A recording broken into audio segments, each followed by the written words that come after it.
Well, a very good morning, ladies and gentlemen, and welcome you all to D2C Insider Regional Summit, Bengaluru. Requesting everybody to please settle down and be seated as we will start very shortly. Once again, requesting all the humble gentlemen and ladies to please be seated. Well, to the folks behind, can I request you to please be seated?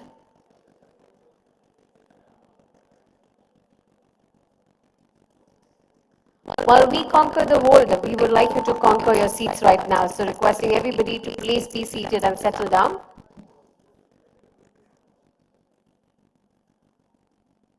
I will give you 1 more minute to settle down.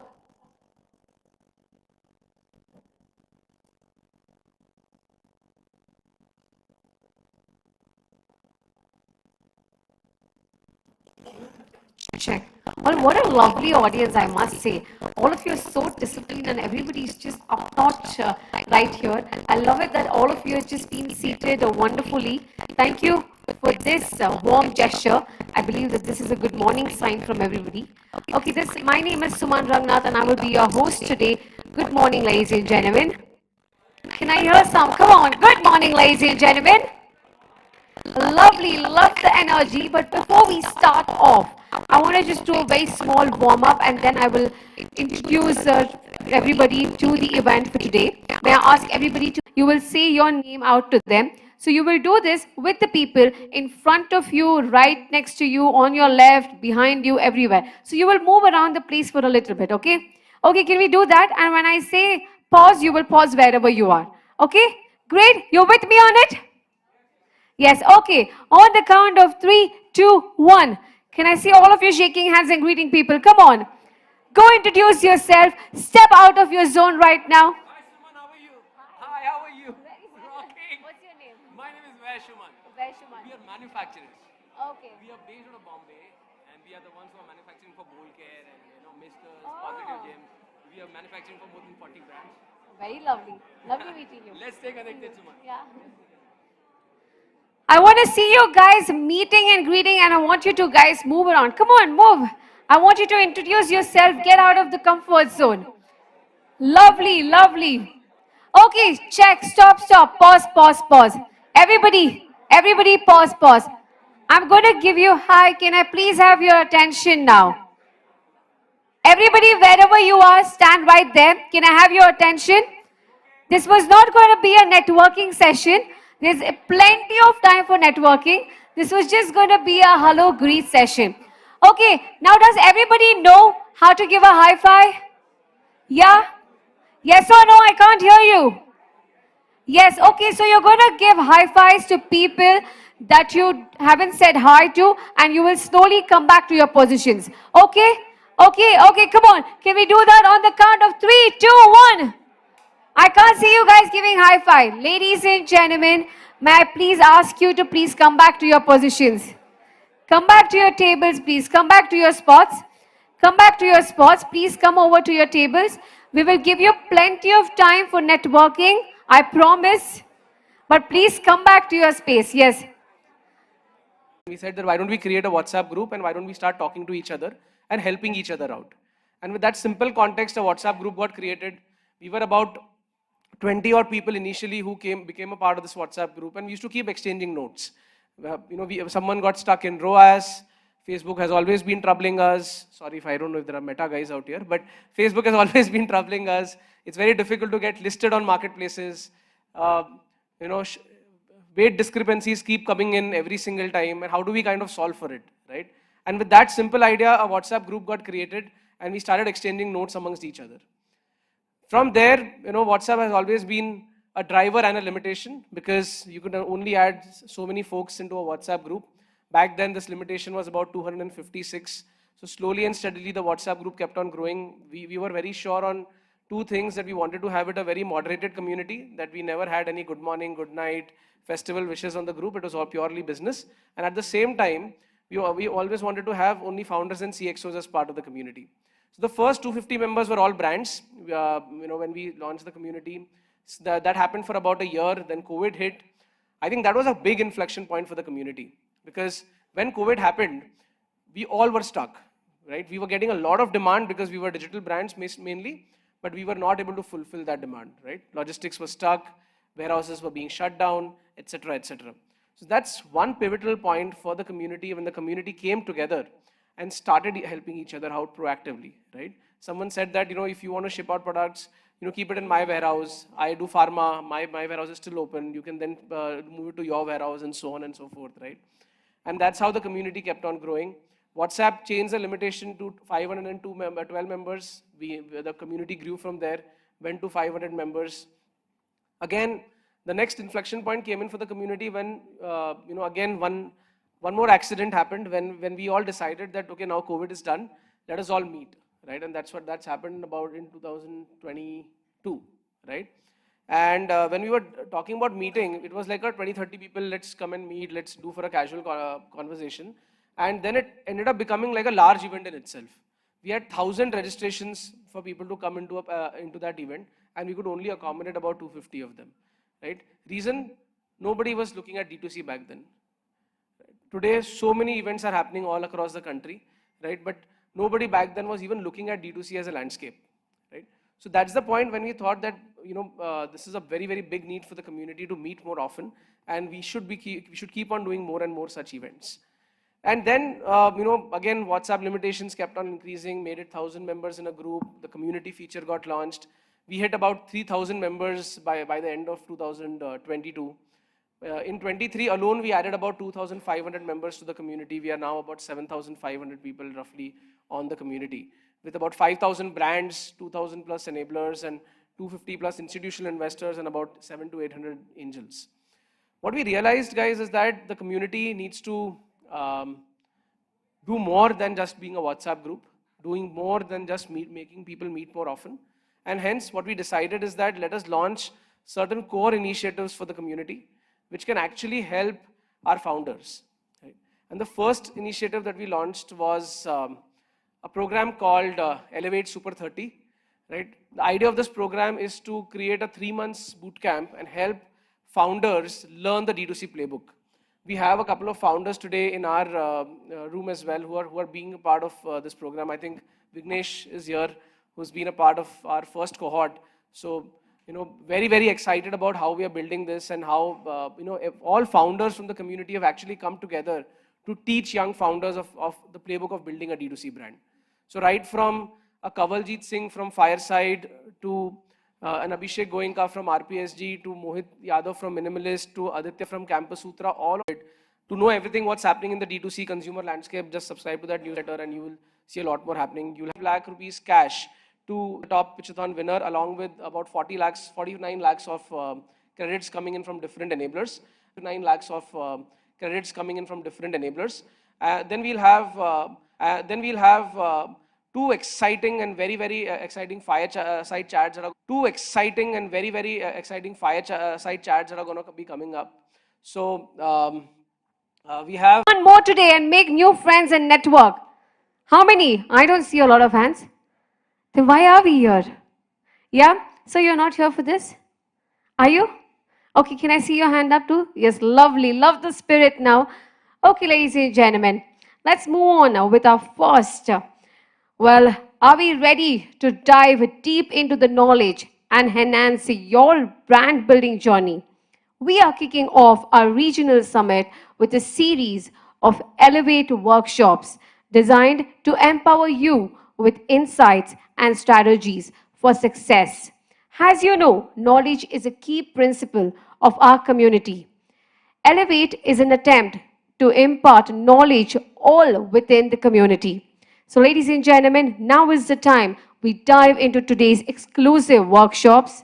And our first workshop, ladies and gentlemen, is how to build and scale bootstrapped brands in India. Led by a visionary in the field, the founder of As It Is Nutrition. Himant Jain, ladies and gentlemen, please give him a huge round of applause. Gain invaluable insights and practical strategies to thrive in the competitive business landscape. Yes, once again, he's very disappointed that nobody's showing more energy. Come on then, let's give him a huge round of applause, ladies and gentlemen. On to you, thank you.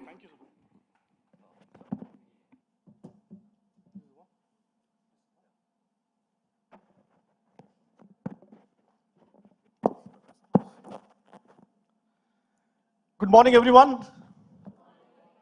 Good morning, everyone. Okay, so first of all, I would like to thank D2C Insider for inviting me and having this session out here. And a big round of applause for D2C Insider for building such a wonderful community of 7,500 plus, founders and 5,000 brands and whatever, I was just seeing the statistics and whatever the recent advancement D2C Insider has done in terms of, taking the community forward. It's really commendable, Kshitij, Abhishek, Shruti and team. Okay, so how many of you heard of As It Is Nutrition before this session? How many of you consumed our products? Not bad, huh? Okay. Now there are two reasons for not knowing brand As It Is Nutrition. One is that the media is not very much interested in writing about profitable bootstrap brands. Typically, those brands which have raised funds or in the process of raising funds, right, or who have burned money, typically they get highlighted. But so this is little bit, how can I say, with experience. I've been there, seen it, right? Now I think I have how much time, Shruti? 30 minutes. So in that way, I need to also wrap up the Q&A, right?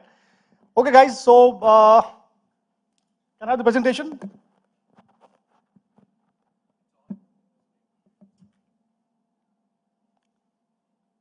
Okay, so just to build the context for today's session of bootstrapped brand building, let me tell you what is As It Is Nutrition, right?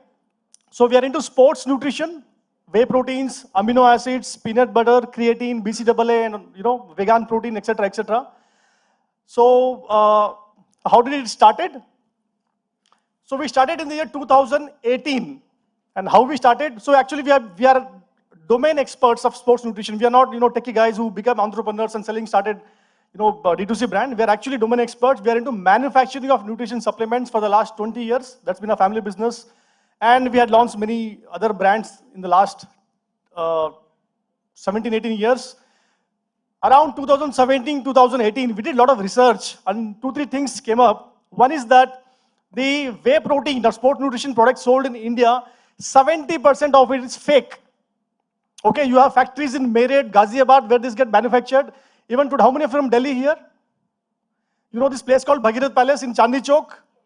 Okay, so if you want a optimum nutrition whey protein, for example, which costs you 7,000 rupees for a 5 lbs, you will get the same product or similar looking product for 800 rupees in Bhagirath Palace. You can't make out, at least from the outside, if it is genuine or not, right? Now, this is rampantly happening across the country, right? So we realized, we need to build trust, bring authenticity to the segment. So that is one part, number one. So with that thought, and secondly, when we're doing a lot of research on Amazon, we realize that all the whey, how many of you consume whey protein or consumed in your life? Good numbers. Okay, so most of the whey protein come with flavors, preservatives, this, that and all, right? So we did some research and realized if a gentleman is consuming or a guy who's going to gym is consuming just whey protein, and not consuming flavor, sugar, salt, his needs are actually fulfilled. That is what he wants actually, right? So we thought, can we launch a product as it is? No sugar, no salt, no flavor, no preservative, nothing. Product just launching as it is. Single ingredient product, just whey protein. Raw whey protein we call it today in that language. So with that thought process, we launched the product just as it is. And luckily we got the brand name As It Is. So with a wonderful marriage of brand name and the product, we became bestseller on Amazon within 3 months of launch. We became number 1, beating some of the best brands which are there in the country for last 25 years, imported brands, some of you will be knowing, and the leading brand in the country, right? So this happened way back in 2018. So for the next 3 years, we build a brand, make it big and all this stuff. But later on we realized that, we are not able to grow as a company after 3 years because my competitor has a flavored product in a 1 kg pack of whey protein, one particular SKU. He has 25 flavors, 4 different size, 1 kg, 2 kg, 4 kg, half kg, right? There's a lot of varieties there. People want taste. And a lot of our consumers started demanding, sir, हमें पहले तो जो आप raw whey दे, Hindi all fine? Okay, जो पहले आप raw whey दे रहे थे, right? We used to put in Bournvita, Horlicks, कुछ मिला के हम लोग पी लेते थे, which palatable, feasible. Can we get some taste also from your side, right? So with that thought process, 2021, we launched as it is Nutrition Atom brand name. And you can see the packaging is completely white color, right? Previously it was black and orange. This is completely white. And today, almost 70% of our total sales come from Atom range. And overall, we do close to 6 to 7,000 dispatches a day on our D2C, Amazon, Flipkart, all put together. And we have grown fairly well. Now let's move forward from here. Okay, now, while I was preparing this presentation and doing some homework and all, obviously, we know the CACs are rising like hell, right? How many of you are paying 1,000 rupees plus today for a CAC? Anybody wants to raise your hand? 1,000 rupees plus? What category? Okay, okay. Those mattresses people, they certainly pay this much amount and all, but apart from, I'm not sure how many of them pay more than 1,000. More than 500? Less than 500? How many founders in the hall here? First of all, raise your hands first. I doubt, more than 500 bhi nahi hai, less bhi nahi hai, fir hai kahan aap log? You guys are all enablers here, this side? Okay, great. So, the CACs are going up like big time now, and also the return on your ad spend is falling drastically. I have seen guys who are launching new brands having a ROAS of just 0.5, 1, 1.5, and they're extremely happy if it is crossed 2. And let me tell you, for us on Meta, the return on ad spend is upwards of 10, at least. 10, 11 kind of numbers is what we've been getting, right? So basically, the challenge remains. We have now a old brand. We are like 5, 6 year old now. So you can't compare with the new age brand, obviously. Now things have changed. Competition has increased. D2C Insiders has ensured that a lot of competition comes into the market, right? And make it a level playing field. At the same time, SEO is now become less relevant. SEO is today more about your hygiene, maintaining your website hygiene, your speed, your crawling rate, bounce rate, discovery, etc. But then overall, as a competitive edge, it has lost its relevance today. What it was maybe 5, 10 years back, today it's not that much, right? Now, given all these things, how do you really scale? And that to scale without raising funds. So, ladies and gentlemen, it's a very challenging task as on today. However, if we are going to keep some basics very strong, I think still it is possible to build a brand bootstrap even today, right? Let's see what are the basics which we need to get right to start with, right? The product, most of you know, and it's my, again, opinion here that if you're launching a purely Me Too product without any strong differentiation which people can recognize, better you don't start a brand. Right? You need to solve a problem. There has to be a gap which is clearly recognized, perceived by the consumer. If consumer is not able to perceive a difference between X brand and Y brand, with whatever differentiation we have come out with, right, then it's difficult. Then it's difficult to build a brand in India today. Something wrong with the screen? Okay. I think it's product category. Choose a right product. Which category you want to be into, that's very, very important. Sometimes just for the today D2C is hot, right? Everyone to be in D2C, humko bhi bechna hai, right? But then we get into some wrong categories where we don't have core competencies. Core competency in terms of either you should have some strong insight, some secret thing which you should be knowing, or some, you should be a vendor, strong, you should have some, if you are starting some EV startup kind of, you should have some access to lithium reserves today, for example, right? Some strong insight should be there in terms of knowledge, in terms of getting the right people, some strong insight should be there. Then you get into right product category. It's very critical, crucial. Okay. Lots of repeat purchase. So if you can find a category where there is lots of repeat purchase, again and again customer is coming, then most of your marketing related challenges are solved. Right? This is very, very crucial. For those who want to, I'm sure some of you already started and maybe you'll be launching more brands and SKUs in the future. But try and figure out if you can get into a category for the first time. If you're getting into category, try and figure out if you can, get the repeat purchases, right? That's about the product. Now, very important, the pricing, the costing. These also makes a lot of difference today. Try to, obviously launching a 300, 400 rupee product. All of you today by now realized you can't make money. How many of you are making money by selling a less than 500 rupee product here? at scale? Anybody? So all those guys who are making money is outside the hall? Okay, so the AOV, average order value, has to be higher. I mean, if you personally ask me today, it should not be, my suggestion personally, obviously you can have whatever you want to have, should not be less than 1,000 rupees at least. If you're getting into a category as on today, plan it out. Because at 300 rupees, at 400 rupees, D2C, you can't make money. You simply can't make money. Amazon, Flipkart will never leave you money on the table, right? He's a manufacturer. Yeah. High gross margin, at the same time, I mean, these are both are connected, but ensure there is a significantly high gross margin because the CACs have gone up, ROAS are falling, significantly high gross margin, low cost of goods sold. This is one kind of formula I just want to give you here. Below 500 rupees if you're selling, at least ensure that you have 5x of COGS, or your COGS should be around 20% of your selling rate. If you're selling a product on Amazon, Flipkart, for example, or your D2C, whatever, you're selling for 500 bucks, ensure that your COGS is at least, your cost of goods sold is not more than 100 rupees if it's a 500 rupee product. And if it's a repeat, then you should have at least 4x kind of thing. And if you're above, then you have more room to play around, 4x and 3x for repeats. So why I'm telling this, because you can see that peanut butter out there. We sell a lot of peanut butter, but let me tell you, I've been selling peanut butter for the last 5 years. We sell just like that. I mean, we do every day some 500, 600 orders, but we're not making money. We are simply not making money on peanut butter. We sell it around 400 rupees. Paisa hi nahi ban raha iske andar. Because we're into sports nutrition, right? We have to do this product, we're having it. And there are consumers who are attached to the quality, taste of the product. They're consuming things, but we're not making money. It's a heavy product. 1 kilo का pack है, वो 1.5 kilo के हिसाब से जाएगा. So Amazon will charge you, or your courier guy will charge you 1.5 kg के हिसाब से. That will go to 120, 150 rupees. Then there is a cost. Then if you talk about CAC and all, that's gone. Even on repeat purchase, I'm not making money. Let me make it clear.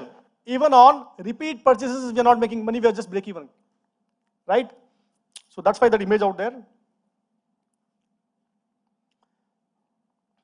See, get the branding also. You need to get the brand name also right. See, most important thing is that we spend a lot of money on marketing, sales promotion, etc. If you get your brand name right, half the job of your marketing promotions will be minimized. Brand, for example, for us, as it is, does the name make sense? Ha, na, bolo bhai. Name make sense?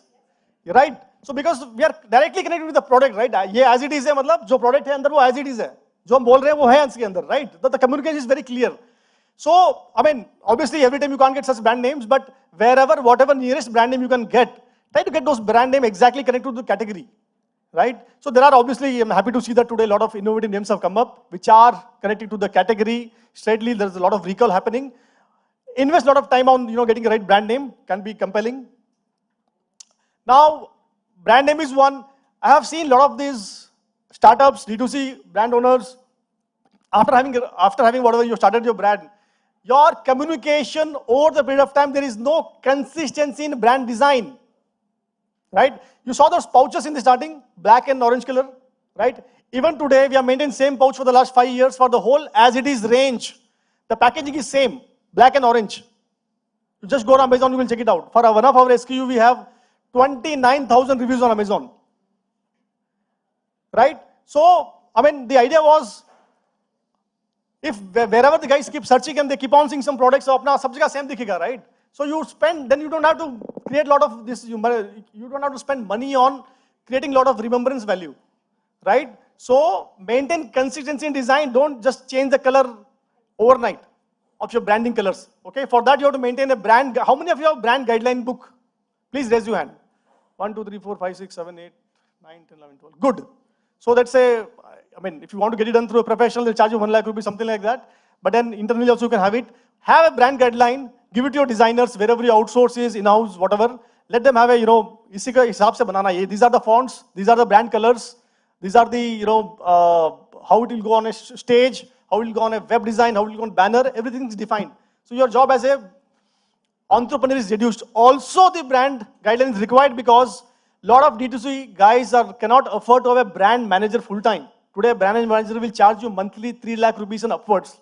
Let us be honest about it, right? You will not be in a position to get some guys on board like that. right? So if you have a proper brand guideline done, that will take care 80% of the time. I mean, 80% of issues it will take care. So that is very crucial to have a brand guideline. Most of you, if you don't have it, get it done, right? So these are some of the brands I feel, they got the brand name right. The whole truth, I'm sure you'll be knowing it's doing good. And Minimalist obviously doing extremely well. Important again, right? At least in the categories where health, wellness, and all these spaces where, very crucial. Build trust and credibility often. Keep on creating strategies where you can continuously bombard messages to your consumers in whatever way, however you can communicate that you are a trusty products. Get a lot of certificates. Just you saying we are good won't make any sense. Somebody else, third party has to certify you. They have to validate, right? If you're a vegan, get it from the London Society of Vegan or Clean Label, If you are a supplement brand, get the protein tested from Lab Door certification from London, USA, I think, not London, USA, right? So get a lot of these certificates. It helps sooner or later, when finally the guy is coming from Meta, performance marketing ad to your landing page, where he sees some of the certification, it makes sense. Conversion increases drastically. Your brand building happens. You looks more legit. You don't look amateurish. So very critical. So this is one example. We are the only brand in India who is giving 200% money back guarantee on whey protein. So you test the protein. We say, for example, 80% protein in the product. You get it tested. You get a lesser value of protein. We pay double the price plus lab testing charges. So that gives a lot of confidence कि भाई है company में दम है ये लोग जो बोल रहे हैं वो दे रहे हैं हमको as it is, right? So the point is, this is very crucial in the long run. You have to continuously figure out ways to build trust and credibility. Say initial days, it's very important that the founder talks to the consumer. Very crucial. So in the initial days when we launched the product, I remember I have spoken to close to 2,000 customers in the first 2 months itself. 2,000 customers, checking with them, how's the feedback, how are they consuming the product, how are they, protein patla hai, mota hai, what result they're getting, not getting, everything, right? And based on their feedback, because we are manufacturers, we manufacture the product, right? So at the manufacturing level, I can immediately tweak whatever I want to tweak. At the marketing level, we can tweak. At the communication level, we can tweak. So all these levers we have in hand because we control the value chain, right? So talk to consumers, hunt for consumer insights. So if a founder speaks to consumer rather than telling your employee, "Tu baat kar le yaar," won't make sense. Employee ka utna hi rahega ek level tak hi, right? At least in the initial days, the founders have to speak to consumers and get the insights, the trend, किस direction में चीजें जा रही है, what you are telling to them, what they are perceiving. You are trying to say something right as a product communication, but what they are perceiving, right? Are they perceiving the way they are supposed to perceive or not? So get these things right and get the corrections ASAP.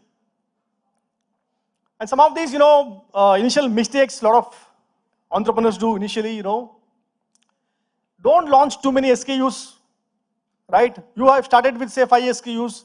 Till the time you see some success in those 5-6 SKUs what you have started, don't keep on jumping, ये भी कर लेंगे, वो भी कर लेंगे, वो अच्छा हो रहा है आजकल मार्केट में, वो कर लेते हैं, ये रियल एस्टेट का बिजनेस भी अच्छा है, right?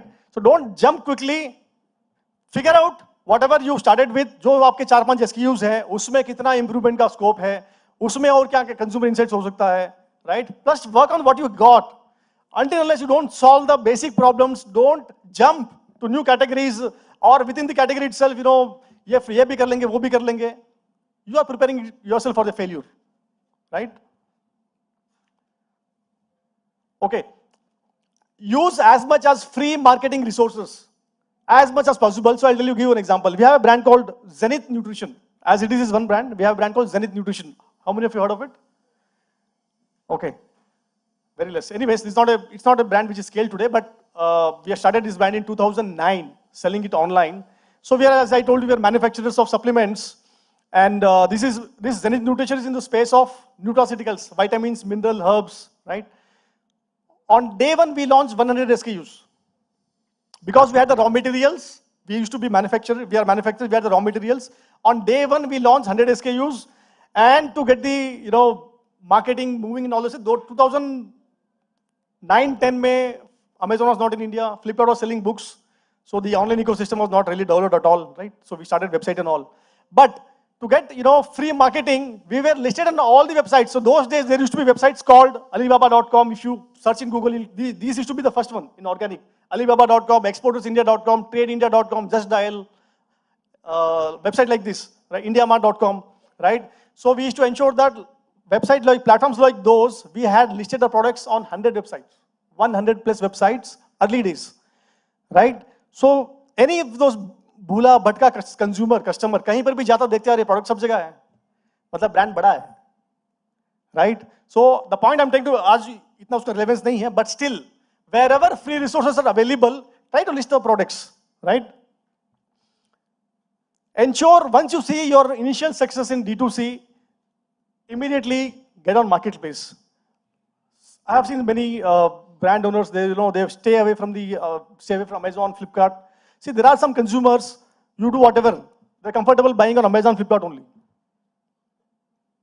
You can't help, they trust them more rather than your D2C website, right? And also, once in a while, Citibank will give 10% off, HDFC Bank will give 5% off, SBI will give 10% off on the credit card. People are holding those cards, so they feel, yaar, main yahan mil jaye to ye le lunga, right? So a lot of new opportunities open up, and you can't match the distribution model of these guys. So once your initial success you see in D2C, ensure that you quickly, move up the ladder and get your product listed on all the marketplaces wherever feasible for you to service. After the marketplace, start getting into offline, right? And more so for those brands which are having low average or AOV, whatever, average selling rate, sorry? Average order value, jiska bhi 500 se kam hai, stuff like that, right? You have to go offline to make money. Today, Mamaearth if it is making money, it is making money because of offline. It's not making because of online. Online में आपको sales मिलेगा, branding, credibility सब मिलेगा, restaurant सब मिलेगा, पैसा नहीं बनेगा, right? So money you can make only when you are gone offline and start in a calibrated way. ऐसा नहीं कि भाई offline कर दिया तो we are today available in 10,000 stores across India.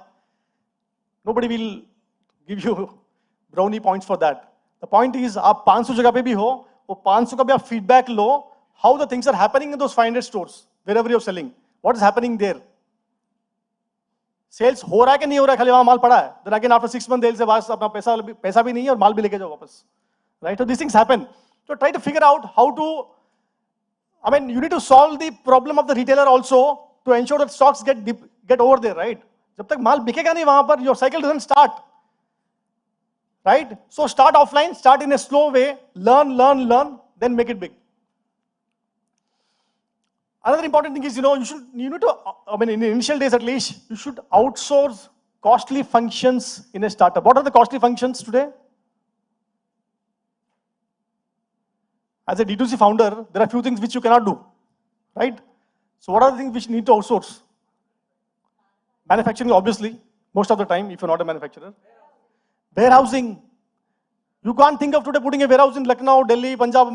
We have our D2C warehousing partners at 6 places. One is DTDC in Haryana. And so we work with them. So they solve our problems. I can't open warehouses everywhere. Who will sit and negotiate rental, ye, wo, and all the stuff? Koi chori karega wahan jaake Delhi mein, kaun dekhega jaakar, right? So these guys do a wonderful job. And today the ecosystem has developed very, very well. You have DTDC, you have Amiza, you have many more guys. यहाँ कोई हो तो बुरा मत मानना, इतने ही नाम मुझे आते हैं, right? So not only warehousing, even other functions, even for example branding. If you're not good at branding, get it outsourced. Don't hire a brand manager paying 3 lakh rupees a month. Right? So initially, whatever functions which you're not good at, get it outsourced. Maybe internally, slowly, some of you guys can learn those things and then start implementing internally. Or then after थोड़ा सा बड़ा हो गया आप लोग, उसके बाद you can have, internally applying these things in your system. And initially, see, there are as a D2C startup venture brand, you will have 100 functions to be executed every single day, right? Now, for those 100 functions, you can't have 100 people because there's a variety of things, right? Listing पे करना है, cataloging करना है, performance marketing करना है, creatives बनवाना है, branding ये वो design करवाना है. There are 100 functions you do, right? At least initial days na, some of your key employees should be wearing multiple hats. Not only the promoter, even the employees should be wearing multiple hats. उनको multiple roles दीजिए आप. Let them also grow along with you. Don't just hire so many people. I want one for this, one for that. Let me tell you, today we have close to 150 people. Us, as it is nutrition, has 150 people on roles, including manufacturing. After 6 years, 5.5 years of brand launch. Now we have a HR manager full time. Today we have a HR manager full time. All these years, most of my senior employees, somebody is looking at payroll management, somebody looking at employee engagement, somebody is fulfilling government compliances, right? Overseen by us as promoters. So these are very critical thing. HR manager has a cost to it, right? So now we have it. Now we have it. Now we have not only have it, now we have 3 people because we realize suddenly we want people, we want to build second line, third line, stuff like that. So initial days there has to be multiple hats which they should be wearing, right? Okay, some points on your, most of you guys have questions in and around here, but my take on here is that, whichever category you're into, you should always be knowing your lifetime value of the customer, how much on an average, how many times he'll buy on your website or wherever he is, right?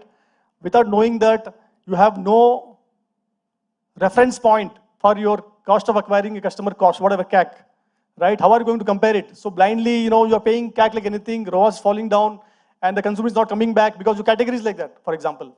He'll not come for second time, right? Then you have to make money for the first time itself. Your unit economics has to be hot on the first time itself. You can't wait for him to come second time, right? So keep this, be cognizant of the fact. Brand building and ROAS. So, a lot of us compromise brand building initially. I don't say that you should promote, you do a lot of spending on brand building, right? Spend money on get the business directly wherever you can recognize the point to get the business. But little bit of brand building should start in free way, little way, either chota mota jo bhi ho sakta hai. Start little bit of brand building. Suddenly after 2-3 years you realize that there is some recognition and that will start giving you results on top of your other conversion funnel and all. Right? So little bit of brand building is required. Don't completely ignore brand building in the initial days of the business. Segmentation and personalization. Ultimately, this is where the kind of make or break business happen. Given that there is a large addressable market, you have a right product fit, सब कुछ हो चुका है, right? But furthermore, can you do furthermore segmentation, understand, have the right tools to connect with the consumer, personalize their offerings, etc., right? Lot of study has to be done here, and I want promoters to put their head and do their lot of thinking here. Don't depend on the employees के वो सब कर लेगा, ये आपको करना पड़ेगा. These problems you have to solve first. You should know what's happening. Then your employee, whatever, next level employee, second level can work on that direction, right? And at the same time, this is again technical, but whatever communication you're having, your website, etc., ensure that the testings and optimization of content and design keeps happening on a regular basis, alpha, beta, I'm sure most of you know this. I'm not a technical guy. My technical guy tells me these things. So, right? So the point is, you raise the funds, you don't raise the funds, but these fundamentals are very, very crucial for the success of your venture, right? You may or may not end up raising funds. Raising funds should not be the objective in life. Objective in life, if you are into business, should be to make the business big, is my personal opinion. But you may be able to raise the business or not. Still, these fundamentals, are very, very crucial. So with that note, I would like to end my presentation.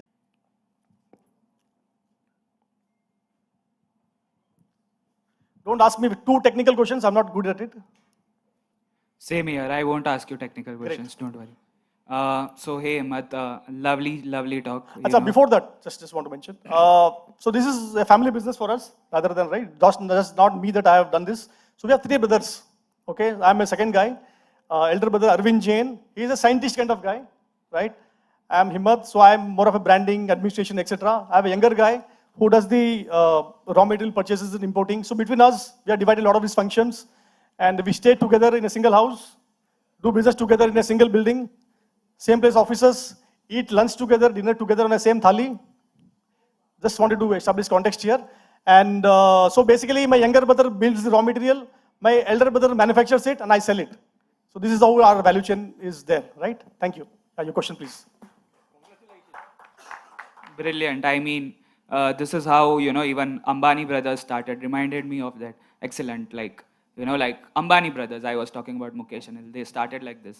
But yeah, you are doing better. So my question was around, I wanted to understand when you say, problem solving, that, and what sort of, when you had this demand of, as it is, So what sort of consumers or from wherein you get to know the feedback, that people are looking for, flavorless, raw, and the product and brand that you are trying to build. My second question is No, around. I'll forget the first question. Yeah, Right? yeah, go on. First question is, how do we got to know? Yeah, Right? yeah. So basically, I mean, when we are doing a lot of this research, right? One thing we realized, those of you consuming protein, you realize that, most of the successful whey protein brand in India was imported.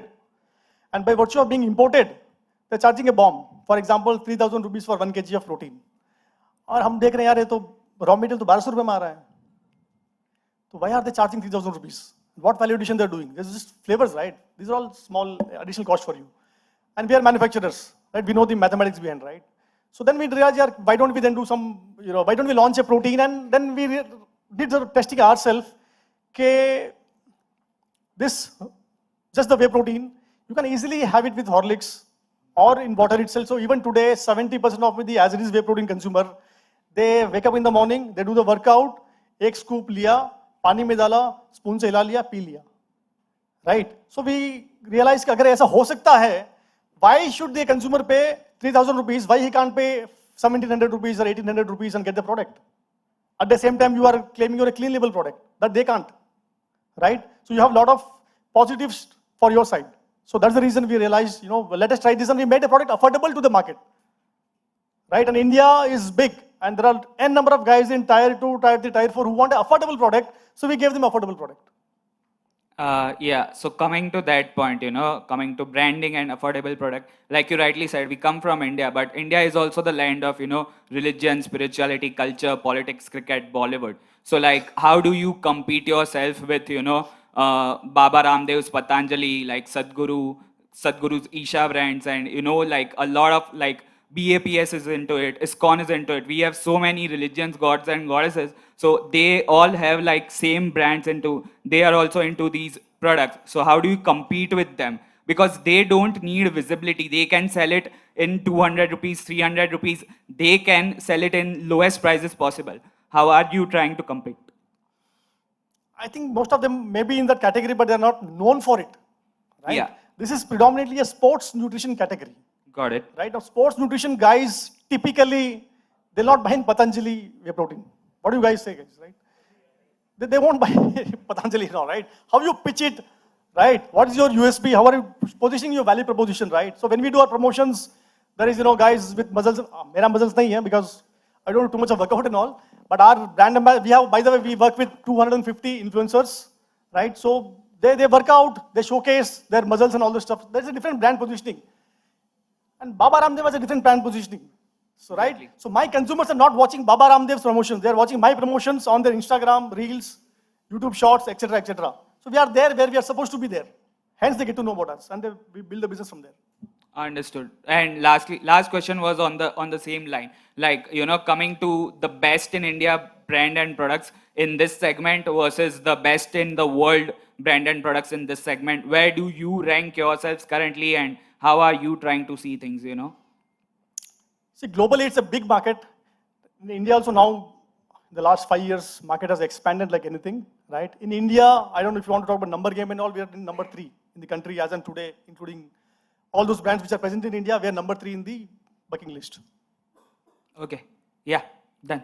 Thank you. Thank you.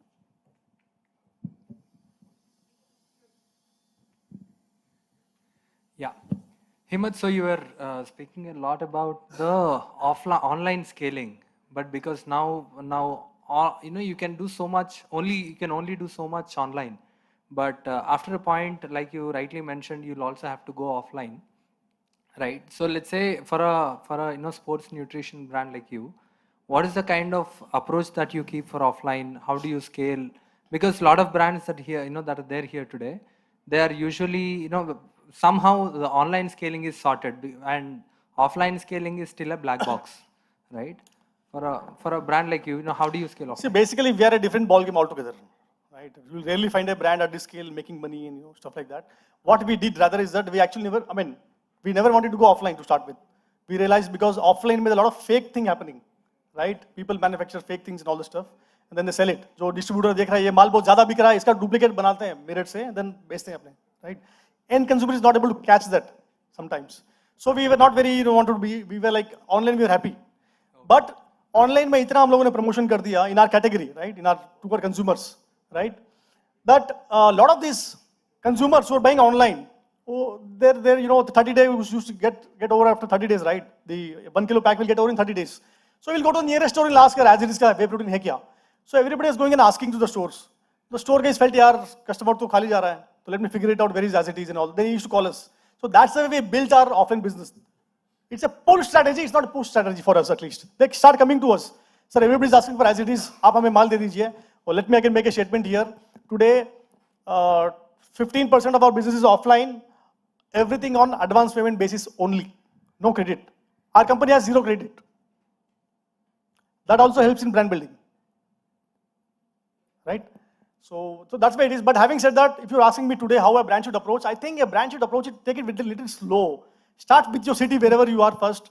Try to figure out, is the MT good for you, GT good for you, or some sports nutrition good for you, whatever, whichever category you are into. Start slow.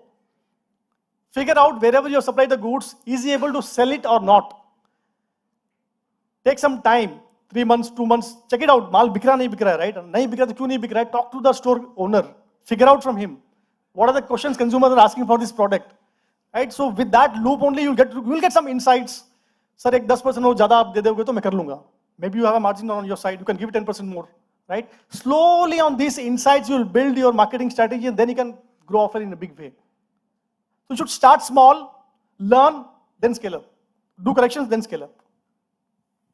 Thank you.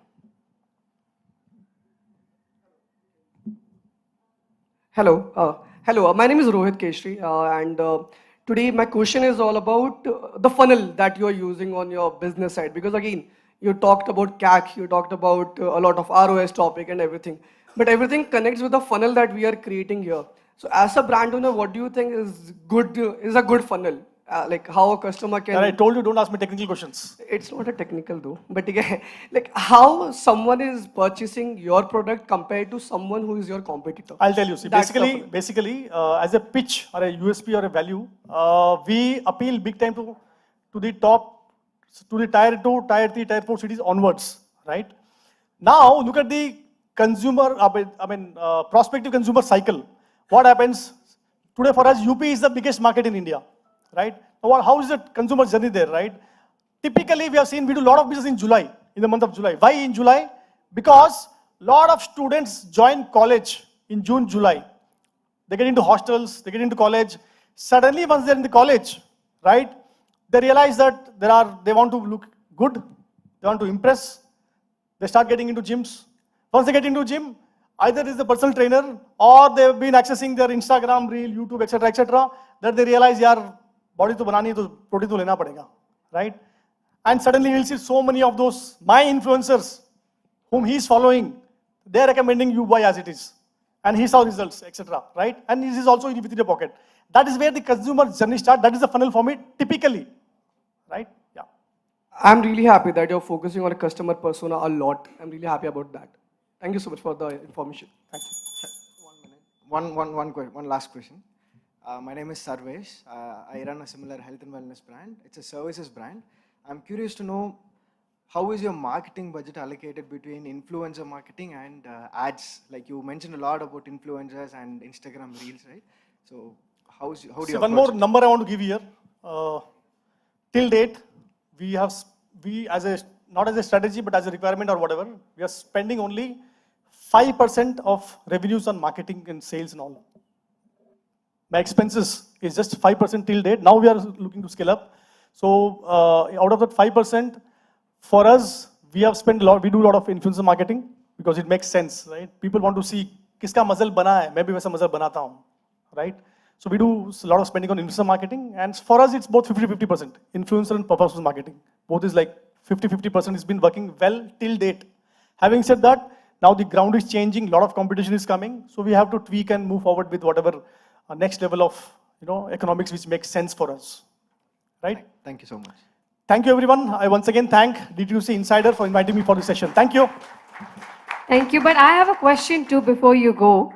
I think most of them might have this as well. You said you're partners with your brother. I'm sure that there are a lot of conflicts between brothers and partners itself. So how do you tackle that? Because दुकान के बाद घर पे भी आ जाती है. So I don't call them partners, they're brothers only, right? By structure or by default or by design, my brother did science, right? So he's a scientist, he's a B Pharmacy gold medalist. So all science related things he's looking at it. I did my MBA. So all the, see, science is what basically R&D, legal or regulatory affairs, manufacturing, right? So all those things he's looking at it. And I'm an MBA. MBA क्या करते हैं commerce में normally? Brand building, sales and promotions, all the transaction, etc., online, etc. That I do it. My younger brother joined it later. That time we had got a problem, you know, we're not able to get the raw material on hand. Whey protein is all imported, if you're not aware of it. Whey protein, except one company in India, everything is imported. Top quality is all imported. So most of last 3 years post-COVID, we're not getting raw material. So the third guy joined, he's good in negotiation and all the stuff. So he started our import business where we get the raw material, now we supply to other people and all. So there is areas are clearly by default demarked, not that by design, by default demarked. So that's, I think, God's grace. Wonderful. I have one last question. Check. Sorry, I think we're time out. Can we give one more question? We'll take it offline. Okay, thank you so much, Hemant. That was wonderful insight. Thank you. Please give Hemant Jain a huge round of applause, ladies and gentlemen. What a wonderful insight, and so pleasure that we had to hear your story and also the way your partnership is with your brothers. Thank you so much. Thank you. Well, ladies and gentlemen, we'll move on to the next workshop, and this personality is a very interesting personality. As his journey into organized dairy defies conventional expectations, sorry. He has come from a farming family in South Karnataka and had experienced first-hand challenges of rural India, overcoming multiple hurdles to pursue basic education while living away from home. Well, his determination to uplift his family and community, he went hard on studying computer science and later earned a master's degree in telecommunications. After a successful career spanning of 17 years in technology industry, he made a profound decision to return to his roots, driven by a singular vision to revolutionize India's agricultural sector and uplift millions of small and marginal farmers. Witnessing his own family's move from farming after 6 generations, he was personally motivated to make a change. Well, later, he collaborated with renowned social entrepreneur Dr. G.N.S. Reddy and formed Akshaya Kalpa Organic in 2010. Under his leadership, Akshaya Kalpa has emerged as India's largest certified organic milk company, providing fresh and nutritious milk and organic vegetables to over 150,000 households daily across Karnataka, Andhra Pradesh, and Tamil Nadu. Through his initiative, more than 1,200 farmers are now experiencing a remarkable increase of their income.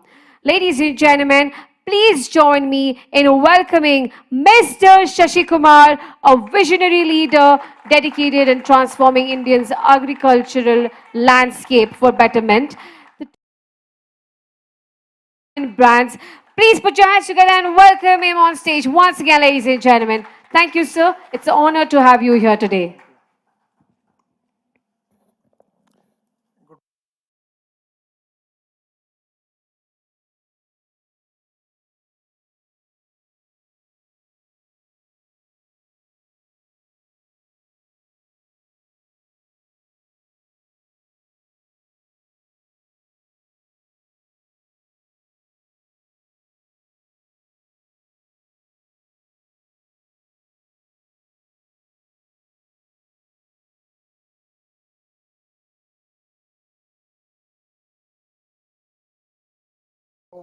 Okay, my intellect is coming down by the day.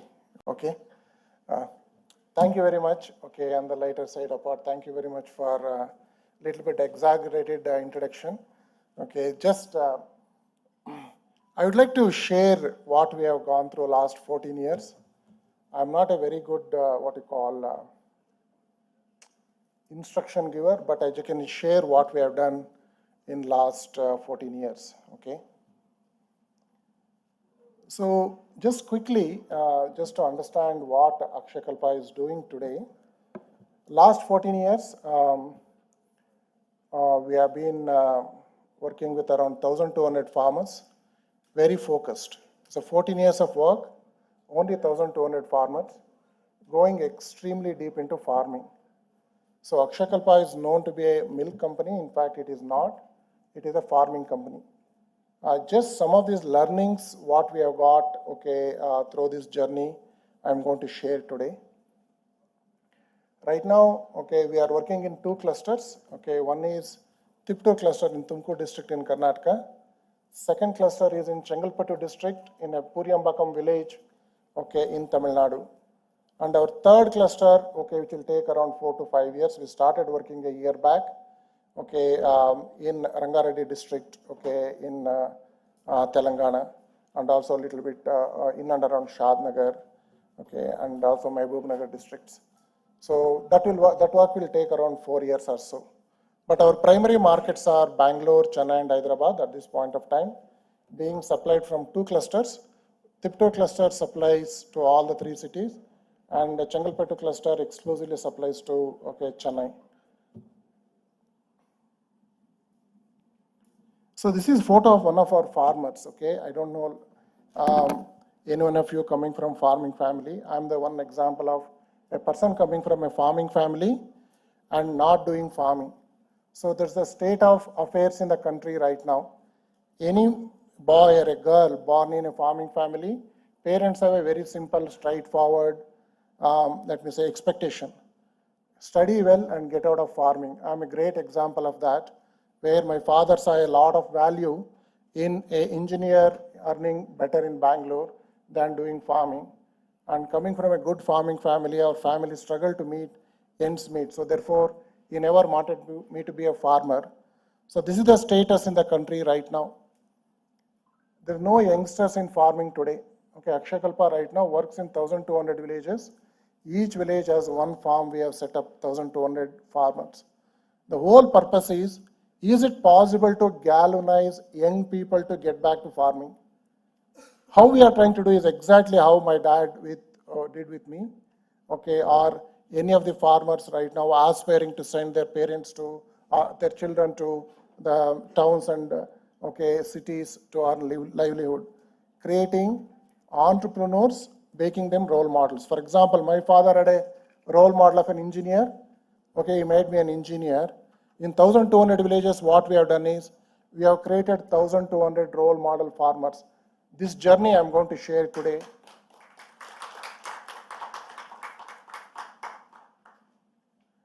One thing I think all of us here, okay, we are a D2C brands or whatever brands we do, we need to really know who is producing the food for us right now.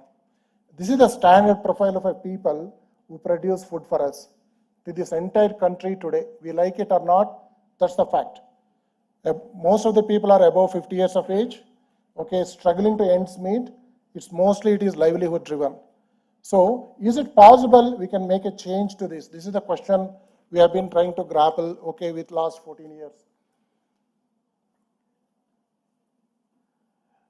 Interesting point is, this is the damning data. Okay, when we started working in Tiptur area in 2010, we started doing baseline survey. Tiptur is sweet copra belt of India. Okay, copra for entire the country gets supplied in and around Tiptur, Tumkur district, okay, Hassan district, Chikmagalur district, okay, and little bit of a, okay, Mysore district. All of them put together, okay, supply copra to entire country.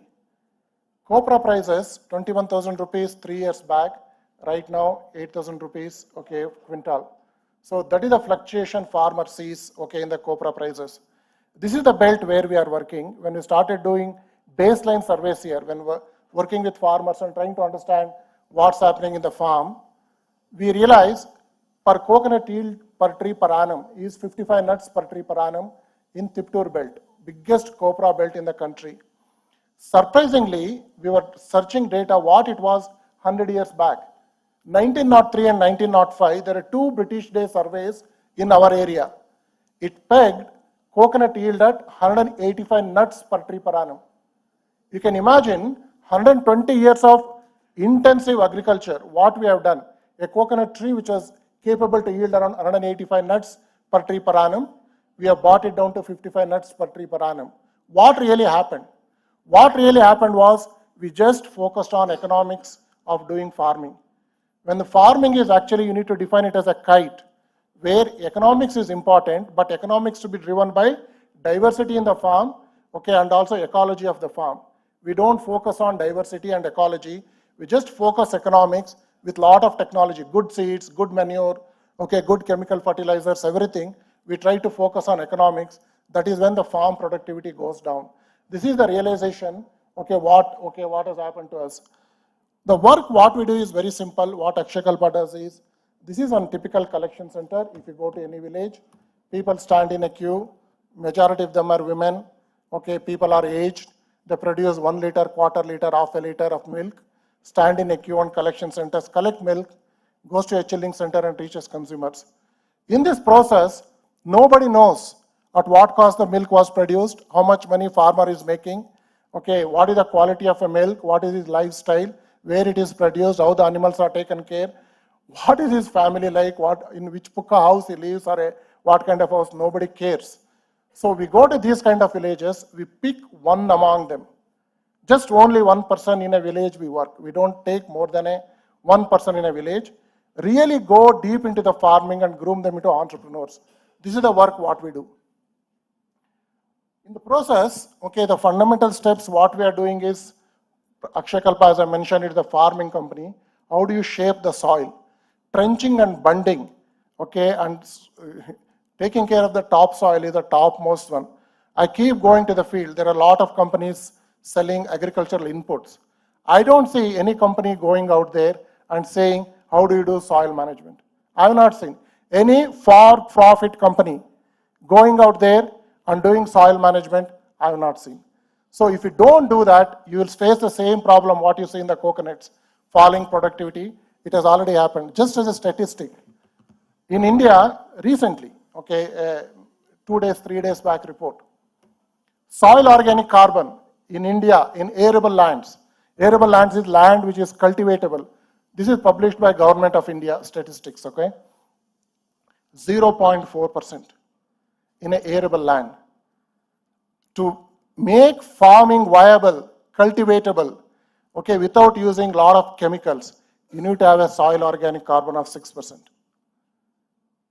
Right now, at 0.5% soil organic carbon, all the soils are technically deserts. We need to give a lot of chemical inputs to make crops grow. That's a fact. Okay, so based on this one, this is where, okay, one of the farmers' fields where we are, how we are shaping the land. You can see there are a lot of trenching, bunding is there.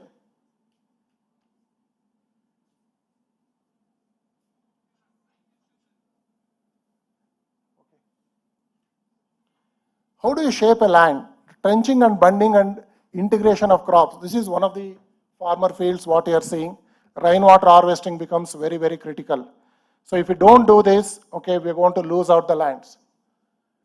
In the process, one is rainwater, okay, harvesting and integrating the crops. When you do trench and bund, in the top left side you can see it has been trenched. Down you can see, okay, we have gone and integrated banana next to a trench. Okay, and other areas we can integrate other crops. This is exactly how we do. Akshakalpa is one of the biggest farm design company. Right now, 1,200 farms, 7,000 acres we have taken control, and we have designed the way the farming is done. A lot of, okay, cropping systems, especially the fodder systems for dairy, we have integrated multiple croppings, okay, under dairy ecosystem. Banana cropping has become a mainstay in a multi-crop system. Tender coconuts, okay, have been a substantial scale. I'm just rushing through.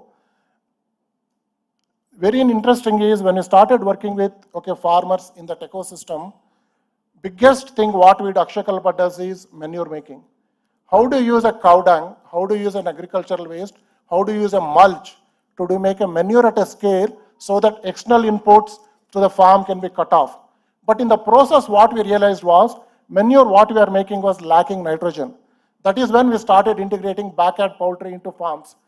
You know why? For chicken poop. Okay, when we introduced, okay, for nitrogen purpose, this also has become a nutrition source and also access to livelihood to the farmers. This is one interesting. Right now, Akshakalpa inherits around 7,000 acres of land, 4,000 honeybee boxes we have introduced. Okay, it's a commercial, non-migratory beekeeping. Beekeeping can be two ways. Okay, either migratory, you keep going where the crop is, or you permanently integrate the bees, okay, the bee boxes into farms. At an average, we have introduced 5 to 6 bee boxes in a farm. Around 4,000 boxes we have introduced. Wherever we have introduced honeybee boxes, you can see the crop yield has gone up. When we are working with farmers, when we go and say, you know, for pollination purpose, we want to do beekeeping, they say they don't understand what are you talking. So we told like money as a market, so you please introduce, but as a development worker, what we have done is we have gone and integrated beekeeping to encourage the pollination happening in the farms. You can see this is the measure of how over a period of 2018 we started introducing bees into the farms. You can see over a period of time how the coconut productivity has shot up, okay, by beekeeping in the farms. This is a complete dairy farm I'm going to take you through.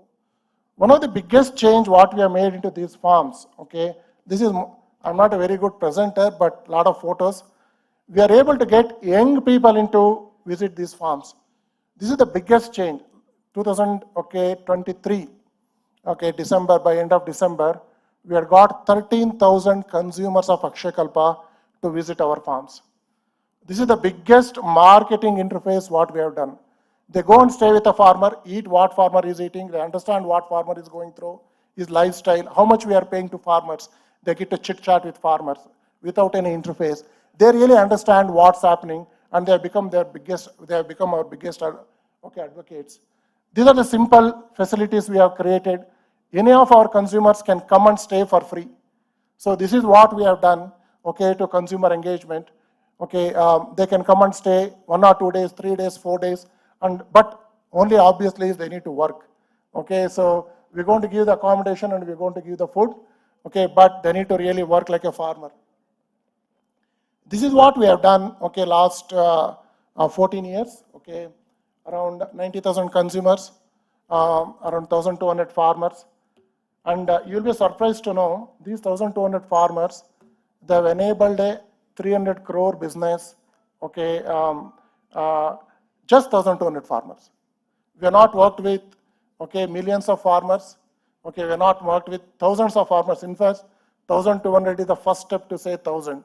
Okay, there's the first 1,200 farmers we have worked, and Akshakalpa does 300 crore revenue from these 1,200 farmers. What the differentiation which has brought in is the way consumers have really supported us.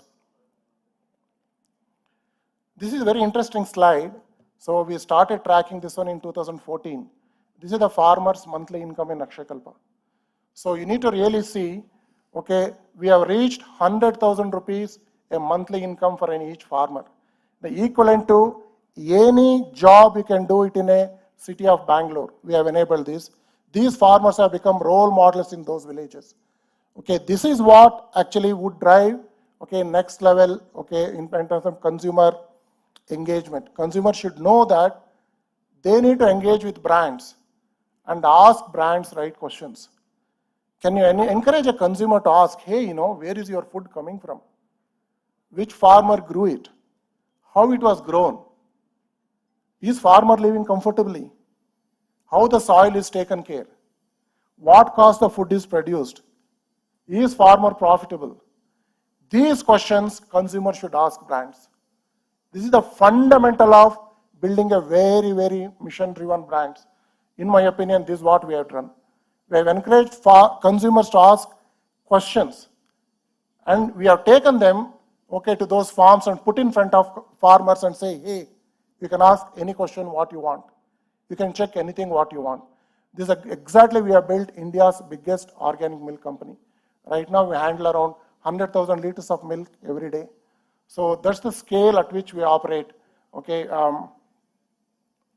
and this is where our two clusters. Okay, one cluster is in and around Tiptur, very near to Bangalore. Second cluster is around Chennai, and the third and the topmost what you are seeing there is near Hyderabad. We are trying to build it. So this is the cluster spread. You can see this is spread in 5 districts touching Tiptur. Okay, around 1,200 farms certified. So this is exactly how the 14 years of work has panned out for Akshay Kalpa. Just to give a simple output, some of the outputs of this intervention. The top line, what you see is government published data publicly available, 1,400 kgs of milk per cow in a lactation. One lactation is defined as 305 days. Same cow, produces 8,000 kgs in UK, 10,000 kgs in US, 12,000 kgs in Israel. In Akshay Kalpa, we have taken this productivity to around 3,000 kgs in a lactation. This is the work. We need to really go deep into the soil. This exactly thing was able to do through soil management, feeding the cow better, taking care of us better. So this is what is required to get the productivity out of our farming interventions. This data already shared, the British Day surveys. This is one interesting math. So it was audited by E&Y when we raised our Series B in 2022. British government, the investor in Akshay Kalpa, commissioned this audit to visit our farmers. Ernst & Young visited, interviewed 600 farms spread over 6 months. That's what they did. When this farmer joins us, his dairy plus non-dairy income is around 10,000 rupees per month. That we have taken it to 9x. Around 90,000 rupees per month at an average. That's what it says in various cohorts. 1.5 years, 3 years, or more than 3 years. Those are the cohorts. That's the changes we have brought in with a very deep dive into farming. These are some of the interesting statistics. I will not take you through all of it. Quickly, I'll run through. One of the biggest statistics what you see is default rate of a farmer. When a farmer borrows in the country right now, so actually it is considered to be an NPA. That's the reason none of the commercial banks lend to farmers. That's the reason microfinance institutions, NBFCs play a huge role going to rural areas and lending. But the cost of borrowing is extremely high, around 20%, 25%. It even goes to 30% of interest rates for farmers borrowing at that cost. Why? Means the default rates are substantially higher. So what we have done is we have demonstrated if the income is there from the farm, farmer is no way going to default. So Akshay Kalpa farmers right now, the default rate is less than 0.5%. That you can really see, demonstration, of course, other than other quality parameters. We are certified organic, Canadian organic, and NPOP. So that's how we are driving. I just want to quickly run through what we do quickly. On the left side is what, you see a conventional system. Right side is what you see, what we have done. Cow housing, we have really gone and changed to a substantial level. Tie stalling to free stalling, that's how we have done. Left side is a conventional system. If you can't drink water, cow should not drink that water. That should be the first principle of rearing a cow, because 88% of milk is water. You need to really understand, we need to feed the cows clean water. It's very, very important. Cow feeding has to change. Agricultural straw and concentrate feeds have to move away. You have to start actually feeding greens, and silages in scale to get the farming ready. Cows need to be looked after very well. We are the biggest cow worshipping country. Unfortunately, we don't take care of the cows. That is the status of India. We like it or not. Cows needs to be taken care of, them to be productive. If not, other than emotional aspects associated with it. Calves needs to be looked after very well. Left side calves are terrible. They will never become good adults. Calf rearing, you need to really change the way calves are looked after. India produces huge amount of milk, biggest milk producer in the country. Amount of urine, amount of dung, amount of hair fall in the milk is huge. All the milk what we are drinking today is contaminated, and it gets pasteurized and fed to us. So it's very important that we move away from this, get the machine milking organized so that we can collect a clean milk in a dairy farm which is actually dirty. So this is what changes what we have bought in. And pre-milking, before milking, how do you milk a cow? That needs to be really thought through. Left side you see, this is how the systems in India right now, the way we have made changes. Each and every farm today is equipped with 50 liters, 100 liters, 200 liters, 300 liters chillers. Immediately after milking, milk needs to be chilled. That's exactly how we are protecting the nutrition of milk. This is a completely completed farm. Okay, this is how exactly it looks. These are the fodder plots. Okay, this is how mechanization we have done. We have enabled the farmer to test the milk on their own. First time in the country, farmer certifies his milk, data hits the cloud. The moment it hits the cloud, the payment is triggered. These are the systems we have bought in. If he is an entrepreneur, we should give him an opportunity to certify his milk. Of course, we can always check it back, but he certifies his milk free of antibiotics, free of aflatoxins, and he sets his fat and SNF and weight. Okay, and data goes to the cloud, okay, and this payment gets triggered. This we discussed. That's it. Thank you very much.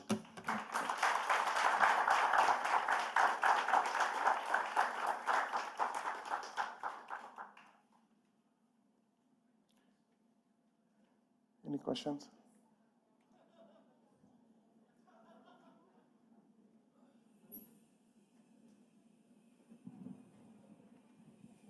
Hi, Shashi. My name is Jayanti Bhattacharya, and I think this was probably the most important session I have sat through in my life. A lot of us here are founders. A lot of us here have companies that actually have quick fixes to a lot of problems, and I think what you're doing is God's work, and thank you for that. So my question to you is, you mentioned that the government has just come out with the statistics, which is 0.4%, which is the soil carbon content in India. Do you have statistics for what it would be in the Amazon and probably in your Akshay Kalpa farms? Yes. So Amazon rainforests have a soil organic carbon of 6.5%. Okay, Akshay Kalpa farms right now I got 3.6% soil organic carbon. That's the difference what we have made through soil management. That's amazing. Thank you. So Shashi, while you were walking us through the pictures, we were seeing some of the, a complete transformation of how the previous management of the cows or the entire setup, right? So do you fund the farmers to do all this, or how do you manage it? Because very interesting question. So we don't fund the farmers. We make banks fund the farmers. That is the only scalable model. Banks needs to come and fund the farmers. That is not happening in the country right now. No commercial bank lends into farmers because of NPA issues. Farmers need to be financed by banks. We work with banks very closely. Initially, what we do is, first 6 to 8 months, we do a high interest borrowing, okay, through NBFC or self-help groups, etc., okay, which is around 20 to 25%. Immediately after 6 months, when you show the cash flow, we go to a commercial bank and say, now this is the cash flows, please fund him on the cash flows. We make them take over the loan to around 10 to 12% interest rates. This is exactly what we do. okay. And one more question is, you said you only have 1,200 farmers, and you've figured them out in 1,200 villages. Why so? You can identify 10 farmers in a city. That way your logistics and everything could also be sorted out well. The problem what we are trying to solve is not logistics. What is the problem we are trying to solve is, can we get young people into farming? So in each village right now, what we are trying to do is set up a role model where farming becomes a vocation of choice. When a kid graduates, okay, farmer is asking him either to become a doctor, engineer, or etc. Farmer also should be able to provide an opportunity to his son, saying that he can also become a farmer. You see, in the village, he is living off the land, he is doing decent livelihood. You can also become a farmer. That's the whole purpose. So, okay, of only one farmer in a village. Okay. And one last question. If you were to venture out into new categories in your own, fresh food and, your own category, what are the kind of new products that you'll come into? Because now the supply chain entire thing is sorted out. What kind of new products? No, we are not thinking like that. The exactly opposite of some of the conventional thinking. We are not thinking what market needs. We are thinking what farm can do, what farmer can do. Can that have a market access? So this exactly, for example, backyard poultry we bought in to solve the nitrogen problem. So therefore, we have got an egg we want to market. So we got tender coconut going into the farmer, okay, farmer field to a consumer. Okay, we got greens and vegetables now going in there. We have got honey, which solved pollination problem going into the consumers. This is exactly how we are thinking. It's a little bit of an antithesis on what we think market is, okay, but if you continue to placard consumers saying that, hey, what is your need, I will do everything for you, no. Consumers also should understand there's a limitation of production systems. There's a limitation on soil. There's a limitation on what farmer can do. If you push them, you will get everything added with chemicals, everything sprayed, you will be supplied. Consumers needs to be educated. That's the reason consumers needs to question brands, saying that what are you doing to my food? Where are you getting this food at a scale? Okay, what is the health benefits, okay, or health implications for me? Extremely critical. So to your answer, no. No product is thought as market needs. Product has been thought as farm can produce this. For example, what is the point in eating a watermelon, okay, in a winter? Now we have got to a stage where in which we are eating watermelon in winters. Watermelon is a summer, just eat it. It's going to grow on only summers. But if you want in a winter, he's going to put a shade net, he's going to spray, he's going to give everything. Let's become seasonal. What is the point in eating something mango, okay, in, let me say, non-mango season? It doesn't make sense. So nature has certain things, limitations. Consumers understand, adapt. So this is the biggest business conundrum we need to solve, in my opinion. Great. Customer, me being a customer of Akshay Kalpa for the last 1 year, it's great to know, what's happening so much in the background. Thank you very much for the session. Thank you.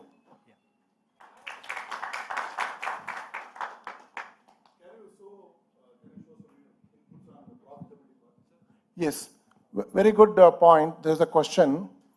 So Akshay Kalpa started in 2010 with 27 fools coming out of Wipro. They thought they will change farming. In 14 years, what has happened is we have changed ourselves. We can't change farming. It's a big problem. What we are trying to really now focus is it possible to organize small number of farmers in a profitable manner? Unit economics of the farmer we have solved. Where the production is happening, we have solved. Okay. Now, right now, look at the unit economics of Akshay Kalpa. Right now, Akshay Kalpa is a 300 crore sales organization. Only 3 cities, Bangalore, Chennai, and Hyderabad. Bangalore, we are a 14% EBITDA company. Okay. Now, that problem we have solved by solving city by city. Chennai, we are bleeding. Hyderabad, we are bleeding. We are building the markets there. That's where we stand, okay, right now. 20%, in 90% of our sales come from Bangalore.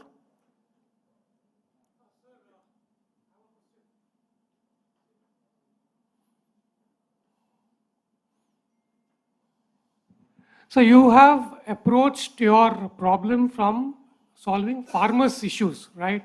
And most of us here, or at least me, our issues are not on the farmer side, but on how to solve the basic urban side of the issue, which you have not, like you've taken it like from your, it's on your left hand kind of work. How do you target a customer, D2C requirement, in a highly entrenched market where you have big brands like Amul, Nandini, and Nestle, everyone, in the first 6 months or 1 year, and you not even a sales side or marketing side, you have experience. How did you crack that code, and how did you get into selling the most trusted product, milk, to the houses and get revenues out? How did you envisage that? It's a very good question. So how do we engage customers on their tell? So honestly, I don't know. So my honest answer is that, okay, but I can tell what we have done, okay. I don't know it works for others, okay. So first 18 liters of milk we sold in February 11th, okay, 2012. Myself and my co-founder, Dr. GNS Reddy, standing in Krishna Rao Park, okay, with an agent, distributing that milk as a subscription coupons, okay, 18 liters. In that journey now we are handling 100,000 liters. We sell 1 liter of milk at 85 rupees. Okay, average price of milk, okay, in Bangalore market is 40 rupees per liter. So how did we do that? This is a relentless focus. Only relentless focus is never, ever, ever try to placard a customer. The focus has been focus on the unit economics of a farmer, get the product right. Okay, people are willing to pay there. Okay, then you need to, next question comes, how do we educate them? How do you educate the customer? That's the problem we need to solve. So the education actually happened through a lot of means. One of the biggest education what happened is our customers itself. Till, okay, we raised institutional money in 2019. Okay, for 10 years of journey, what we have done, I couldn't raise even a 1 rupee money from outside. Most of the money was put in by 27 founders or people, okay, from Wipro. Every time we came near to bankruptcy 6 times, okay, till 2019. Okay, every time we went, okay, 1 laksha kodappa, 2 laksha kodappa, 3 laksha kodappa, ಈಗ salary ಕೊಡೋಕ್ಕೆ ದುಡ್ಡಿಲ್ಲಪ್ಪ, farmers ದುಡ್ಡು ಕೊಡೋಕ್ಕೆ ದುಡ್ಡಿಲ್ಲಪ್ಪ, ಆ ಥರ ಎಲ್ಲ. That's exactly how we bought that money. In the process, what we did, the product what we gave to consumers, okay, started speaking. These consumers became champions. We never ever promoted product, okay, and consumers came and they told neighbors. The word of mouth was the biggest marketing part what we have done. Of course, we are trying to learn a little bit of a structured marketing. Okay, last 1 or 2 years post our Series B money rise, but so my answer is I don't know, but this is how we have done it. So follow up on that, if you were to think back, suppose you can increase the scale or expand the scale, would it be easier for you to reach out more farmers, or you would achieve your goals? If you could invest that money in expanding your scale, would you do it again and do that or not? No, sir. I think we should go slow, and this is a natural process. Pushing on anything, it's not going to help you. Scale won't come from that. We need to redefine the scale. Scale, okay, need not be number of farmers, number of liters, profitability. Scale should be that how productive that soil is. Okay, what is the consumer is paying for? That's how we should define the scale from. Okay, I will never ever define, as long as I continue to head this organization, on, okay, metrics like number of farmers, metrics like number of liters of milk. Thank you. Yes, please.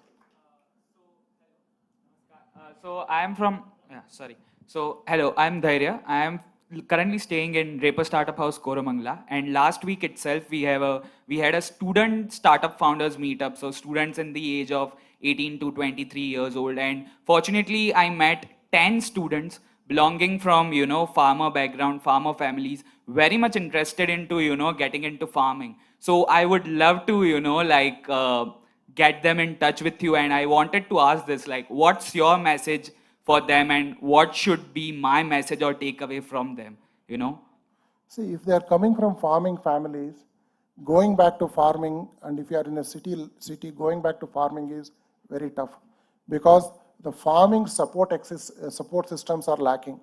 Extension services are not there. Marketing is biggest problem. Farmer grapples with lot of things. Okay, unknowns. Rain is not known. Pest controls problems, soil problems. If you have an ecosystem, that's what we are doing.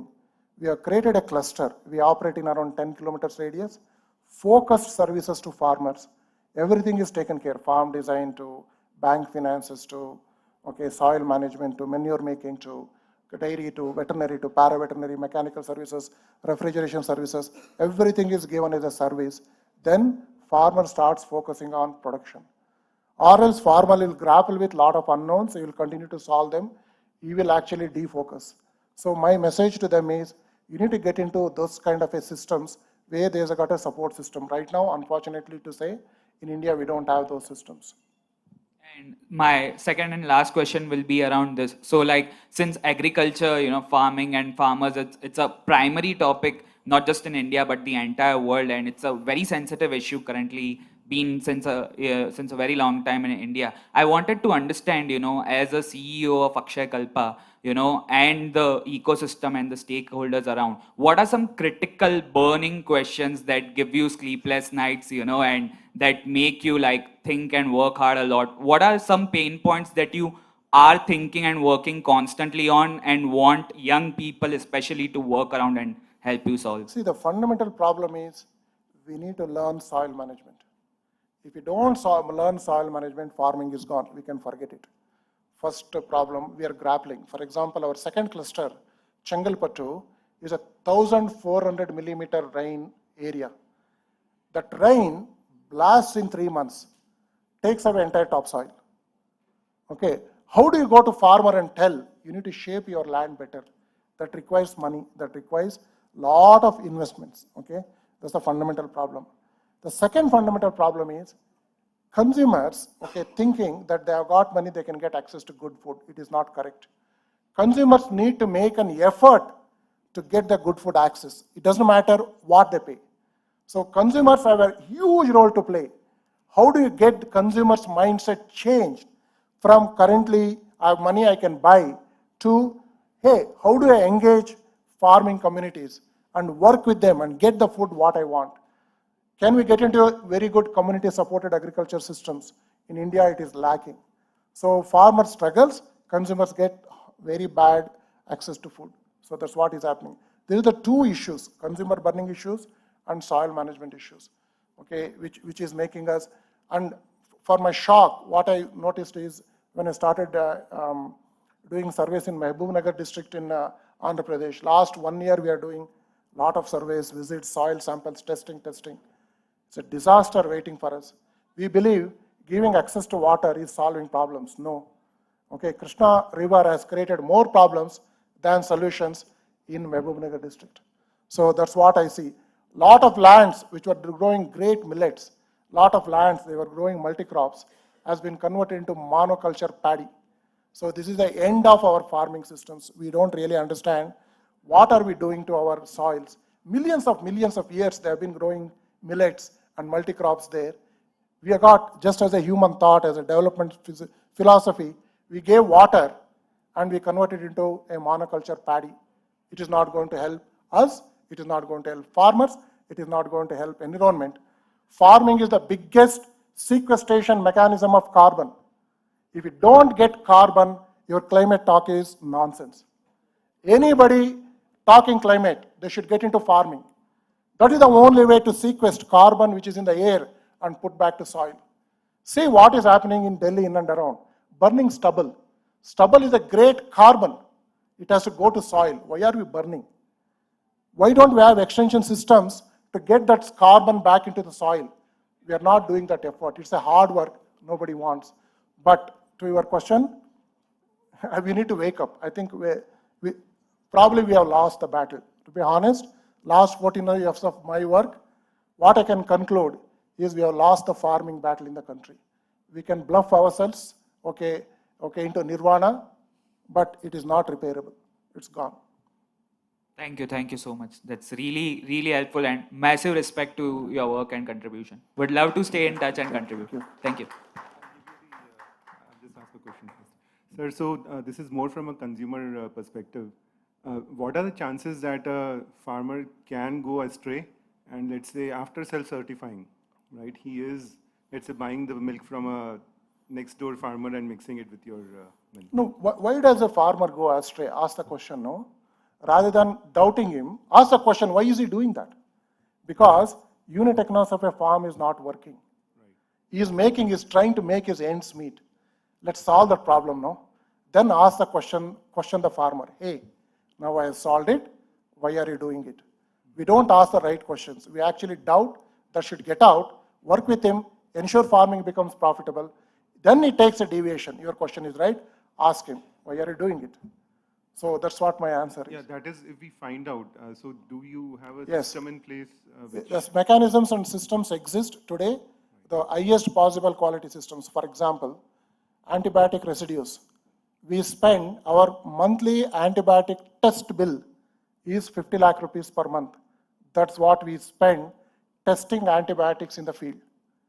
So we can't give people take a deviation, but that doesn't mean we can't work with them. We can still work with them, but we should enhance our QA and QC systems in the field. Right now, it's very bad systems in the country. We need to invest, okay, to make that testing happen. We are the only company in the country, in the milk company, field level, daily antibiotic testing. Hello, hi. Hi Shashi. Firstly, what you've done is amazing. I personally have bought like products from Akshay Kalpa before, but I never knew the message before, right? So hats off to that. I loved the presentation. I have a question, it's just out of curiosity. Now you mentioned there are 1,200 farms or one farmer per farm, right? So have you seen any impact, let's say, from the other farmers from the same villages who've seen this? Have they taken this up? Or Yes. what's the impact that you've seen? I'm just curious to know this. It's amazing question, actually. Once we went into that village and made that as a role model, lot of people have started copying it. How the housing is done, how the cows are fed, how the soil is managed, how we are trenching, how we are bunding, how we are doing crop integration. That's the whole purpose of Akshakalpa initiative. Get that role model rolling. Now they are saying his lifestyle has changed. They are trying to adapt him. That's exactly the change. Though we will never take him into our grid, but they are making a substantial changes into the farming ecosystem. In our area, you go and see, entire cow housing has been changed. We didn't do anything. They just copied what our farmers have done. Cheaper, easier to manage, very hygienic to maintain. That's what is required. We copied British legacy, or I should have European legacy of cow housing in the country. We didn't innovate what is required for a tropical, subtropical country like us. We copied a temperate climate systems of Europe into India. It will never work. We need to innovate. So people are been copying.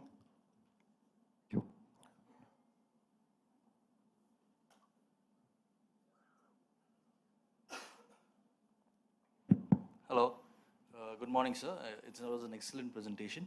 One small question, sir, I have is the product portfolio that you have, sir, is mostly staples, right? And today in the retail market or B2B market, they have spoiled with choices which are low-cost choices that are available to the retailer, which may have higher margins. And even the customer, when it comes to staples, he does not want to go. So in that field, how did you, manage to convince the retailers or the customers to pay a premium to buy a staple product, Okay, so what we do is we don't do staples, we do fresh. Okay, milk, okay, vegetables, greens, tender coconut, all of it is fresh. Okay, that's the category we are in. Your point is very clear. I think the previous person who spoke, who did mention average order value, okay, as one constraint. Average order value of Akshakalpa customer is 90 rupees. So that's what, okay, at 90 rupees, can you deliver them profitably? We are able to do that. We don't do day deliveries. We do morning 5 o'clock to 7 o'clock deliveries. We have to order today evening, tomorrow morning deliveries to happen. So 80% of our business is D2C, okay, either happening through our direct channel or happening through e-commerce channels. That's what it is. Around 10% is retail, around 10% is unorganized agents. That's what we have done.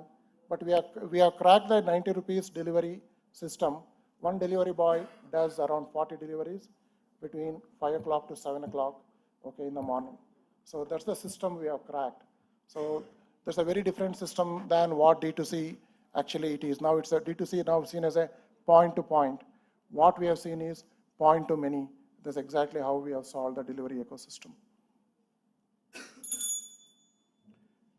I think that's it. Okay, one more question, please.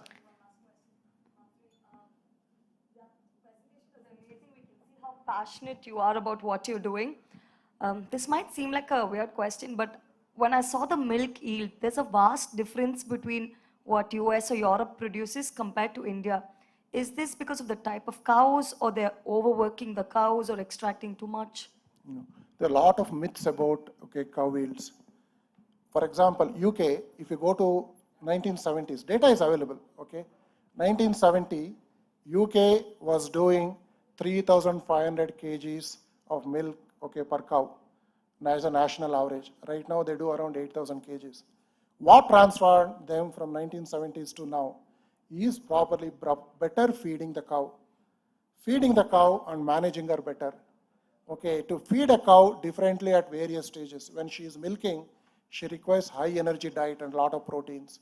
We need to really understand how do you feed a cow. We never made that change. We kept on feeding agricultural straw, agricultural waste, and expected cow to yield better. To reach that level, we need 100 years vision in the country. To take what it is. Right now, we have got amazing desi breeds, okay, to Sahiwals, to Tharparkars, to Gir. But they will never reach that level if we don't have a focused programs. Hopefully that answers. It's all feeding. It's not, okay, anything different.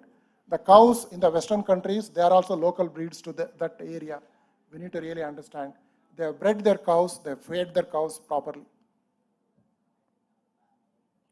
Hopefully that answers. Yeah, thank you. And just before on your desk, you have got a buttermilk. On that one left side, we have written shake, shake. When you make a buttermilk now, buttermilk solids settle down, okay? And to that one to be floating, we add a lot of things, okay, so that consumers feel, okay, mouth feel is good, okay? We have moved away from that. There are no stabilizers in that. You just shake it and have a wonderful buttermilk. So, thank you.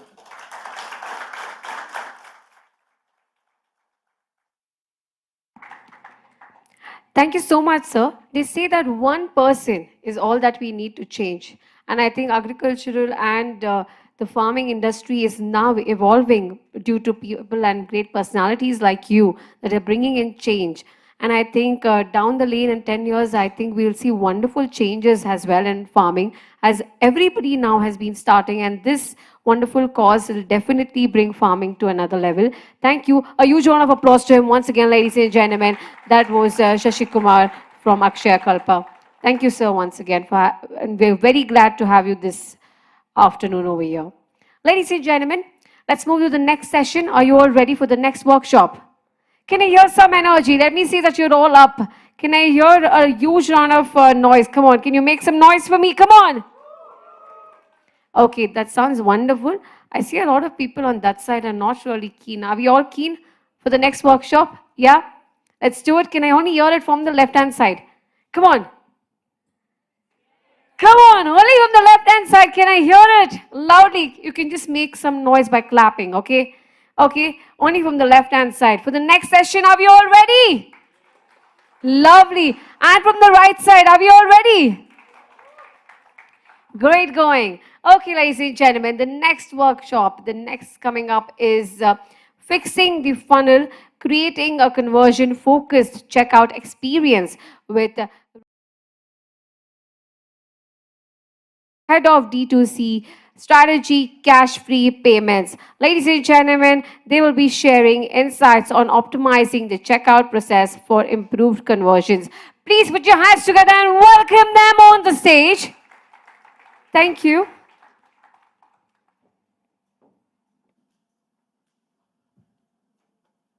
Hi, good afternoon, everyone. My name is Ridhim. I'm the founder at Ecom 360 and Cotform, which was earlier acquired by Cashfree just last year. Now, my journey to D2C started a very, very long time ago now, 8 years ago, when I built I was on the other side, right? I was building my first e-commerce brand called Piggy Parcels. Built it, scaled it so much so that I was realizing that, hold on, great margins. Obviously, because D2C was not cool then, we had barely any competitors. We had great margins, but still there was very little money to take home. The biggest problem that ate into our bottom line was RTO. Realized that, hold on, there is a problem which the industry has as a problem that surpasses the entire industry. That is a problem that we need to solve. Sorry. So yeah, there was a problem that I needed to solve. Jumped onto the other side, started building an enabler business, which was ultimately to help D2C brands reduce cash on delivery RTOs. Built Cotform, scaled it. Then the obvious next thing was, how can we now get more people? Since we have fixed the leak, how can we get more people into the top of the funnel, going down to the bottom of the funnel, which is a robust checkout experience. I do checkout and RTO prevention for a living since like last 4 years. We have put together a deck to essentially summarize my and our key learnings across these 4 years. And I'll hand you over to Vipul to walk you through what you can do to essentially grow your brand. Over to you, Vipul.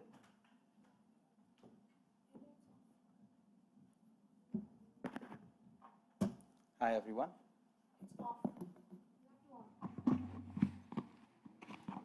Hi, everyone. Am I audible now? Yes. Great. Hi, my name is Vipul Nanda. As Hriday mentioned, I work at Cashfree Payments, and we've been one of the enablers in the D2C ecosystem that have helped a lot of different e-commerce brands grow and scale.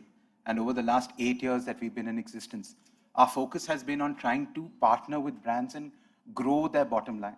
And like Hriday was mentioning, the issue has been that these brands expend, and your brands, right, your companies, the businesses that you have built, expend a lot of effort of putting together a proposition to customers that has an impact. Every time a customer comes to your website, adds a product to cart, shows some sort of purchase intent, but does not go through, that is money that you are losing. That is money that you are not able to put back into your business. That is money that you can't use to scale. And this is the biggest problem, and it's not just a problem, say, in India. It is a global problem in terms of cart abandonment.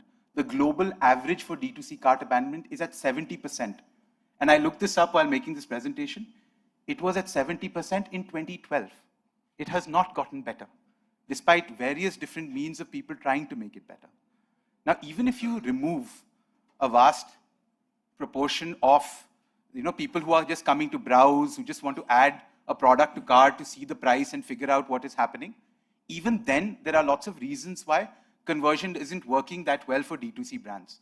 And we've called out a few data points to help you understand what the scale of this problem is. The first thing we have to recognize is that speed is important. Now, if you compare the average e-commerce site with platforms such as Flipkart or Amazon, where because they have the ability to give you a much faster checkout experience because they've invested millions of dollars trying to figure that out, you can see that they have 2x the conversion rate because their checkout is that much faster. And they are able to do this because they built those systems to do it. Secondly, we can also see that in terms of moving past that in cart abandonment, how many fields you get a customer to fill in is also something that makes a huge difference to whether or not a customer converts. Now, Amazon and Flipkart will have the addresses, will have the contact details. The reason you go there is it is fast and it is convenient. And there is nothing that you can do that will make the average customer move away from convenience. You have to deliver value. And for a lot of them, the friction that comes in going through the process, typing in the address, particularly in the transition to mobile commerce, these are problems that need to be solved for D2C brands to lower their customer acquisition costs and make sure that they are making enough money for them to grow sustainable businesses. And thirdly, and we're a payments company, so this is important to us, payment failure is also a big reason why people churn. Now, all of us have probably gone through some point where a payment has failed. It's either been pending because you were using a UPI app, or something went wrong, the wrong CVV was entered. I have very fat thumbs, so that happens to me all the time. Now, what the impact of that is that 1/3 of all customers who face a payment failure don't just abandon that cart, they churn from the brand.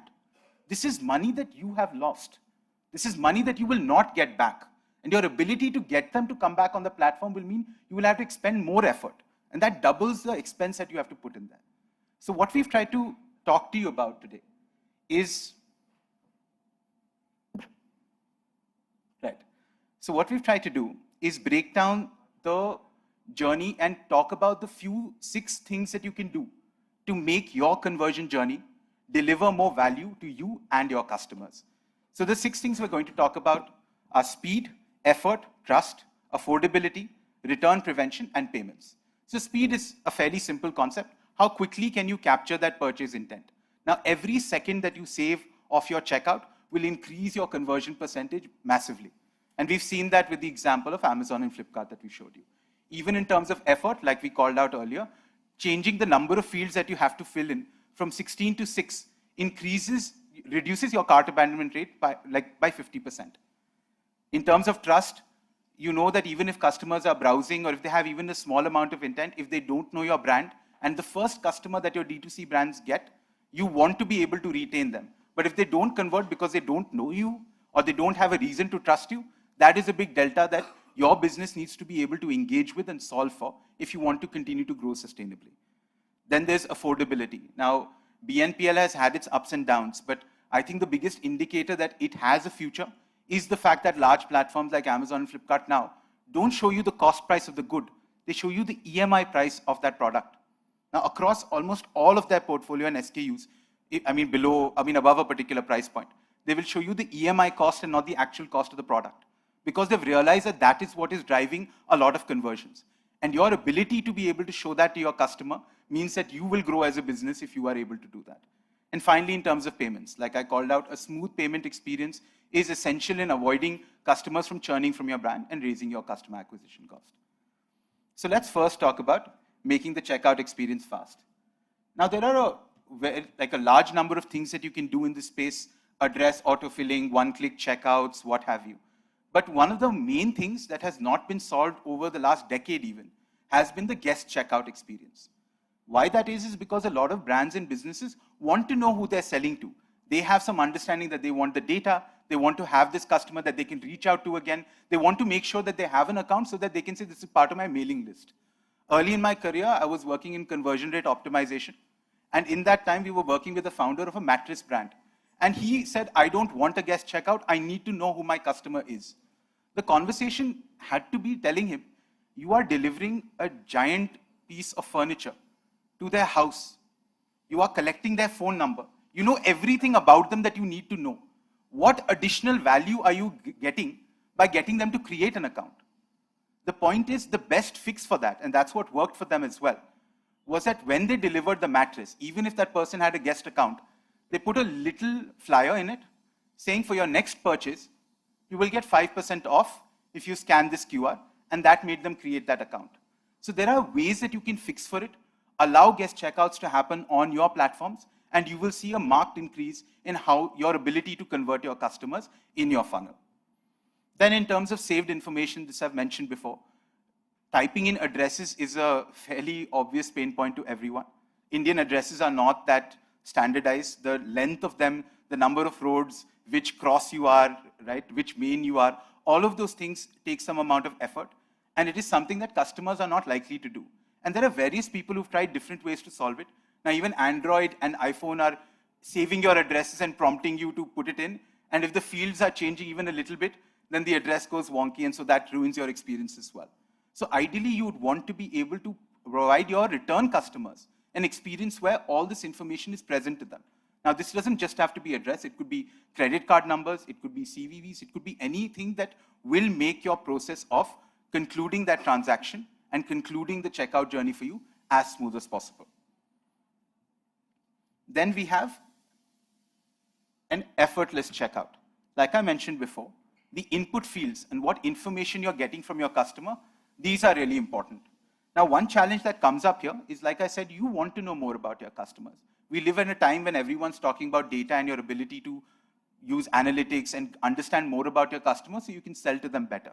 But you have to be wary of the balance that you strike between getting more information from them and finding what information is relevant and what matters more to you, getting them to become a customer or trying to find out so much information that they get turned off and go somewhere else and buy that same product from some other brand. And so the idea should be similar to what we were talking about in terms of guest checkout. Make sure that you relentlessly look at what information you're taking from your customer, how easy you can make it to go through the fields. One simple kind of thing is, a lot of times, and you guys have probably done this if you've transacted online, when you enter the address, the PIN code is the last thing you enter. However, if the PIN code is entered first, your state, your city should get automatically filled. And you will see this in platforms that care enough and have invested enough time and effort into building that kind of flow. And this is something that all D2C brands should look at to make it easier for their customers to convert. Then you also have, of course, verification, right? Like there are ways to try to get around this problem of input fields faster. You can use partners like, I think we've all seen single sign-on has reduced the effort that you have to make from platform to platform. So, Truecaller logins, Google logins, Facebook logins, social logins that enable you to understand who this customer is and get that information without having to make them type more things is something that would be useful for you. Then the issue of trust. Now see, trust is a fairly nebulous concept at the best of times. But the most important thing to remember in terms of trust is that customers care about knowing that the decision they're making is a good decision. Nobody wants at the endpoint to feel that what they've received in terms of the product or what kind of services they're receiving are not what was promised to them front up. Part of that trust comes from the main reason, by the way, for cart abandonment is extra shipping fees or extra costs that they did not see on the product display page that gets added onto their checkout at the end. That is one point where a lot of brands end up failing the trust battle with prospects. The other part of it is that online reviews and social proof are a huge mover of the needle for your average Indian D2C customer. Part of that comes from the fact that people want to know what other people are doing. Experiments have been run, even small, you might have seen widgets or pop-ups when you're going through a checkout saying someone from the same location as you has just purchased this product. They're using that social proof to give you the idea that people like you are buying this product and you should use it. The earlier talk that was happening, which was talking about word of mouth as a form of improving distribution, this ties into that. People want to know that they are making the right choices, and the best validation for that is that if the people like them that they see around them, their peers, are making that same decision. And then, of course, we have security and trust. Now, there are various ways that you can solve that particular problem. One fairly normal or commonplace things are trust badges, right? You see symbols saying that this checkout is secure. You see other logos of, say, Visa, MasterCard, or brands that you're familiar with and you use daily. And that becomes a lever for customers to say, hey, if they're showing that logo, there must be some kind of diligence that has happened by somebody else that has solved that trust problem for me. At the end of the day, we are all convenience hungry. We don't want to expend the effort to do that much research. As easy as you can make to show that information front up, it helps. So in terms of social proof, having reviews on your product display page, having a rating, showing those logos across the journey as often as you can, all of these help in that perception of security. Part of that is also whether your checkout experience is something that looks like the rest of your website or not. Because we've all been wary or have at some point heard of someone, or if we've not suffered it ourselves, of some sort of online scam. And we should be concerned, right, if we see that something very different is happening on the screen in front of us. And so we want to make sure that the experience that we're going through is as similar to what we've seen from the brand before that. Even things like the fonts you're using, the colors, all of that makes a difference. Whether your brand logo is present on the checkout screen as it was on the website. All of these things have an impact, if not subliminal, even on the face of it, to changing whether a customer decides to buy from your brand or not. Now we have affordability. Now, I think at some point today or earlier, I also heard about offers and the burn that people have to put in to be able to drive towards profitability through growth. Part of that comes from the fact that we are all bargain hunters. We all want to be able to walk away from a transaction saying, I got more value out of it than I should have. In fact, there's a lot of science that has gone into how people react to offers. One of the things is saying that, hey, you know, it would be cheaper for you to do something is not quite the same as saying you lost out on a good deal if you don't do it. You will see other ways in which people try to incentivize you to buy something. Clearly, cashbacks are one way, discounts are another, but people prefer discounts because they feel that they have gotten that value immediately. They feel that they got something special. So the more personalized or special you can make that offer feel, the better it is. Part of that is, for example, if someone has ordered something and they've asked for a cash on delivery order, which has its own kind of pain points, and I'll be getting to that when I talk about returns and RTOs. One of the most effective ways we've seen in our experience of converting them and saving yourself from RTOs is at the point that the package is shipped to them. Send them a WhatsApp or an SMS saying, hey, your package is on its way to you. Do you want to not have the hassle of having exactly 478 rupees ready at the door when that person lands up there? If you want to, you can digitally prepay that now. The feeling and the security that they get knowing that something's headed their way, that they can track it, enables them to pay for it. And then if you give them, say, you can do it at a 5% discount, that immensely improves the ability for you to change a COD order into a prepaid digital order, which is better for you across the board. We also have the idea of whether offers are visible on the product display page or not. Conventionally, and I'm guessing a lot of us, of the D2C founders here, and the ones who are operating on these platforms, are using, say, enablement tools such as Shopify or Dukaan or these sorts of platforms. And there, you will notice that the visibility on offers may not come on the product display page. It might come when they're on the payment page. What that means is the time at which a customer is making the decision to buy from you or not is going to be on the product display page, where all that information is available. If they've already decided to buy from you, and they've clicked that button, and then you're giving them 10% off down the road, that 10% is doing you no favors. Because by then they've already decided to buy it, and then you're giving them some value. That takes away from your bottom line. The best way, therefore, to kind of fix for that is to make sure that the offers, EMI plans, buy now, pay later options that are available are shown right up front on the product display page itself. Now, if there is a no-cost EMI that is available, you should be showing it where the decision to buy or not buy is happening. It shouldn't happen after they've already made that decision. So therefore, it's important to consider that when you are building and as the post, even if you're operating your websites and applications. And finally, we have the big problem that D2C continues to face, and this is a more Indian problem than it is an international one, on return to origin. Now, we've seen in our experience that, and there is data across the board on this, that there is a much larger proportion of return to origin on COD orders. The reason for that can be manifold. One is that there is no sunk cost affecting you. You feel, I haven't done anything, I haven't paid anything yet. If it goes away from my door with no loss to me, there is no reason you feel invested in making sure that that product lands up for you. And a lot of these products and the things that D2C ends up selling can be impulse purchases. While there are some staples, etc., that you might need for different sorts of verticals, when it comes to, say, fashion, apparel, or impulse purchases of even food and beverages, if you feel that it doesn't end up coming, you wasted maybe 5 minutes of your time. It doesn't feel like that there is much of a loss to you. That is why COD orders get returned more. The other reason, and this is more of a process one, is you don't necessarily know when it is going to come at your door. You might not be home. There might not be someone there who can help you with that delivery. And so therefore you might say it's not worth the effort. I'll just let it return, I'll buy it again from somewhere else. It's not something essentially that I need today. And so that also increases your return to origin. So therefore your ability to do two things. One, make sure that the customer who is coming through your journey and who has purchase intent actually does purchase is important. COD is something that enables trust as well. People don't want to pay until they hold the product in their hands. And so that is a problem. But can you find like a middle ground? One of the ways to do that is partial payments. If the product that you're selling has a high SKU value, say it's like 3,000 or 4,000, it's a premium product that you're selling, and you want to make sure that this is not something that ends up being a loss to you.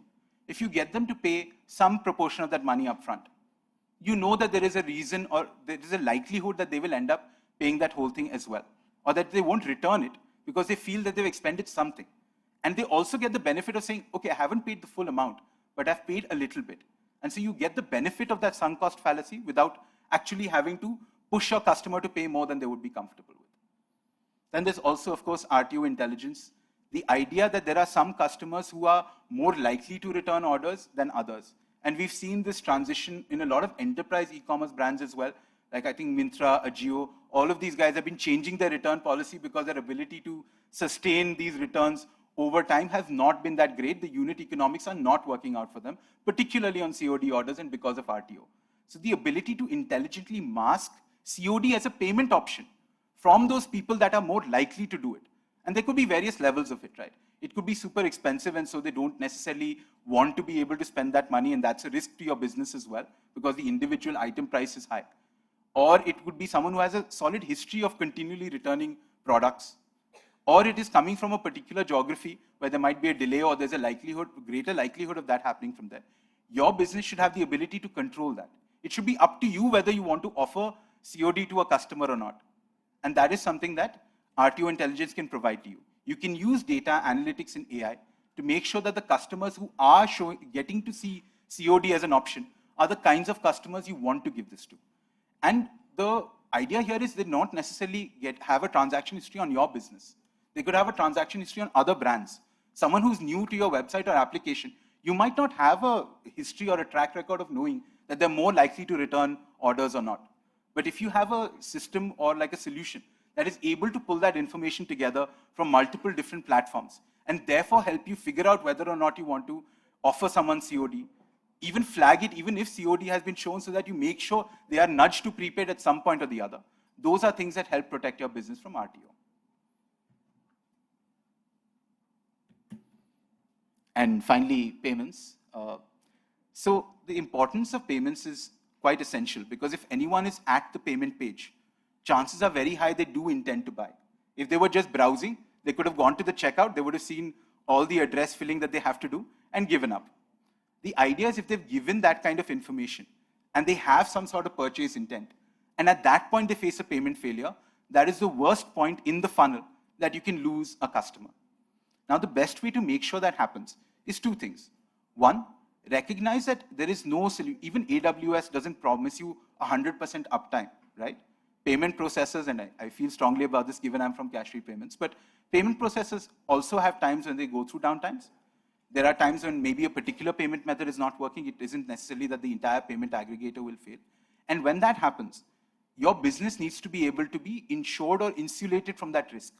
Because if you have a website or an application where payments are not working, you don't have a D2C store. You just have a website or an application because people don't have the ability to buy anymore. So the more you can hedge your risk, the better it is for your customers as well.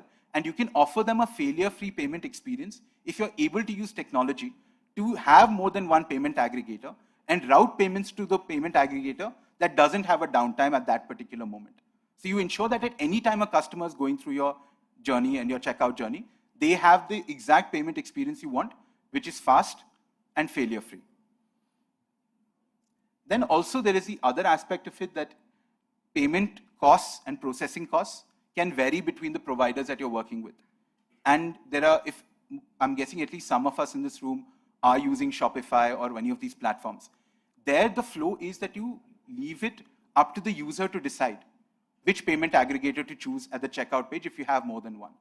Now the issue with that is, if you go back to the saved payment information point about a fast checkout journey, is that if you are not using the checkout of payment aggregator A, and you saved it on payment aggregator B, you saved your card or your UPI handle or what have you, but the next day that option is not available or you choose the other one, then you don't see that information, right? And then you have to enter your card details or your UPI VPA again. Additionally, there's also the problem that why people would have an opinion about which of these B2B brands to choose from. That is something that's taken away from your business.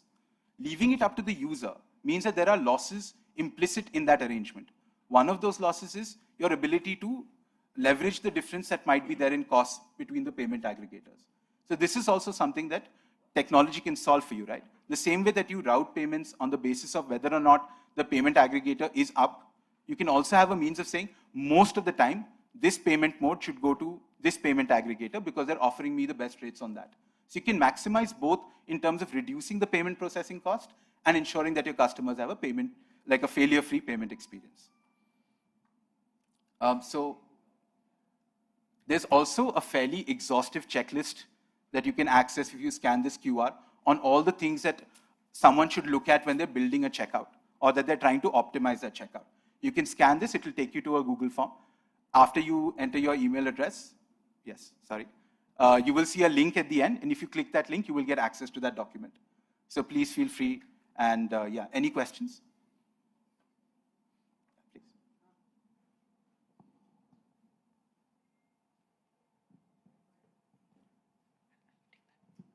I don't think these are working. Can someone get a mic to the gentleman?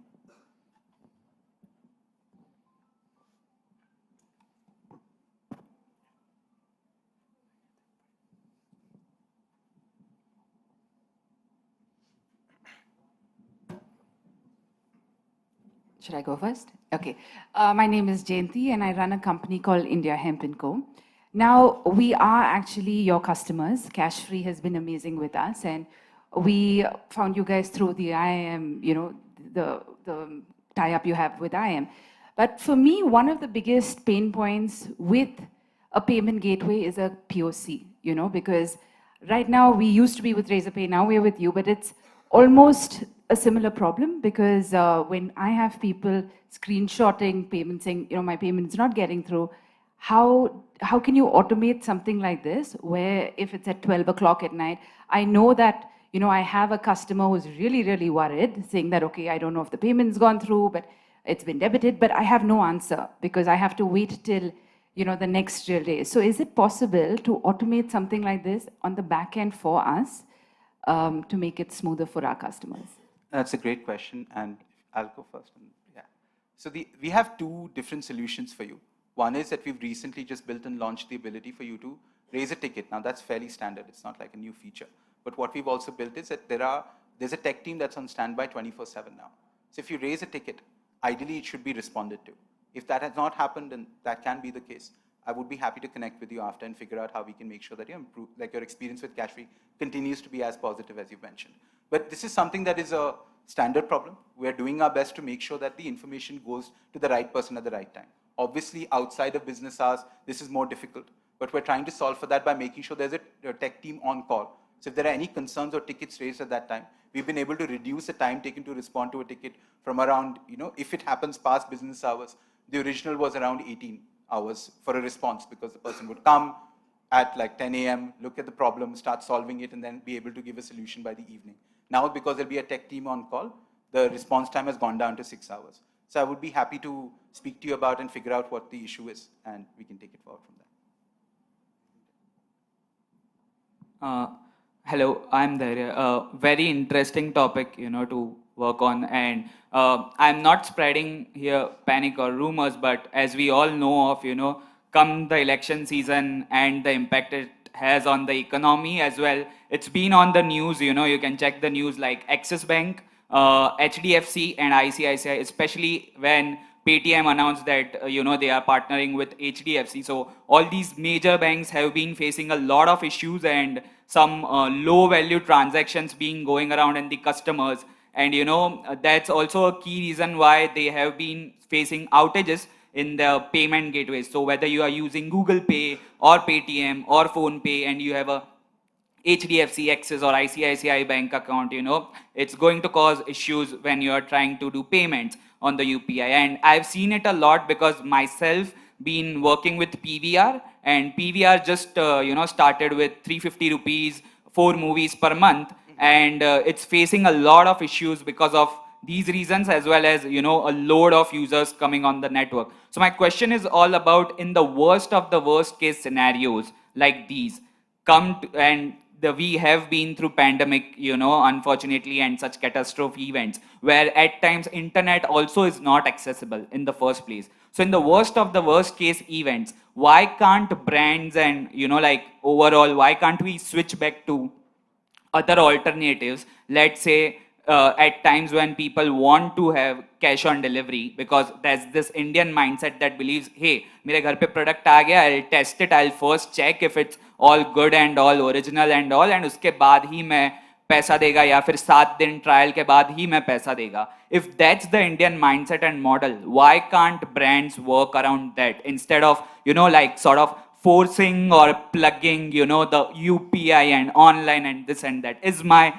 curious question out there. So Hriday is the expert when it comes to cash and all of that, but after that, I just want to tell him about the payment side. Oh, yeah.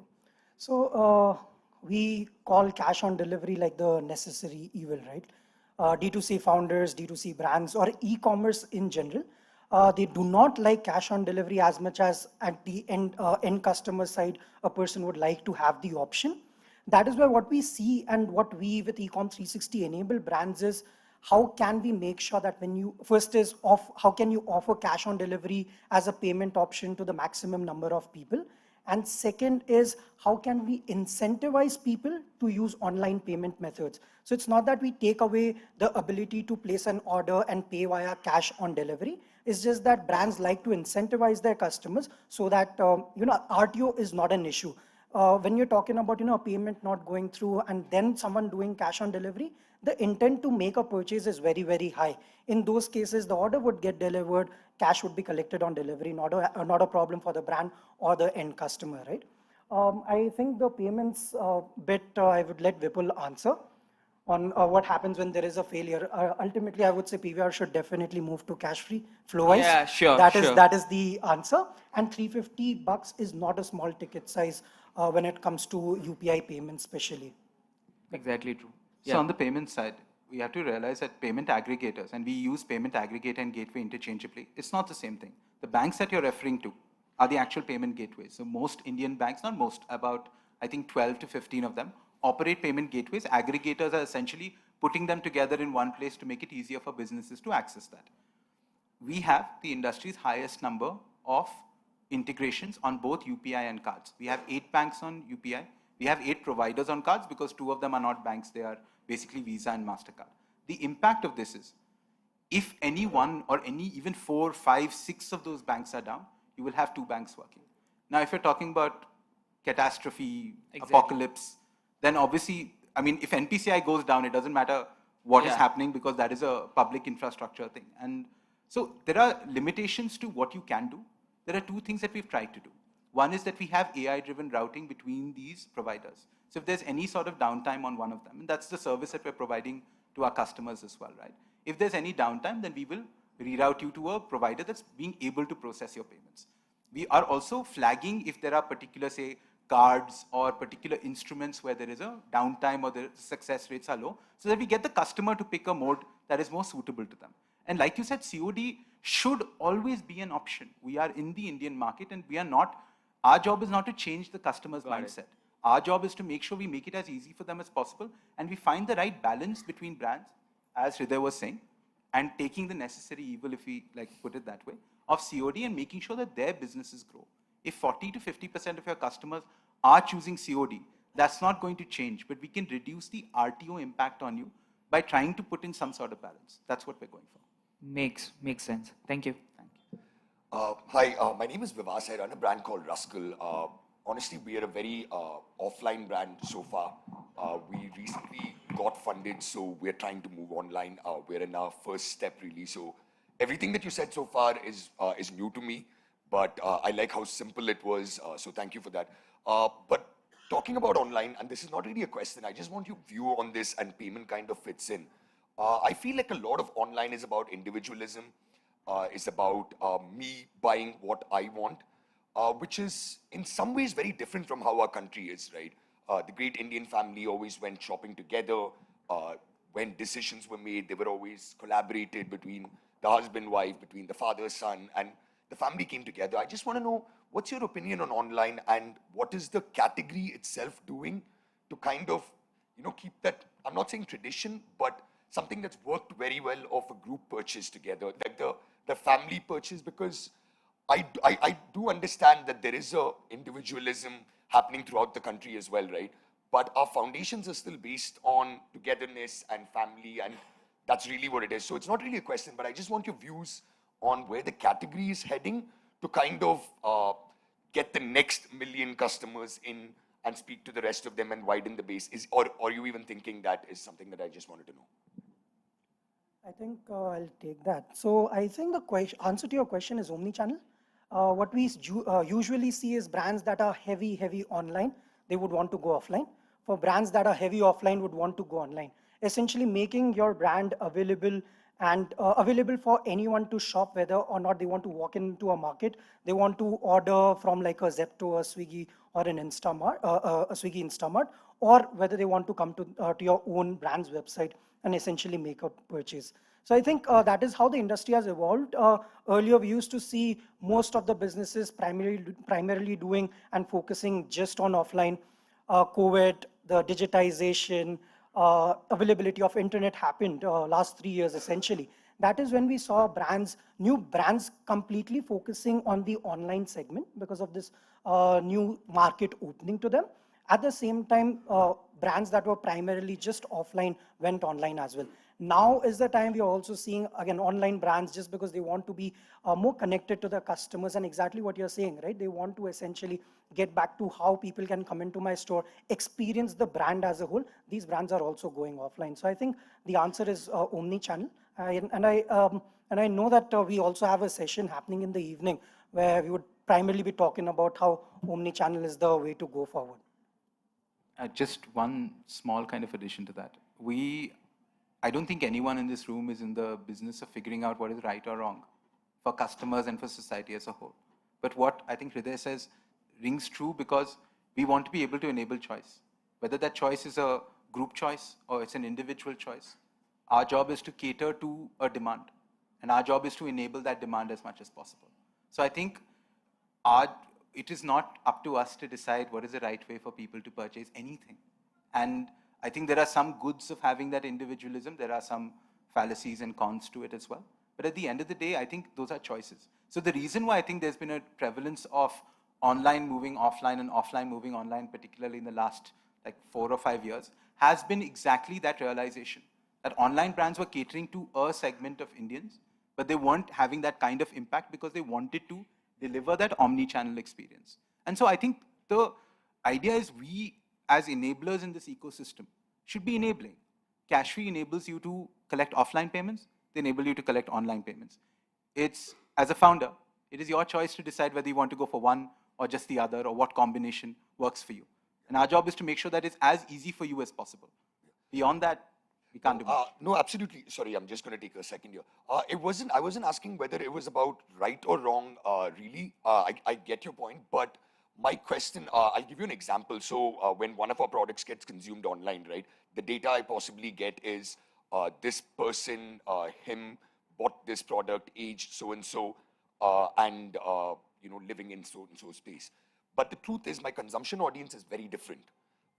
He probably bought it for his mother at home, or maybe his child at home, and we've seen this. And in offline, I'm able to address that a lot because I see them. So therefore, my POS, the way I have it, is different, and I speak to them differently at an event.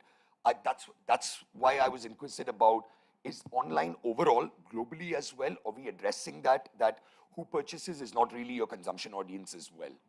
Hey, hi. But, yeah. Let me try to address this. My name is Weber. I head marketing for Cashfree. I think it's slightly to do with consumer choices and marketing. So I thought I'll sort of intervene.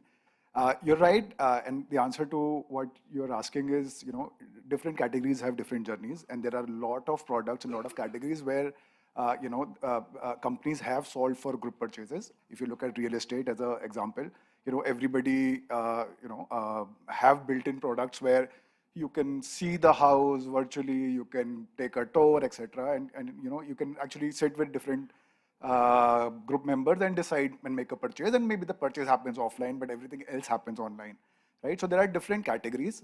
But having said that, online and the kind of convenience, the kind of payment choices, the kind of premiumization that the new generation is showing as a consumer trend, what we are seeing that brands like Revlon, etc., which took about 20-25 years to reach to a revenue number, that Mamaearth did it like in 5 years.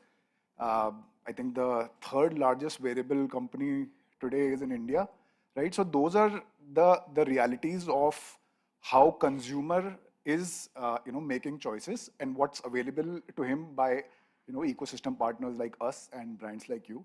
So I think maybe somewhere there, depending upon what category you are solving for, you will have to decide the journey and accordingly choose a method to solve the purchase journey. I hope that answered. 3 answers to 1 question. Yeah, Vipul, I have one question for you. You were talking about RTO intelligence that you would give to brands to take a freehand decision on whether to give COD or not, right? So for a brand, let's say if I opt cash free, do I get to see on any dashboard that these kind of customers, or do I get to change the levers and try to play around and see what's working, what's not? Great question. I think this is something a lot of our merchants ask us very, very often, right? Can we change X? Can we change Y on the checkout? Can we essentially play with the levers out there, right? One of the things that one is obviously those customizations are available, but we do not make all the customizations available to end merchants because we believe that you are great retailers, you are great marketers, you know what to sell and how to sell it. We know how to optimize the checkout journey. So a lot of times merchants do come up with a lot of weird requests which they think in their mind they would want to test for their store. We have essentially tested that would be something that we would have tested across 1,000, 2,000 merchants already, and we know whether or not that works. So customizations possible till the extent that they do not harm your customers. And otherwise, if there's something that you come up with completely new, that is what we build with merchants as well. Just one small addition to that as well. I think the way you frame that question, right? So the idea is that firstly, the dashboard that Ecom 360 provides flags orders that are high risk of COD, even if the COD has been given, or RTO, sorry, high risk of RTO, even if COD has been provided as an option. So that data exists and we present it. But at the end of the day, we're all operating in a universe where we're trying to figure out this faceless human being that's interacting with my digital storefront, what they really want. And I think what Hriday is saying is right? Data is always going to beat presumptions. Data is going to beat opinions every single time. And so the idea is we can present that data to you. We can, to some degree, give you the customizations that enable you to make the choice that makes most sense for your business.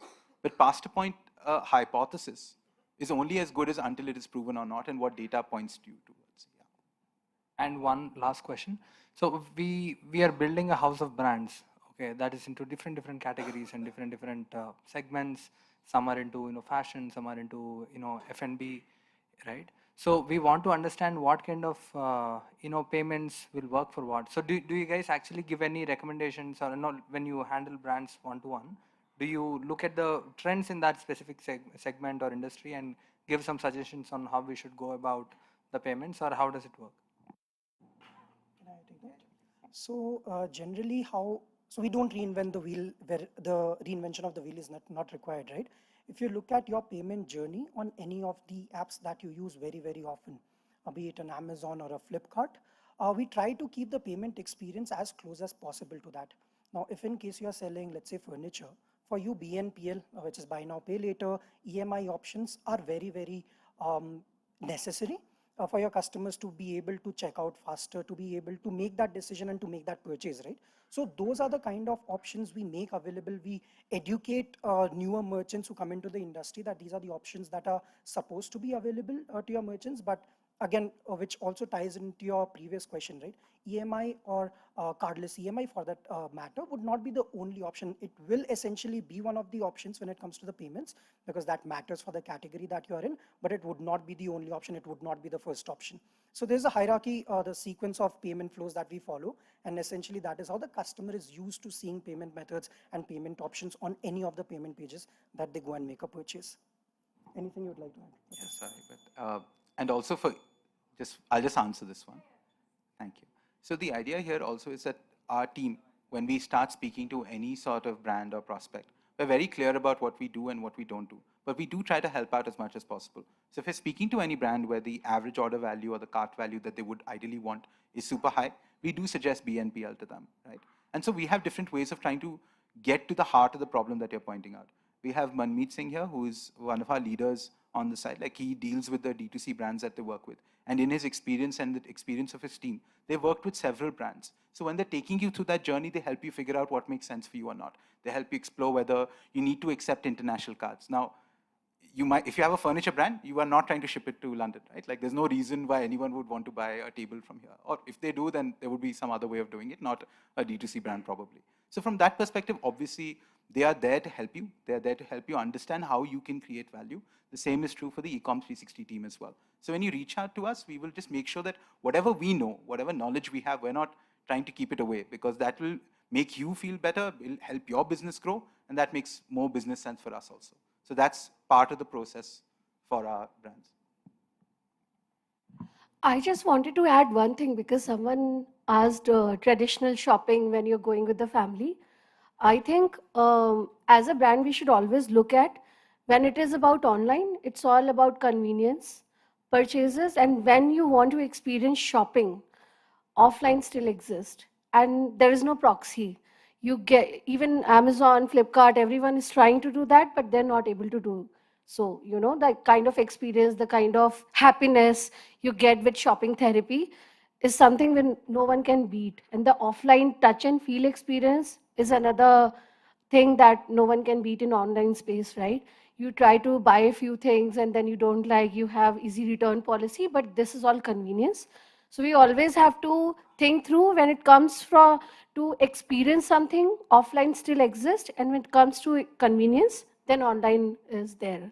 So we have to divide those things in our mind and target our customers accordingly and be available accordingly. Thanks. Thank you so much. I have one question. You can take it offline. Okay. Yes, thank you. Thank you, gentlemen.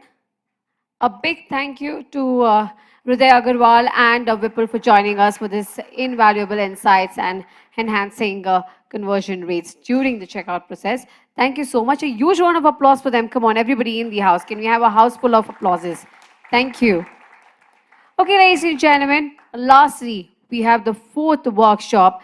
We have a sneak peek into the world of e-commerce and logistics at DTDC, led by Anuja Belurkar, Channel Sales and Strategy e-commerce. Learn the secrets to capturing your product's essence through compelling visuals. So please put your hands together and welcome Anuja on stage, please. Thank you.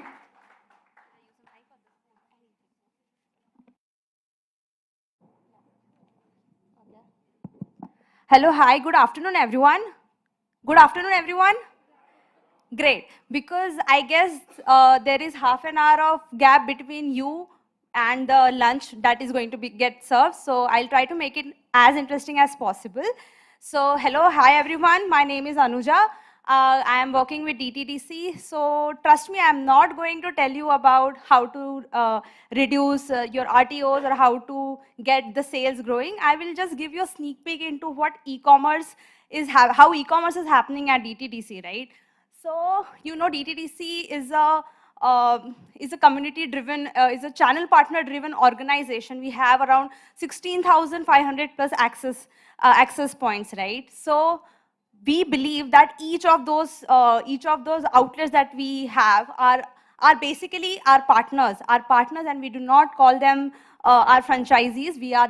Those are our exclusive DTDC partners, and we believe that each one of them are entrepreneurs in themselves, and we understand what entrepreneurs are. We understand how difficult it is and how innovative solutions entrepreneurs can bring to the table, right? So with this, okay, so I'm going to take you through case studies of different problems that entrepreneurs similar to you have faced across. And so you must have definitely heard about user personas. I'm going to take you through entrepreneur personas of different people who have faced challenges and how DTDC has come up with different solutions and how we have tried to solve these problems and grow them, right? Can you give me a pointer? Oh, here it is. Thank you. Okay, so across this journey, we'll talk about different entrepreneurs that we had met. So all of them are fictional characters, but are real life problems that we have solved across the journey, okay? Okay, so let's meet Anand. He was seeking for a 3PL solution. Now let's try to understand what a problem Anand was facing, right? So Anand was a founder, he's a founder of an apparel firm. He's seeking for fulfillment services. What his basic problem is that he has to compete with marketplaces, right? Whenever a D2C brand goes online, marketplaces have the ability to give a next day delivery and maintain the inventories, but the platform fee and the costs are pretty high, and hence Anand has a problem and he wants to get to the consumers to those areas within a day or two, right? So he has a problem and he has his frustrations, right? He has the lack of knowledge on which areas, which places have the demand for his product. He does not know how much inventory and what inventory has to be stored at those places. And eventually, after when he is now a mid-scale entrepreneur, he does not know how to scale this up, right? And how do I get this, how do I reach the consumers in the day's time? Struggling with marketplaces is the biggest challenge with D2C brands play with, and trust me, DTDC does not work with big marketplaces. We work with brands like D2C brands only. So these are the frustrations we know, and what would a person like Anand require? He wants to reach the consumers in tier 2, tier 3 cities as well. He wants to reach to, apart from metros, right? Metros is definitely a question which all of the logistics player can solve, right? Apart from that, he also wants guidance on optimizing where to store, what to store, how much to store. There is a very big problem of dead inventory, right? And that's a very big challenge. So when DTDC figured out, met an entrepreneur like Anand, they figured out that what we can do is create a fulfillment center is definitely an answer to this. But how is DTDC different is the question. What we figured is that we have a huge network of 50 plus, 40 plus large hubs and 500 plus mid-size hubs. Through these places, only the last mile is happening, right? So what we did is, part of this facility is something that we converted into a storage facility for those inventories.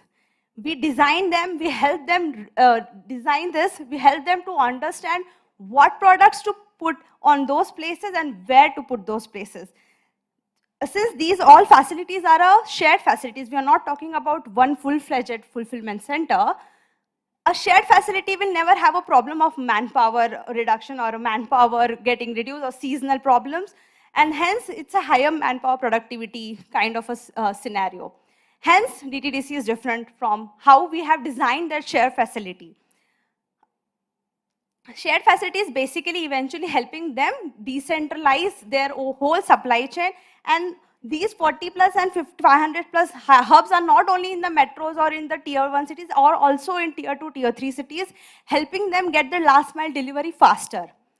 Apart from this, the brands, what brands need is the market intelligence, right? The intelligence to understand what to put, where to put, and how much to put. Dead inventory is a very big cost. Everybody is aware of that. And we have to ensure that this does not create a problem for a D2C brand. We want them to grow. And the ethos of DTDC lies in let's grow together, because the moment a brand like you grows and a partner like you grow is when DTDC and a logistics player will also grow. Okay, so when we are talking about fulfillment centers, which are shared facilities, right? This is how we are going to compete with marketplaces, because for the next day deliveries and faster deliveries. This is redesigning your network. This shared facilities is not something which we have built in 1 or 2 years. This is a 34-year-old facilities. This is not something which is built in 1 day. Hence, this is very unique to what DTDC has created and given a solution to an entrepreneur like Anand, right? Okay. Apart from that, this is the savings that you get, right? You do not have to incur a capex, because fulfillment is a capex driven, and you have to put in a lot of money in that, and you don't even know how much you will get the returns on it. So if you are partnering with some 3PL organization, and assuming that 3PL organization also doing your shipping, right? You are saving a lot of cost. That cost you can put into getting your sales. That cost is something will help you to do a digital marketing and do a performance marketing. WMS is a warehouse management system. You might be feeling that there are different types of warehouse management. Every company is working with someone different. We do not have any restrictions on what warehouse management system that any of the client or a partner is using, right? We are flexible, we have integration with all those technologies, and we have that flexibility of managing that WMS, right? Apart from WMS, also the sales channel. It does not matter where you sell, whether it's Amazon, whether it's Flipkart, whether it's your own website. We have an integration channel, and that's the flexibility that you get, and hence it's a fulfillment, 3PL fulfillment, which we call as a smart fulfillment point, right? Okay, now let's meet the next entrepreneur. Let's meet Shivani. Fulfillment, as I said, is something where you know what inventory looks like, right? Now, when you have a problem of a make-to-order kind of a scenario, say something like an eyewear company, where you cannot put in manufacturing units in all the regions, right? It's impossible. You cannot put in that much of capex. You still want to give the client, your end consumer, that next day delivery, the premium delivery, but you cannot do a fulfillment definitely. So fulfillment solution is gone away, but you still want to give the premium services. What will you do? We figured this is something what Shivani was facing as a head of an eyewear company. She wanted to deliver faster, but she just didn't, because her product was a make-to-order product, and she knew that fulfillment is not for her. But she still wanted all the advantages what a fulfillment gives, right? These are the frustrations that she was going through. She wanted a swift delivery. She wanted a next day delivery. She wanted her consumers from tier 2, tier 3 cities as well to get that amount of services. It should not be restricted only and only to the metros and the top 10, 20 cities that we are talking about, right? That's what she desires. She wants to expand. She wants to penetrate higher. Now, what we did, we figured that brands, this is just an example, right? There are definitely some other brands who do not have the capacity of inventory, right? They do not have the capex to store an inventory for more than a week. They cannot go for fulfillment. The brands that we had interacted with, around more than 50 odd brands, were someone who do not have the capacity to store an inventory of more than a week. This is a problem. Now, what is the solution? We thought that we can design a solution and a premium line haul only for these D2C brands. When design such a line haul, you as D2C brands, you can promise your end consumer that yes, you will get a next day delivery, yes, you will get a premium delivery, a faster delivery, irrespective wherever you reside, right? The premium deliveries is not restricted to metros. Premium deliveries are across the country, across tier 2, tier 3 cities, across the places which do not even have an airport. This is something which is new. This is something that we introduced. A very premium line haul is something that we had introduced specifically for such D2C brands. Again, we talk about aggressive tags, right? When I'm telling you that I am going to give you a delivery in a tier 2, tier 3 city at a place where there is no airport, I am giving you a day definite delivery with the freight waiver if it does not happen. This gives brands like yours, brands like Shivani's, an ability to compete with marketplaces. This will give her the power to compete and be on the top of her game, right? This bigger problem on such places is also the traditional brick and mortar stores that we talk about. Depending on that as well, we are giving an aggressive tag is something which is a new product that we had come up with recently. Next day delivery is something which I told you about, right? It's, say, if you are sitting in Bangalore today, you can get a next day delivery to Guwahati, next day delivery to places in UP, to places in West Bengal, which is something which is very unique to the industry. We have already, this product is already live, and we are already giving 90% plus service levels to such customers, right? So Shivani helped us create such a product which is a premium delivery product after the fulfillment product, right? Okay, now let's meet the third entrepreneur. Let's meet Raghav. Raghav is a health and wellness entrepreneur. Let me be specific, he is a sexual wellness entrepreneur, right? With the society that we live in, we still have a stigma of buying such products. And if somebody comes to know about that we are using such products, there is a shush, guilt, shame, something which is associated with such products, right? Even if a person buys it and if the delivery boy comes and give it to your house, you will be like, if there is someone around, you don't want to accept that parcel. That creates a problem for people, for founders like Raghav, right? So what is the solution? Because Raghav has done his bit on creating an online platform for them to access those products easily. But what if they do not have the freedom right now to, when they do not have the freedom to use those products because the shame is associated with it? And trust me, Indian mindset is not going to change. Even if metros do, tier 2, tier 3 cities also have the same level of problems. We have to understand that how we are going to penetrate and how we are going to make an impact on those societies as well, right? Because we do not want to operate only in tier 1 and metros. So what is the problem? This is what we realized when we met Raghav, that this is a huge problem the society is facing, right? So we thought that DTDC has 16,500 plus access points.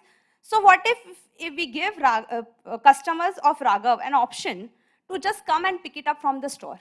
He can decide where, he can decide his physical store, he can decide when he can come and pick up. We can store that particular product for a week till the time he comes and receives it, right? These are the pickup points, which is 16,500 plus pin codes. This gives customers of Raghav the power to, and power and the freedom to collect it from the nearest physical store. This is basically trying to overcome the shame and the guilt kind of a factor which is associated with, such products. This is not only sexual wellness, but there are definitely many more products. This is just an example that I'm quoting here right now. Okay, apart from that, this was an example of a sexual wellness brand that I talked to you about. Logistics industry's biggest problem is an address issue, right? What if the address is wrong? What if the address is incorrect? We do not know the pinpoint location of a particular area. When you leave metros, when you talk about bigger skylines, you probably might figure out where the address is. But what if I am talking about a plot number 33, a plot number 44? You do not know where the address is located unless the delivery boy who is residing in that area is aware of that address, right? What if in such a challenge location kind of a scenario, I give you an option of you choosing your pickup location, and because this 16,500 500 plus access points covering 96% of India's population is present across the length and breadth of the country. It is in every nook and corner, in every gully you can see a DTDC outlet, right? And that's where we can solve this issue. Address issue is something which everybody is facing, and this is something of a solution that we can give to entrepreneurs like this who want to penetrate into a tier 2 and tier 3 cities, right? So Pudo is the solution, which we call as a pickup drop-off solution, which is direct to shop, which I'm talking to you about right now. Apart from that, since the last mile cost is now gone away, right? Because no delivery boy is coming and giving it to you at your doorstep, right? The cost of traveling from the outlet to your house is now gone away. You are getting that cost optimization. Why don't you use that cost, tell the customers to get a 40% discount on the next purchase? Probably he will do a repeat purchase, right? This is something which will help you also to grow. Utilizing such concepts, because look, 16,500 plus pickup points is not something which we built in a day. It is a 34-year journey that we have traveled across.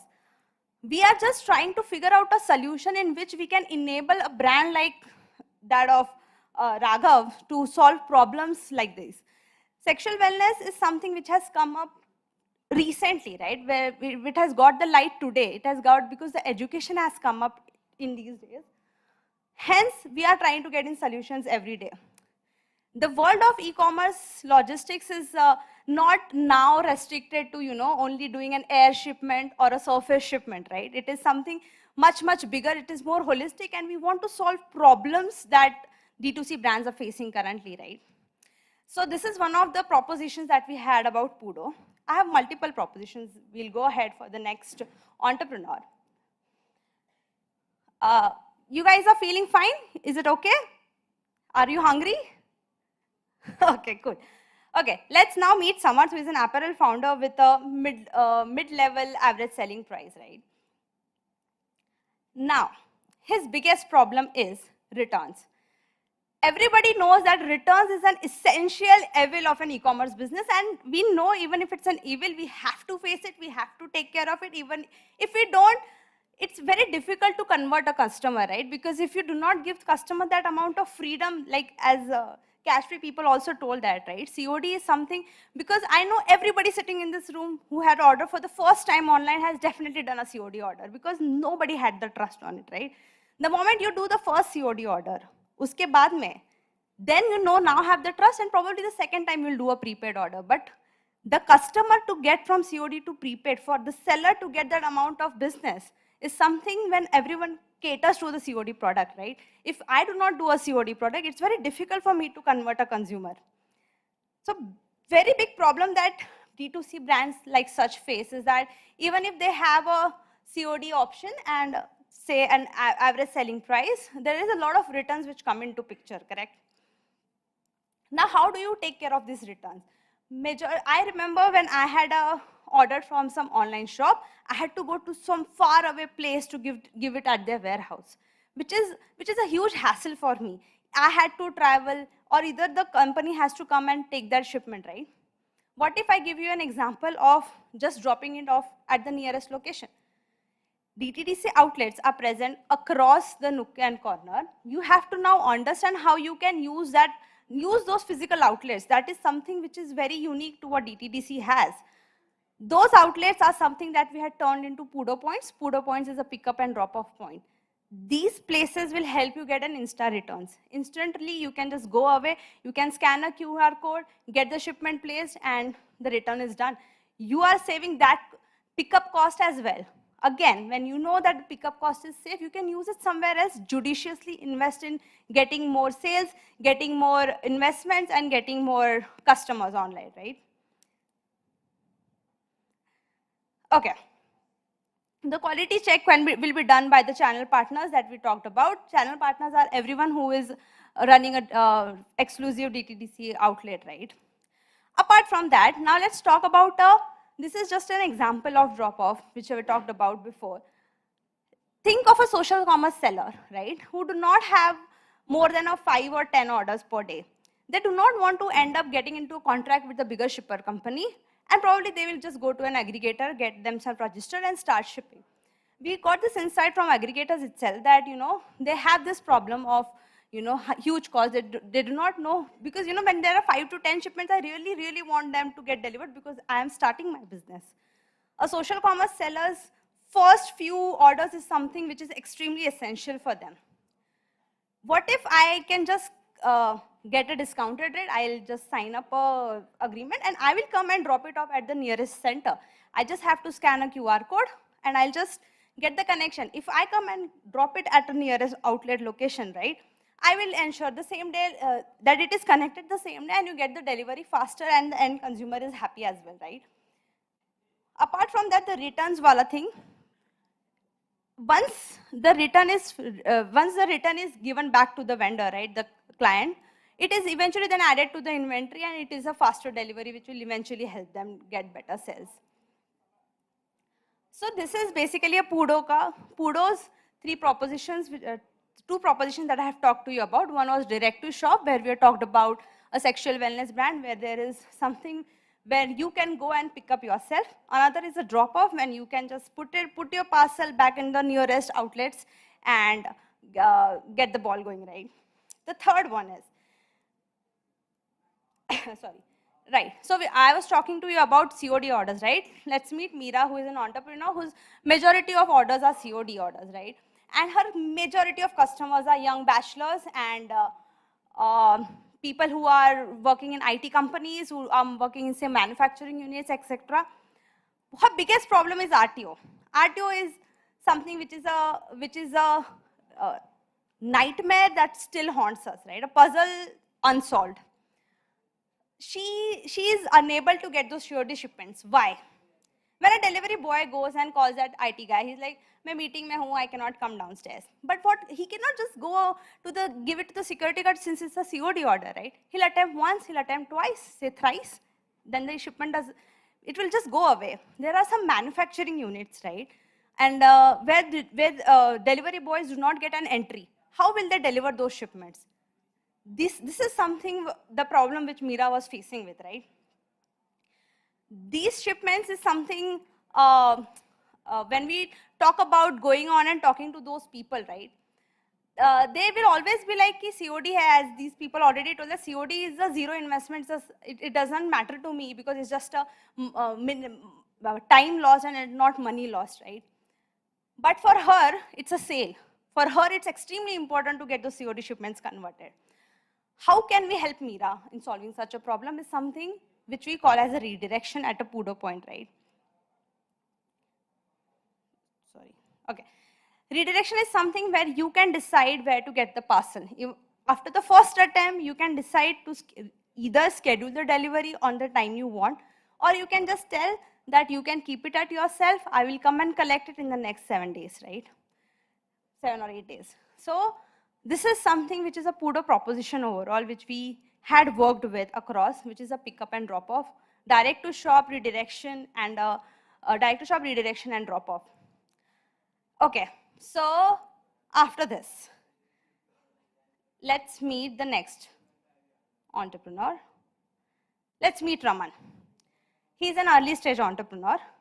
So everybody who comes and talks to you are talking to you about supply chain. They're talking about how can you improve your supply chain? How can you get the first mile, last mile figure? How can you get the inventory better? But nobody is talking about your business. Who is talking about it? Who is telling you, because of your focus getting diverted into the supply chain areas, you're not able to focus on the core product that your company is working on, right?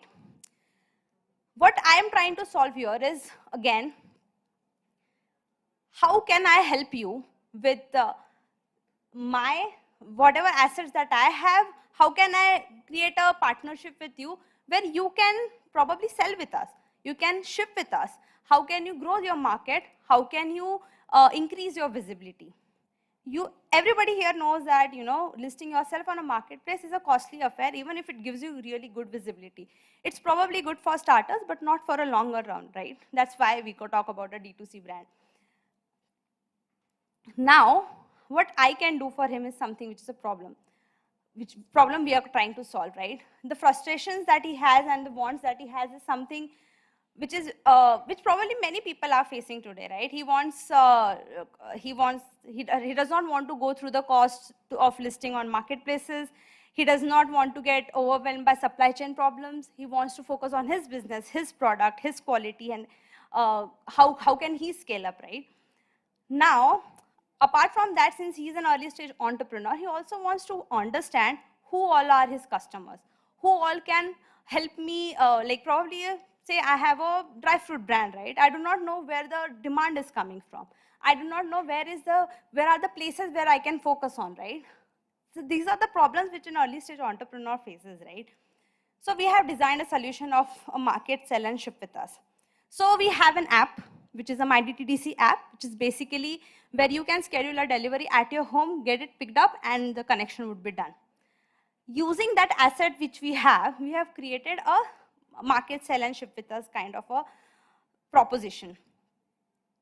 Marketing two ways, online as well as offline. Online is marketing on all the assets, online assets that D2C has, right? Where you can market your products, talk about it, you can list your products on the MyD2C app. You have a marketplace. On the online front, we have at least 10 million plus unique monthly visitors across different online channels, right? Offline, as I told you again and again, that it's a 16,500 plus pickup points plus access points, right? These are the places where we can market our products, we can place our products, we can tell them to test our products, we can have a advertisement done there. And it's not necessary that you have to do it at all the places, right? We can help you design, we can help you understand your consumers, we can help you and tell you where exactly your product is gonna take a bigger height, right? Selling is basically you listing your products on the MyD2C app. All the visitors who are using the MyD2C app will get an access to it, and you can eventually get, this is basically one additional channel that you are getting sales on, right? This is coming at no extra cost. This is coming at your convenience. This is your product, your opportunity, your demand. That's exactly what this is, right? And after all, finally, the shipping part, that what we definitely do, right? So once that shipping is done, you can track your orders on the app, and you can eventually see where your product is, what's the status, etc., right? So this is a mass proposition. Just a minute, I'm done. This is a mass proposition that we have. The last one. Everyone has a dream to sell across borders, right? So every entrepreneur wants to sell their products across the seas, right? As you can see the statistics given by the Economic Times, right? 91% of the Indian sellers want to expand their cross-border business. And 94% of Indian sellers think Make in India products are globally competitive. After Make in India coming into picture, definitely all the brands want themselves, their visibility to go across the seas, right? We are catering to different customer categories, different commodities. We are also doing cross-border commerce. Why? This way. Because we want to give a one-stop e-commerce solution to everybody, right? Be it mass, be it basic shipping, be it premium shipping, be it fulfillment, be it smart fulfillment, be it a PUDO point, which I have explained to you, be it a cross-border solution, right? We want to become a one-stop e-commerce logistics solution for all the D2C brands. Okay. This is a glimpse of our customers, but let me tell you with one thought and the ethos that D2C eventually functions on is of let's grow together, right? At D2C, we are not shaping logistics, right? Whatever the products that I have designed is not something that I came up with and then given to D2C brands. The problems is something that we figured and then designed solutions around it, right? We are not shaping logistics. We want to design success stories, right? This is what our ethos is. When you grow as a D2C brand is something when we will grow, right? So these solutions that I have talked to you about, a one-stop solution which we are trying to build when we are trying to solve a real-world life problems, right? Let me tell you that excellence is not a destination. It's a journey that we all have to embrace. So here's to forging paths and partnerships and hoping that dreams will find their expressway to reality. Thank you so much. I am signing off. I am open to any Q&A. Go ahead. Can you give him the mic, please?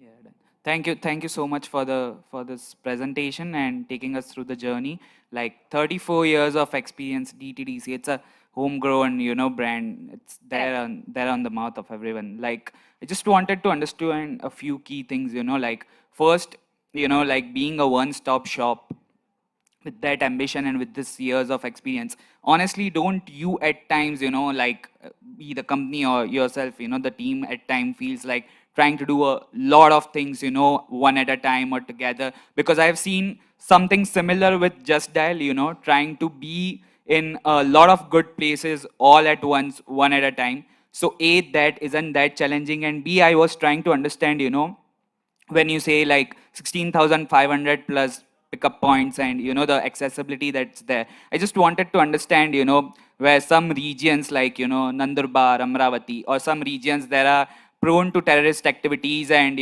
like political issues, as well as if we talk about the state of Orissa, having a lot of cyclones. So in such conditions, how does DTDC manage, in such conditions where it's let's say due to some unforeseen and something that's not can be controlled due to some circumstances, these are the situations that being faced by the sellers and the consumers both, but there's some amount of delivery to be done, right? Because we have already committed. Like let's say I am a founder and my consumers are asking for delivery, so I can definitely notify them about the situations, but at least given the government regulations, I have to deliver the products to them. So if I take help of DTDC, how does the journey look like? If you can, really walk So through. the first thing which you talk about, right, that we are trying to put our feet in every aspect, that's not something we are trying to do, right? I have clearly told you before also that we are not working with big marketplaces. We want to work with D2C brands only, and that's exactly what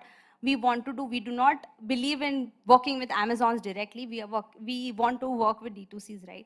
We are taking, so these are only the 5 examples that I had given. I'm not telling that I'm solving everybody's problems right away, because nobody can. I'm just trying to build, so this is an example of an entrepreneur persona we tried to solve. There are few more people who we have met, and then that's why we have taken a management call to decide to build a solution around it, right? Apart from that, where you're talking about, the terrorist activities, which are unforeseen activities, which we understand, and this is not something which is a DTDC specific problem, it's a region specific problem, and definitely if an unforeseen things happen, say like a COVID as well, right? Everybody has to understand that it's something which we cannot deal with. So we will try our best because of the access points and the network that we have. We'll try to, since it's a very closely built community that we have right now, we will try and do it faster probably because we have connections across the country, but unforeseen situations are unforeseen, which nobody can predict, right? So it is going to affect the deliveries, and it is not DTDC specific deliveries, it is going to affect the deliveries across the logistics industry. So yeah, I guess that answers your question. Yeah, and one last question, ma'am, was on, like being across India, I have understood like there are few remote and rural areas out there who are still, having trust issues, especially when it comes to, be it brands or be it something even from our government initiatives and schemes. They have like trust, like a hard time trying to trust the solutions out there, and they have a particular mindset and approach. Again, it's it's up to them, and it's something that's being cultivated out of their experiences. So in such places, for example, I come from a very small rural village in Rajasthan, which is across near Mavli, where people are not trusting a lot of, the big brands, as well as something that's being started by the government also. So in such places, is DTDC actively working? Is DTDC, trying to, even cater to such places? So there are 2-3 things, right? One thing which DTDC can do is only the education part, right? When everybody is aware that ONDC is there, but everybody is scared to go and test it. But what we can do as a logistics partner is just educate our sellers, educate our partners and the brands and the channel partners as well, and tell them what ONDC is about, right? We can tell them what ODOP is about. We can tell them what Vishwakarma is about. We can tell them what government is why government is trying to invest in e-commerce so much. We have to, the only thing, look, my bit is only to tell them, educate them, and explain them why it is important, right? It is probably a very high threshold for them to cross, but the day they cross it, I'm sure that they will eventually convert. So they have to do their first COD order. The moment they do it, probably then they will understand and then they will start going, because we were also very reluctant on doing it before. Probably they have a, the adoption rate there is very less. Probably they will have it later, but the journey that we are on right now is educating our channel partners first, and then we are expecting them to educate the sellers that they are going to work with and educate the eventual community that they are going to serve. So that's what we are already doing in general, because of as a community that we are driving, right? Makes sense. Thank Okay. you. Yeah. Any more questions? Okay, fine. Thank you. Thank you so much. Well, thank you so much. It was a pleasure having you here. And ladies and gentlemen, I hope all of you are excited for the last bit before we break for lunch. Yes? Well, we have a small video without any further ado. A small video that will be played, so all your eyes on the screen, please. Can we have the AV?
If they are looking for stocking some of the product at home, is the form factor the right form factor to be stocking it at home?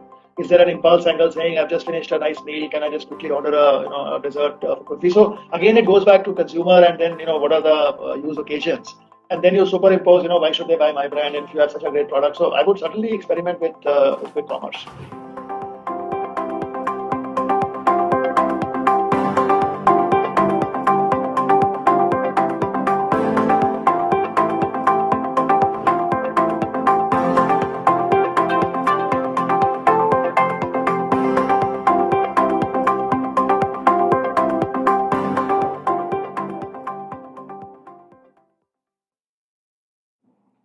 Well, so are you all excited?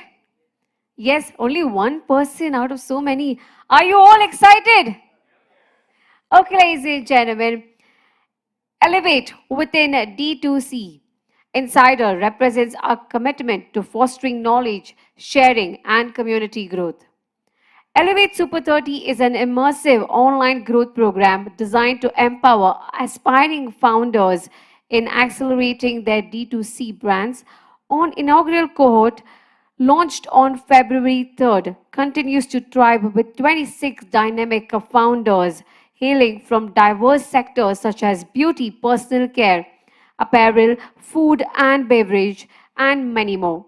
Throughout the program, participants benefit from exclusive masterclasses across 16 modules led by 30 plus industry trailblazers such as Mohit, co-founder of Minimalist, Rishabh, co-founder of Plix, alongside insights from esteemed experts like Kanwaljit from Fireside Ventures and Abhishek from RPSG Capital Ventures, with personalized one-on-one mentorship from seasoned founders and industry experts, and credits and rewards valued at over 25 lakhs from our esteemed partners spanning payments, logistics, checkout solutions, and many more. Elevate ensures founders are enabled at every stage of their D2C journey. The intensive 3-month program is in a highly anticipated demo day where the top winner founder will have an opportunity to secure a minimum committed capital of INR 25 lakhs. And the excitement doesn't end there. We are thrilled to announce that the applications for cohort 2 are now open. It's now my pleasure to introduce Mr. Vignesh, one of the esteemed founders of our Elevate Super 30 cohort, who will graciously share his first-hand experience and insights gained from this transformative journey. So, ladies and gentlemen, please put your hands together and welcome on stage Mr. Vignesh. Come on, can I see more energy? Well, just after this, we're going to break for lunch, so stay tuned.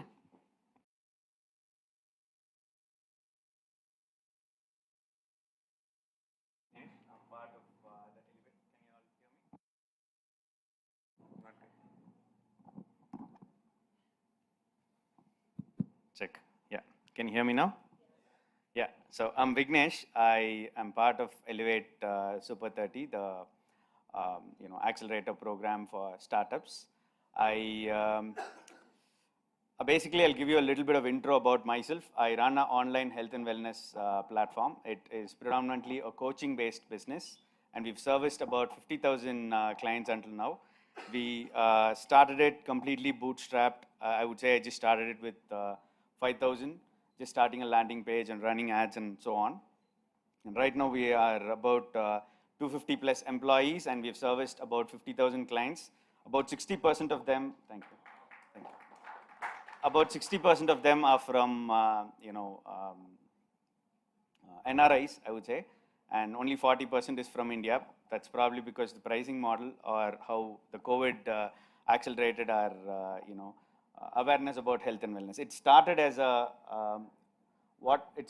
initially I started it as a diabetes reversal education program, and then it pivoted mostly into right now the highest selling programs is weight loss programs, what we have right now. And from here, we wanted to, venture into products business.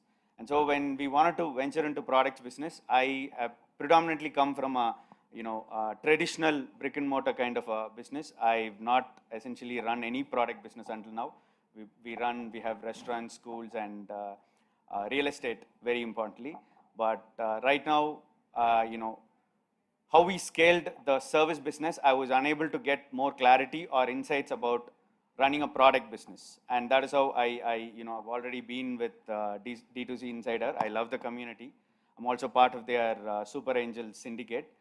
When they launched this Elevate program, I looked into whatever that they were, the programs that they have or the sessions that they had. It made a lot of sense. I was a little reluctant because the minimum requirement of the program was for someone to have a product business which has about 5 lakh revenue per month. But since we didn't even start, I wanted to, I had a brief chat with Kshitij, and he gave me confidence that this is going to be very insightful. But that is the key word, that insight. Any founder who, wants to do anything or grow, scale up, it's that constant insight that you get that is going to pivot you, that is going to accelerate your growth to the next level, Once you stop learning, that is when you will, not scale up. I'm sure you all know about that. In D2C, in the Elevate program, what we are getting is that, running so many businesses, you always get carried away. But constantly, if you keep, getting the knowledge from people who have scaled it up in a certain way, that is very important. So in the program, what we came in was we wanted to venture into products. I'll tell you the story as to what we've done until now.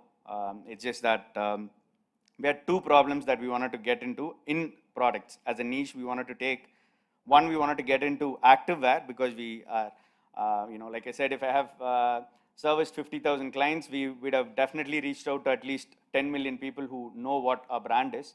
So in that sense, we wanted to also, we've acquired put a lot of CAC into acquiring, visibility in creating the brand. So it's high time we created a brand. And the obvious choice was I wanted to get into either activewear in the mass premium, which is a little affordable in price, but also suits the Indian body type. And the second niche I wanted to get into was, again, it's aligning to the same vision of India as a diabetes capital of the world. And that's predominantly because we are carbohydrates loving country. And the concept is that we are protein deficient country. That's the reason we are highly, diabetes capital of the world. So in that sense, we wanted to also create packaged products which are ready to eat or ready to eat snacks or ready to cook products, which are millet based and high in protein is what we wanted to venture into. Again, all this I'm telling you in a sense that I've not started a product business as yet in a full-fledged. So when we signed up for Elevate, and once I signed up, we got a lot of mentorship and we were able to pivot and we were able to validate where we stand and what the market is. And talking to the investors, see, the company that we are running right now is completely bootstrapped, but I don't have proper exposure to the proper institutional venture investors and as to how and what they look for, and that we were able to get those insights. So I keep repeating this word insight is because insight is what we get a lot from Elevate. So no matter what brand you are creating and what you're already doing, the insights that you get from Elevate is very, very, worthy. And so in the program, I am lucky to say I have Abhishek as my mentor, D2C Insiders founder. He's our mentor, and he was able to give us a lot of insights as to, why some of the other competitors are struggling and what is really happening behind, like how much are they burning and what are they doing to actually run it. So all that was very nice. And the sessions that we had, some of the sessions I really liked was from Mohit Yadav from Minimalist and Rishabh from Plex. It was very relatable listening to those sessions, and the Q&A also was very insightful. And it's like a very closed cohort where you can get into how they run the business. And when you cross 100 CR ARR, that is something that there's a different dynamics to it. And those insights were very, very useful for me. So the overall experience with Elevate 30 was really nice. I would probably again re-sign up for the next batch just to get the insights. So like I said,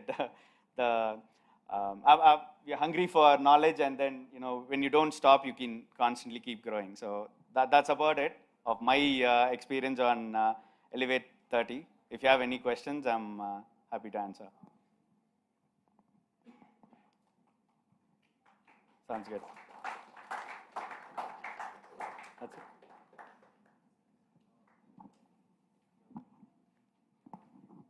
Well, thank you so much, Vignesh. Well, if you have any questions, you can take it offline with him as well. Ladies and gentlemen, next we would like to invite Ms. Shruti Agarwal to please come on the stage and felicitate our workshop speakers. May we have you on the stage, ma'am? A huge round of applause, ladies and gentlemen. Well, it's the last bit, so everybody gets set to get for a lunch break. So let's be really excited. And for the first felicitation, may I invite on stage Mr. Himant Jain, as it is nutrition, to please come on stage for the felicitation. A huge round of applause, ladies and gentlemen. Thank you so much for joining us this afternoon. It's a pleasure to have you and hear you speak so well. Thank you. I hope everybody has received the insights. Thank you once again for being a part of D2C Insider Regional Summit Bengaluru. Thank you. Next, may I invite our second workshop speaker, Mr. Shashikumar Akshaya Kalpa, to please come on the stage, sir, and receive your felicitation. A huge round of applause, ladies and gentlemen. A man who wants to change the farming industry.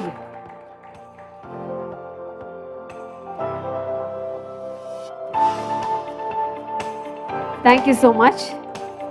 Thank you for joining us and giving us your insightable right here. Thank you.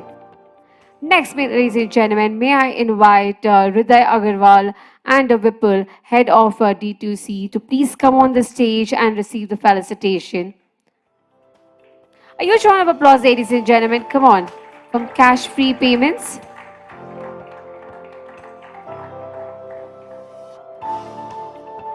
Well, the entire session was enhancing conversion rates during the checkout process, and it was amazing. Thank you. Thank you. The last speaker, ladies and gentlemen, may we invite Ms. Anuja Belulkar to please come on the stage from DTTC to receive the felicitation. In the meanwhile, may I request all the workshop speakers to please come forward for a group picture. Requesting you to please come forward for a group picture. Thank you, Ms. Anuja Belulkar. It was a refreshing session with you. Thank you so much. Please do stay on the stage. May I invite all the speakers also to please come on the stage for a group picture, please.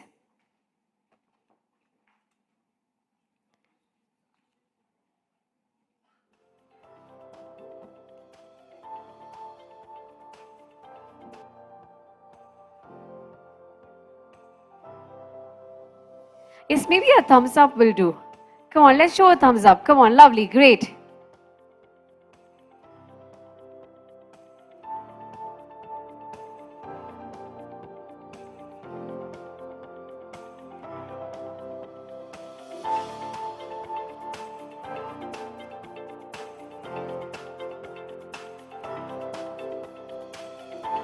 Thank you, ladies. Thank you, gentlemen. Thank you. Well, ladies and gentlemen, I know all of us have just been hungry around the room right here. So let's break for lunch now. And I also encourage all of you to please explore the delicious offerings waiting for you. During this break, do take a stroll inside the main hall where we have put up stalls that have been set up by D2C Insider, our title sponsor, our title partner, Cash Free, and our co-partner, DTDC. So please make sure that you're visiting all the stalls right here inside. And we will see you back in just about 1 hour. So requesting all of you to be back by 2:45 so that we can begin with the next session. Thank you. Stand up. Everybody, please stand up, even on the left side over there. Yes, please stand up. May I ask everybody to please stand up? Okay, just to energize you and to get your stimulation a little bit, I would request all of you. So when I say clap once, you will clap once. When I say two, you'll clap twice. When I say three, you'll clap twice. Okay? You need to give me more energy. Okay? Okay. 1, 2. I'm watching all of you, so I want everybody to be doing it, okay? Okay, come on, again. 1, 2, 3, 3, 2, 1. Okay, so we'll do the other way now. And when I say clap, you'll clap. When I say snap, you'll snap, okay? So just snapping, okay? Okay, clap, snap. Everybody got it right. Okay, so we'll do the reverse method now. So when I say snap, you'll clap. When I say clap, you'll snap. Okay, so what will you do when I say clap? And what will you do when I say snap? Okay, let's see how good we're all at it, okay? Okay, clap. Lovely. Everybody is just very attentive right now. Okay, snap. Snap. Clap. My God, I was going to find one person who's going to be wrong, but everybody is on dot. Okay, let's do it once again, faster, okay? Clap. Snap. Snap. Clap. Clap. Clap. Snap. Snap. Lovely. Thank you so much. Please be seated. Okay, ladies and gentlemen. It's a very interesting topic that we're going to be doing right now. It's called the Pitchathon, okay? So once again, welcome back everyone to D2C Insider Regional Summit powered by our title partner Cash Free Payments and our co-partner DTDC. I am excited to unveil the most exciting part of the regional summit, the D2C Insider Pitchathon. So before we start with the pitches, allow me to introduce to our jury members who will shape the destiny of our participants with their unparalleled insights and extensive experience. So make sure that you're giving a loud applause to all these jury members. So first jury, ladies and gentlemen, is Saptrishi Sen, Vice President of Parth Ventures, a key advisor for early stage startups in the Indian consumption market. Welcoming her, please give a huge round of applause, ladies and gentlemen. Next is Anand Shankar, Vice President at Sharp Ventures, a seasoned private equity investor with a rich background in finance and venture capital. Welcoming you. Give him a warm welcome, ladies and gentlemen. Maybe you would like to just stand and say that it's you. Okay, lovely, great. Yes, brings more presence.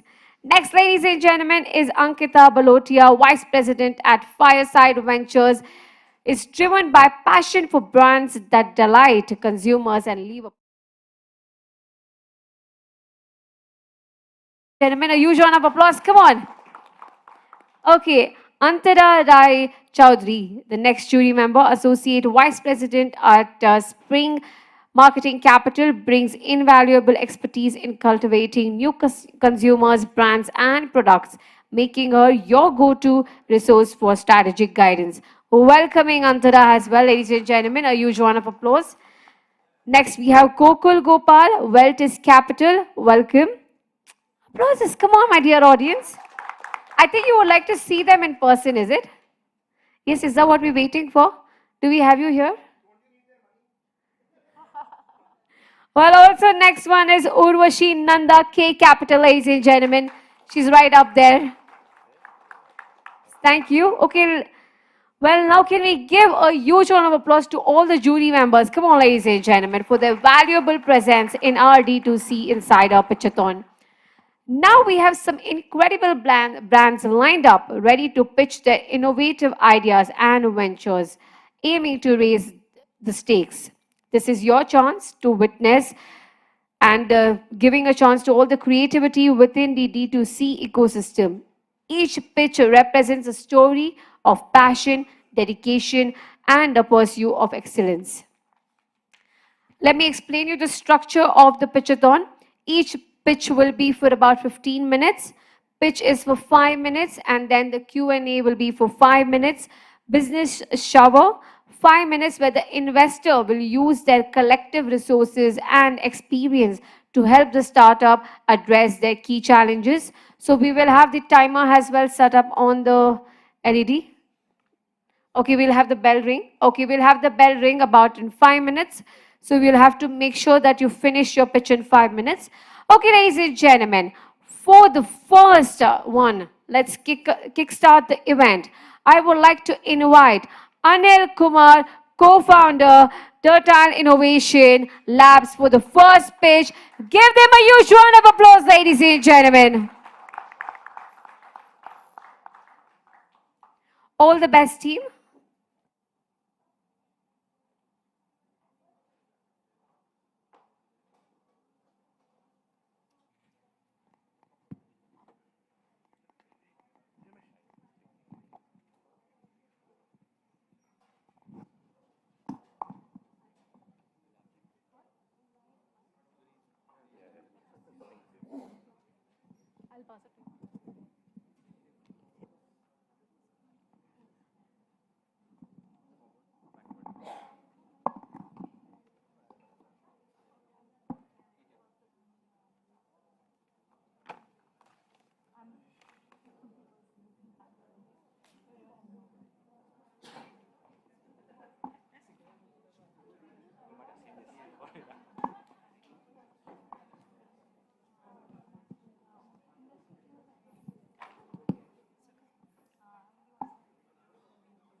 Good afternoon, everyone.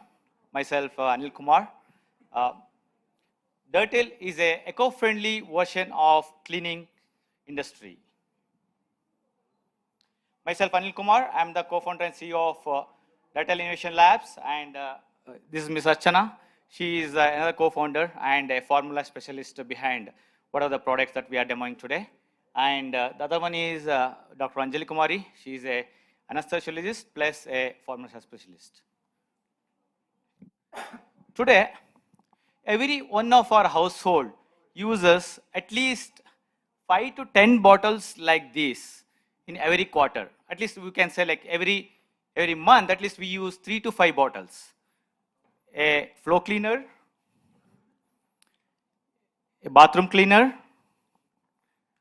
and another phenol, a bathroom cleaner, surface cleaner, and laundry, detergent cleaner. So like this, there could be more every month that we use. And where does all these bottles end up? Either we are contributing heavily into the oceans or the landfills. Like this, the data from United States in 2018 alone fills up 5 Empire State Buildings of such bottles in a year. And today's data, I'm not aware of it, but it's almost tripled. So we might be wondering where all these pileups or landfills used to go, either to landfills or the oceans. But we all hear these things are recycled. That's not very true. Only 15 to 20% of these bottles used to go for recycling. And where the recycling used to happen with the developed countries? Not within the developed countries. That used to go to China.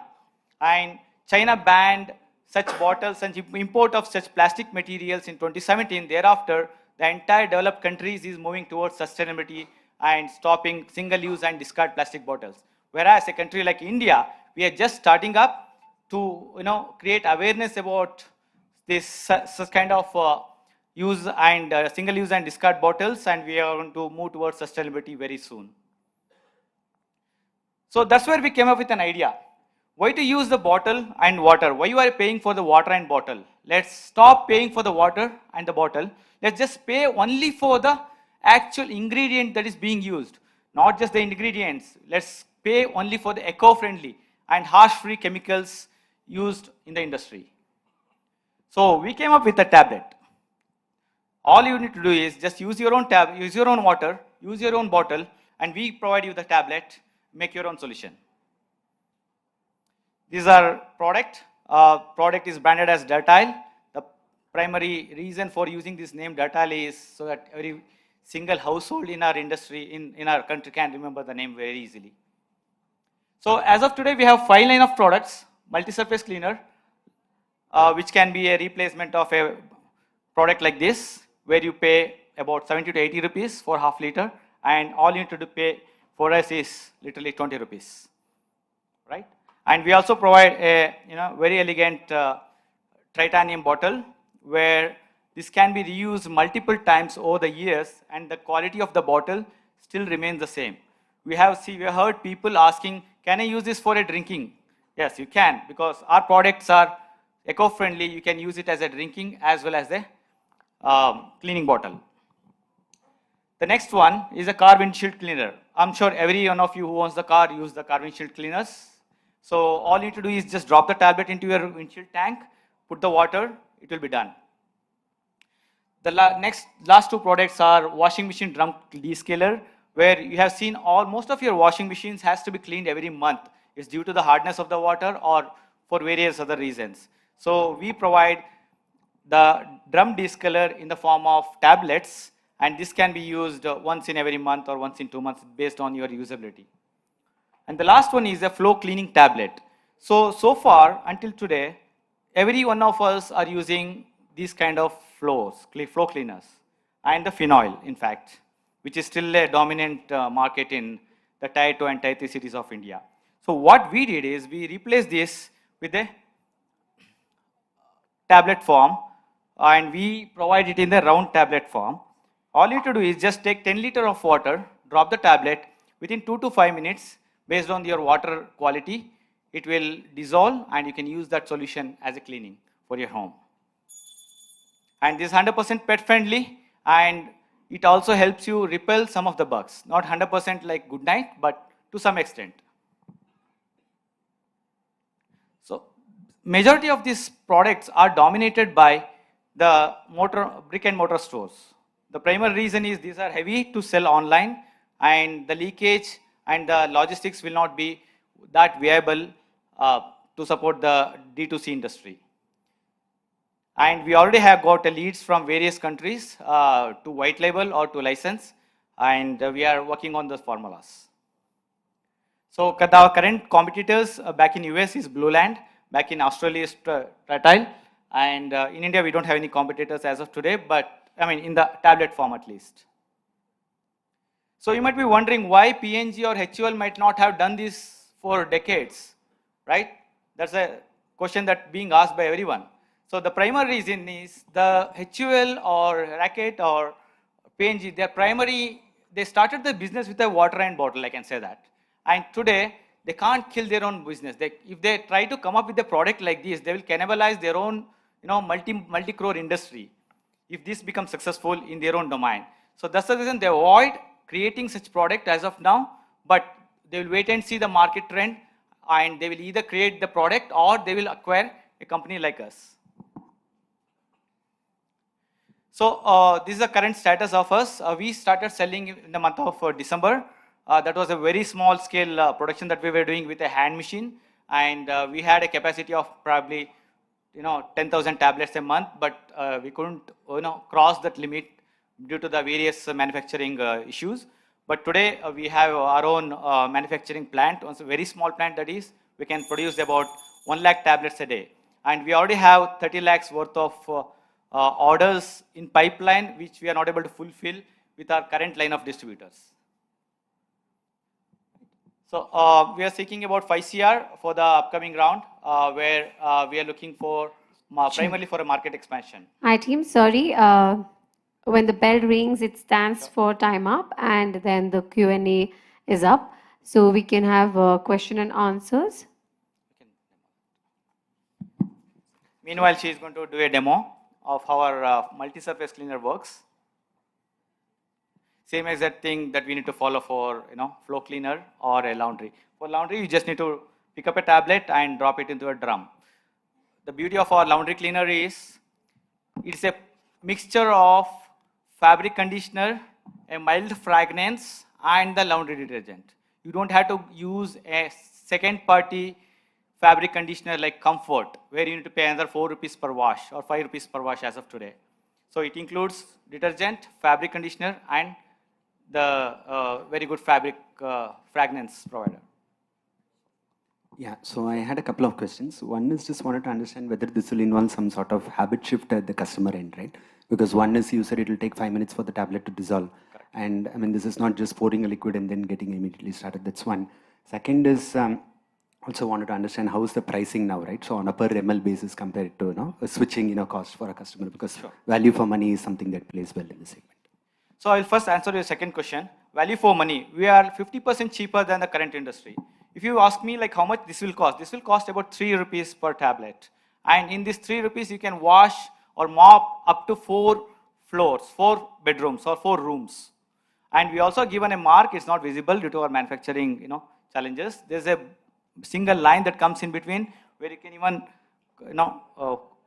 break the tablet and use only half of the tablet if you have only 1 or 2 bedrooms. And coming to your first question, sorry sir, what's your first question? Sorry. Habit, yeah. So there is a little effort that is necessary from our end to change the habit. So we are looking to start this from tier 1 or a metro cities, or like we can call it as a Bharat 1, not the Bharat 2 yet. So once we educate or people like you can start using this product, then the performance and the cost of the product is going to be kind of network effect beyond either to your places or your cities. Plus again, we are also targeting offline market where what you see is what you get. Thanks, Anil. I had a couple of questions. Sure. So across the 3-4 categories that you're playing in, which is floor cleaner, dish cleaner, surface cleaners, where do you see the biggest need to shift to an eco-friendly solution? And second question related to that is, if you look at hand washes today, the larger companies, the conglomerates you spoke about, they are giving the powdered format into the bottom of the pyramid households. So that perception that this is something which a Bharat 3 is using, would that be then picked up by a Bharat 1? You mean, if I understood your question right, so how this can be adopted for Bharat 3? No, I mean, I'm talking about the perception Okay. that, for example, some biscuits like a Parle G, Right, got it, yeah. which is I got perceived it. that it's Yeah. consumed by Bharat 3 is not then therefore consumed by Bharat 1. So, number one, we tested this product on 3 different cities. One is Mysore, which we consider as a tier 2, and another one is Mangalore, which is a more humid place like Mumbai, and another one is Bangalore, very small portion of like RR Nagar. If you know, I don't know if you, any of you lives in RR Nagar of Bangalore. We tested about 300 outlets, 20 outlets and 300 customer base, and we collected their numbers, everything. We personally kept in touch saying we are the retailer, we are the distributor. We didn't say like we are the brand owner. We got the feedback. Initially, the very first issues that we had is this is an eco-friendly product and this doesn't come up with too much of foam. Foam is not the cleaning agent. Foam is just for, to make you happy. So our product didn't create the foam in the beginning. So that was the first rejection that we had. People, though it was cleaning very well, they wanted the foam to be seen. Only then they will feel, okay, yeah, this is cleaning well.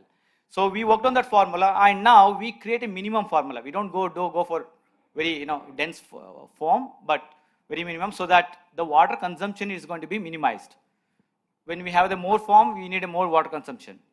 Coming to the flow cleaner, so flow cleaner was a super hit for us from day one, I would say. From the day we released the flow cleaner, we had a very good response from the industry, from the market, and we still continue to improve the same formula with light or mild fragrance. So the data shows like, yes, it is being accepted by tier 1 cities as well as the tier 3 cities. Tier cities primarily is the value of the product, I mean the price point. So our laundry will cost you about 4 to 5 rupees per wash, and that includes fabric conditioner as well. Whereas if you go for the industry, it will cost you about 13 to 14 rupees per wash. Well, the next segment will be the business shower, ladies and gentlemen. The Q&A comes to an end here. We have 5 minutes for the business shower. We can take one more question. Okay, we can take one more question. Actually, I had a few questions, so see Sure, which ones you want to yeah. answer. I think one, want to double click on the habit and the cost, etc., that you believe, right? Like often this is the help in the house using it. No help is going to rationalize it, break it into half, wait for 3 minutes for the right mixture or solution to be formed to then start using it, and also maybe I think double click on that. Some of the assumptions might not hold true. Again, on the cost, I think the box says 1 tablet for 6 clothes.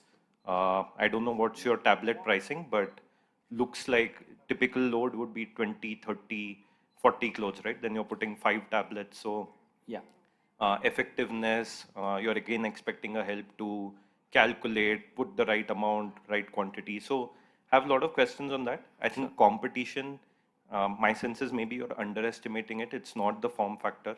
There are so many brands today in this clean, non-toxic product, right? And everyone is trying to get to a similar price point as competition by saying, I will not do bottles, I will do powdered form, then you dissolve it, etc. So maybe you want to talk through that. And I think lastly, the consumer, why the consumer wants to switch, or who is your consumer, would love to understand that. Not sure if plastic or the foam, not foam, those are the hooks, or are there other hooks? So yeah, whichever you want to answer, and I don't know if we have time. Just to answer your point, if the customer is going to have patience to wait for like 5 minutes, we had that challenge in the beginning. Yes, it used to dissolve up to take 5 minutes to dissolve.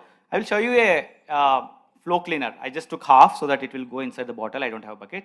If you see here, if you can see the reaction, it will take up to just 2 to 3 minutes now. We have brought down from 5 minutes to 3 minutes for the flow cleaner. Similarly, we also brought down the performance and efficacy of the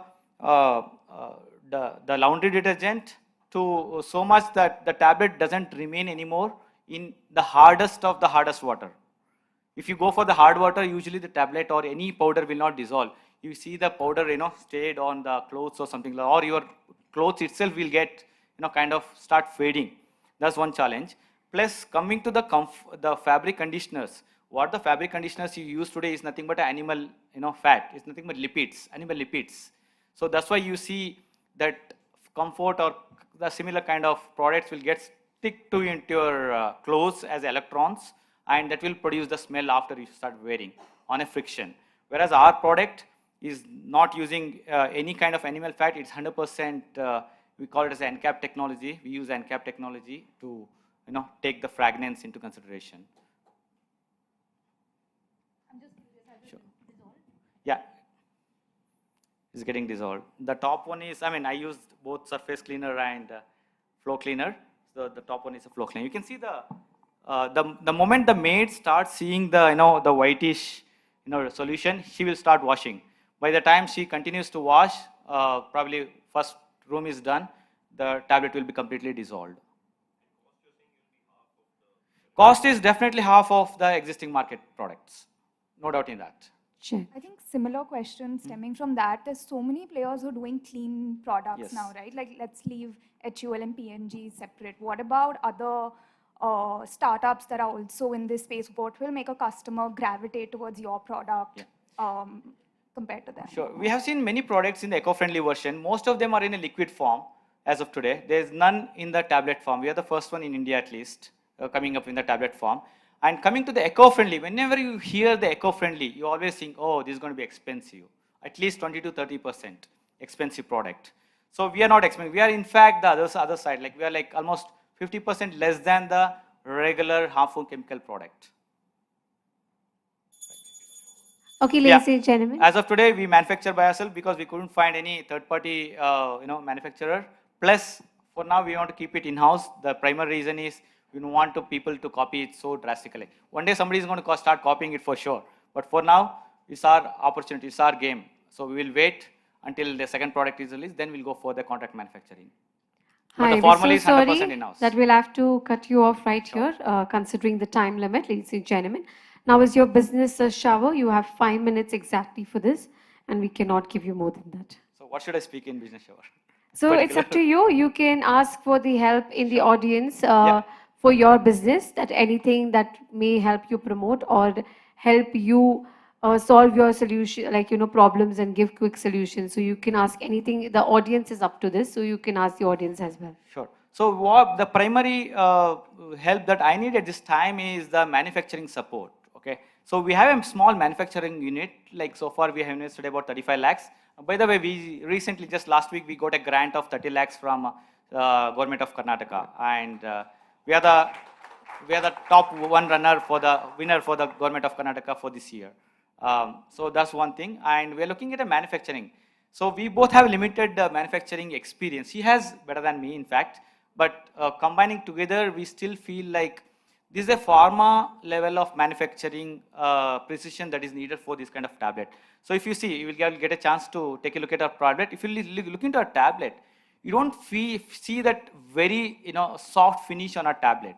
The primary reason is we don't have the climatic conditions set up in our manufacturing. It's a very small, like 10 by 15 a warehouse that we have taken for 5,000 rupees to manufacture this, and we have like 2 by 2 machine which does the manufacturing. But that itself needs a very precision, very climate controlled manufacturing environment. So if anybody from pharma who has a manufacturing experience or expertise, we always want to seek your help to make our product better. That's one thing. And another thing, what we are looking is, spread the word.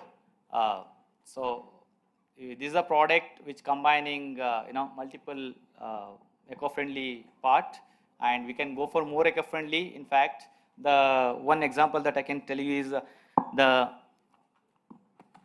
multi-surface or anything that comes in this package still has an aluminum layer inside it. It's not a plastic. It will take probably 4 to 5 years to kind of biodegrade. What we're looking is, we are looking for a replacement of aluminum which can still stay without biodegrading for up to 2 years, and we can call it as a better eco-friendly version. And lastly, what we are looking for is a certification for ourselves. We are not from any university. We are from a very tier 2 background, and it's very pretty. I lived in States for about 10 years, and it's pretty easy to reach out to universities and get the certification. We get a very good support for R&D. Whereas in India, I didn't find that connection yet. Probably I'm missing the right networking. So if any of you has any connections to get it certified as a eco-friendly, that would be of great help. Thank you, ladies and gentlemen.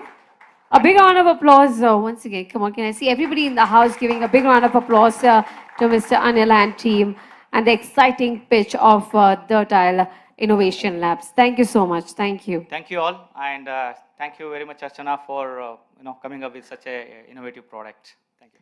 Thank you. Thank you, Archana. Okay, ladies and gentlemen, get ready for the next pitch. Isn't this exciting to see the new innovations that people have created?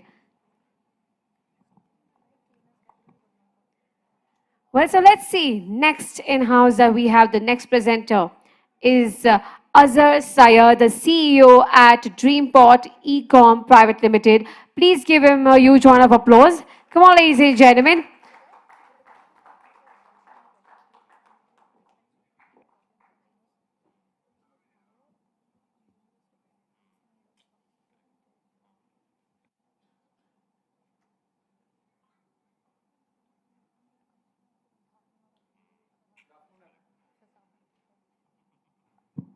Good afternoon, everyone. My name is Azhar. I am the CEO founder for Dreamport. Now, what is Dreamport? Dreamport transforms browsing into buying and converts your platform visits to revenue. And how do we do that? With a very innovative checkout option, which is an alternative to BNPL and EMI options that Cashfree already spoke about today. But before we get into what we do, let's talk about some of the usual suspects, the pain points that D2C and e-commerce faces on a day-to-day basis, starting off with customer acquisition cost, customer retention, high price sensitivity. Now, I probably shouldn't call it high price because price is a relative term. So price sensitivity, lack of engagement, and the last one, inflexible payment options. And we are trying to tackle the inflexible payment options to touch upon the other pain points that the industry faces. We will be primarily talking about two of our offerings. One is Dreamport Plugin, which is for online retailers, and Dreamport Vouchers, which is for offline retailers. To try and explain to you how Dreamport works or the Dreamport Plugin works, let's take the example of a speaker, let's say a boat speaker. On their website, there will be an MRP cost for it. Let's say the MRP is 5,000. And the discount price for that product is 3,000. Now, as a customer, when you go to the product page, there you will have Dreamport as an option. Now, what Dreamport does to you is, you can either pay 50 rupees, which is 1% of the MRP of a product, and get into a pool of 100 people. And when 100 people pay this 50 rupees, when the 100 is filled, our algorithm picks a winner. And that one winner gets this product at just 50 rupees. Now, the second option is that you don't want to wait for the 100 to get filled, but you need the product immediately. There, what you can do is, you can pay 3,000 rupees plus the 50, 3050, and immediately get the product, but also be included in the pool of 100. And when the winner is announced, you get a voucher of 3,000 back of the same product to you, which you can redeem on their website. Now, in case you are not the winner, what happens there? If you're not the winner, the 50 rupees that you spend will be given back to you as a voucher, which can be redeemed on the same website or with the same brand. Now, that's how we've made it a win-win proposition for the customer as well as the vendor. Now, the second one is the Dreamport Vouchers. Now, how did we come with Dreamport Vouchers is because when we started speaking to online brands, they also said that they have the same issue offline because people come, look at products and maybe not purchase. So that's when over the last 2 months, we came up with this product wherein, to give you an example, our first vendor is a spectacle shop back in Kerala. So what they did was they grouped 5 sunglasses of a similar price range, 5,000 rupees. And they created vouchers of 250 rupees with a cap of 30, which means they will be selling 250 worth voucher for 30 people. And when that 30 is filled, they pick one winner. And that one winner can choose from any of the sunglasses, which is worth 5,000 rupees. The other 29 people have the voucher of 250 with them, which they can redeem at the next purchase from the same vendor. Now, that's how we help with, say, retention. And also one of the large pain points that Cashfree was talking about today was a 70% dropout from 2012 till now on the checkout option. Now, a large part of it is also unsure decision making if you really want to spend that much money into buying a product. And that's where options like this, we feel, can tip that customer over and make them put some money into the product and hope that they get the product or the voucher back. Now, coming into the revenue model, essentially we are looking at a SaaS model wherein it's a per transaction cost. When I say a transaction per transaction cost, that's the money that they're going to give Dreampot. But essentially you are collecting the 50 rupees from the MRP and not the discount price, which means you are developing, or we are developing, a new revenue stream for you and increasing the money that you're receiving from the product from 3,000 to 5,000. So that 2,000 extra that you're getting, it's from that money that we are asking for a transaction cost. Moving on, some of the achievements, we were the winners of the scale-up games by the UK government in 2023. Like Turtile, we were the winners of the KSUM Kerala Startup Mission Innovation Grant this time. What we're looking at... Sorry, your presentation time is over. Thank you. We'll have the Q&A. Pitch now for 5 minutes. So I had a couple of questions to start with. One is, just wanted to understand, this is more like a social commerce tool, right? So there will be some sort of sticky user base that people will need to sort of, pull together, right? And there is a TAT also for that, because you'll need to wait for the certain time to sort of, expire so that, people bid enough to, sort of be part of the pool. Will there be a friction in terms of, per transaction basis? That's question one. Second is also wanted to understand, how are enterprises sort of looking at this, right? Because in a way, it is a sort of a marketing tool, but will they have enough of an ability to create as many pools so that your users keep seeing as many pools in your platform? All right, so to answer that question, the 1 in 100 was an example that I took.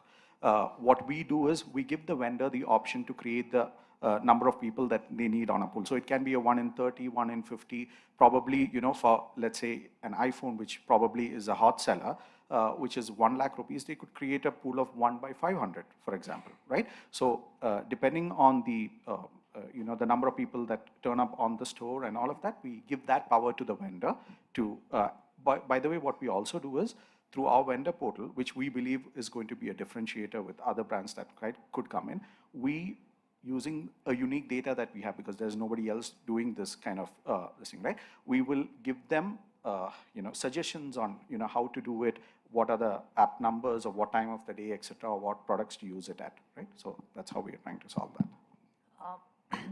One key question I had was, is this a feature in a product which already has cracked the distribution, or is it a product in itself? Because people who may have access, many D2C enabler companies who have the access to these companies may well be able to build this feature out. And if not, is there technology which is a moat in this case? That's my primary question. Then the second question is, how many users you have piloted with, how many of them have retained, how many of them have come back to you with an increased run rate of revenue? Okay, so I'll start with the second question. Now, when I introduced Dreampot here as a plugin and as a voucher feature, our journey started much long back. We started around 2 years back, wherein we were actually an app, and an app where offline retailers, we used to partner with offline retailers, and they used to post their products on our app and use the same way of shopping to do it. Now, the issue after running that for 2 years that we realized was we needed to keep pumping in more money into marketing to get people onto our platform to transact. At that time, when we were doing an average of 5 to 6 lakhs a month. The problem being that the expense was much bigger. That's when we realized that these guys are already putting the money on marketing. So why can't we just piggyback on them and make their conversion rate better or introduce a new revenue stream for them? And that's how the shift happened. Getting back to your question about how, how we were performing before, definitely we were doing around 5 to 6 lakhs a month, but then the shift happened because of the other external issues. Your first question, I'm sorry, I will have to. Is this a feature or a product in itself? Because people have got the distribution like the BNPA or other checkout solutions you spoke about or payment gateways. They'll be able to, if it's a technology which can be built out in-house, they'll be able to crack it. So it's a feature. at the core of it, we are a feature where we will be a plugin for other vendors. Why other people might not come to do it is because I don't think anybody has looked at vouchers. At the core of it, we are selling vouchers, right, as their core business. Now, if somebody like an aggregator needs to come and do it, they need to go through a whole process to get this as one of the features into them. They would rather probably come into us and get us integrated into their system because we specialize in that. Hi, Azhar. I have a few questions if you're done with that. One is a lot of the checkout process today is going into faster checkout, one-click checkout, BNPL, just to make that friction lower.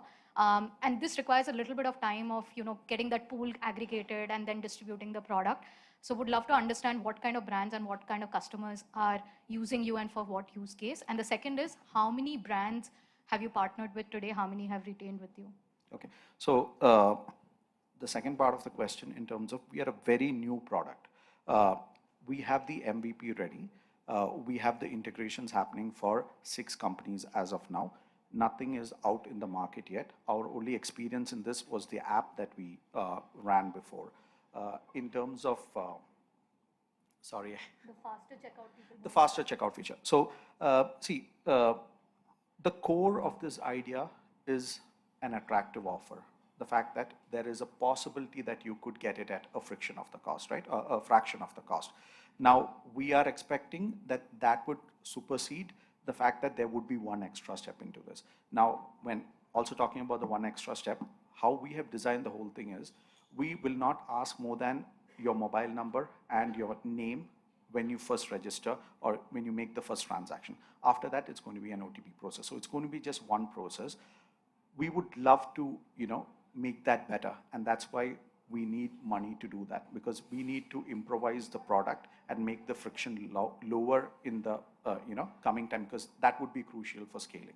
And that is the process for which we are asking for money as well. Hi, Azhar. Thanks for this. A few questions. Does this actually lead to volume uptake? If I think of myself as a customer, right, I am doing this if I can get the product at 50 rupees. If not, then like the remaining 99 in the club, right, are not possibly buying or converting, right? It's only that one buyer who's possibly going to convert. So I wanted to know if there was already traction, but it's early, so maybe you'll figure out along the way. But that is one question. The second is the voucher that comes, right? Is it brand specific? Is it DreamPot specific? Right? Can the voucher be used across any platforms? Third, is it okay for you to collect money, keep money? Is there any regulatory angle in it? Is this kind of gambling? I don't know, right? Like, are there any questions from a regulatory point of view? Who has the authority to collect and keep the money? Yeah, I think questions like this, and basically where that voucher is it DreamPot? Where can I use it? So questions on this. All right, I think the most important part of since we don't have time, I should address the regulatory part of it.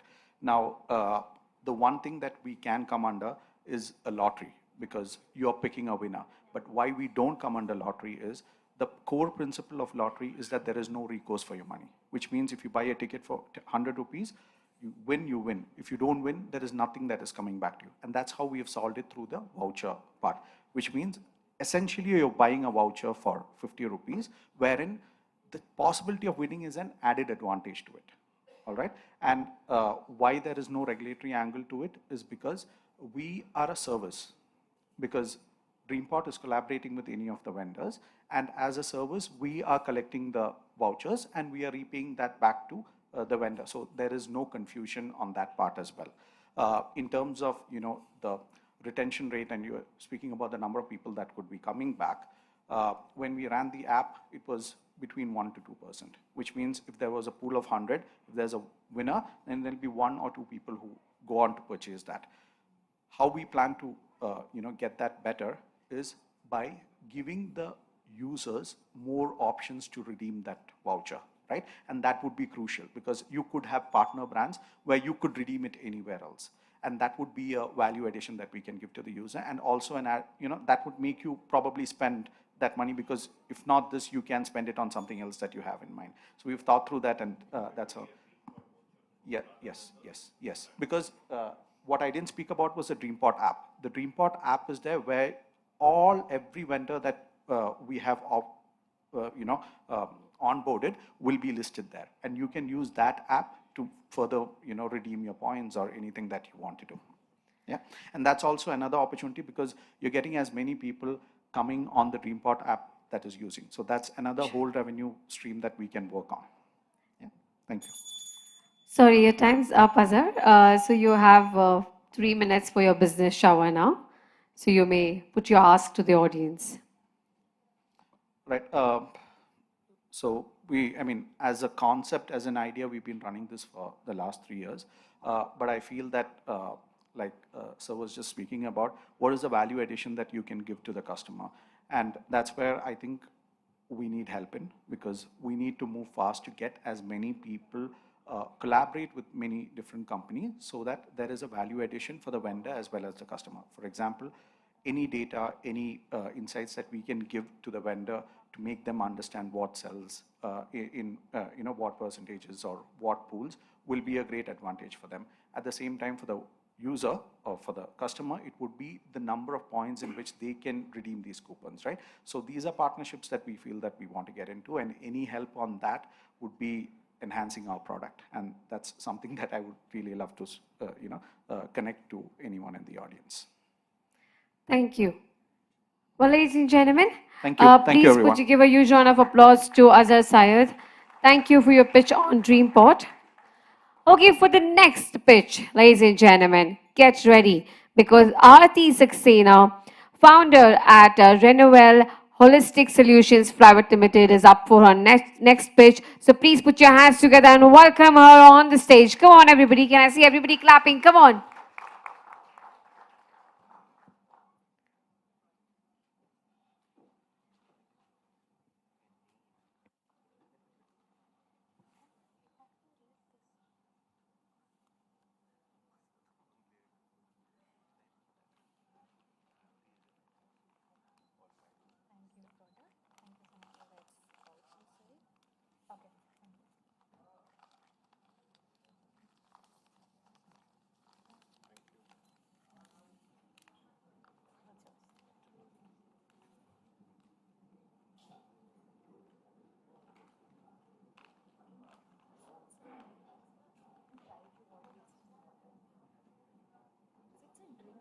If you all want to try, you can try it out. We're sending out. Okay.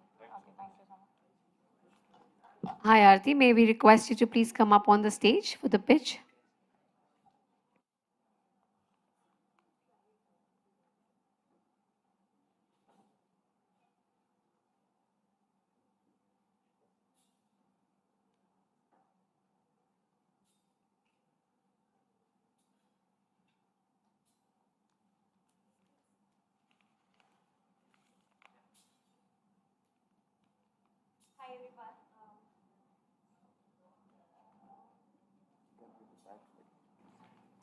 Hi, everyone.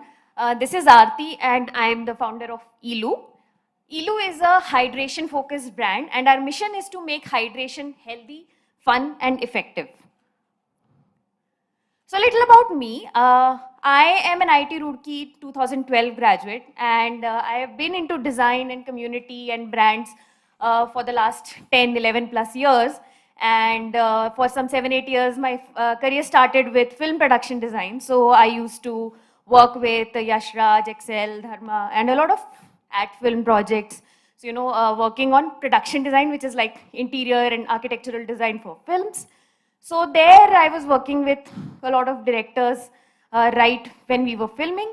And apart from that, I've also been a founding team member for a interior design SaaS startup. So there we were building a lot of digital communities, also was a part of their product building. So now coming to the problem. So, so the brand is zero sugar hydration, right? And healthy, fun and effective. So the thing is, there are two sets of problems over here, as we can see, and I think most of us can relate to it. It's been a talk, right, about health. So 135 million is the number of obesity estimates as from a 2023 number in India, right? 150 million people, that is the number who's going to be diabetic by the year 2045, and these people are going to be under the age of 45. Coming to the hydration part of it, 75% of Indians are hydrated to some degree, and we are currently in the hottest period that has globally recorded, that's been globally recorded ever, and I think we're really facing the brunt of it right now with the heat and the water problems, right? So, yeah, so that's a mix of the problem.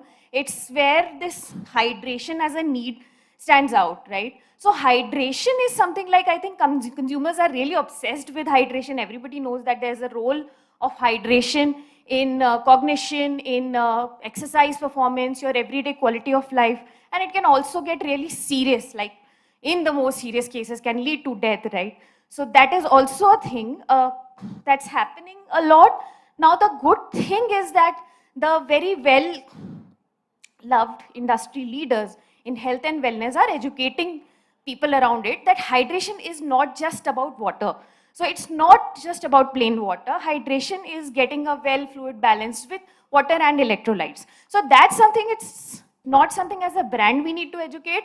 It's something that is being educated to a lot of people by the industry leaders and just general media, because it's a health crisis that is like really sneaking in slowly. So, so now coming to the market and the market trends. So this category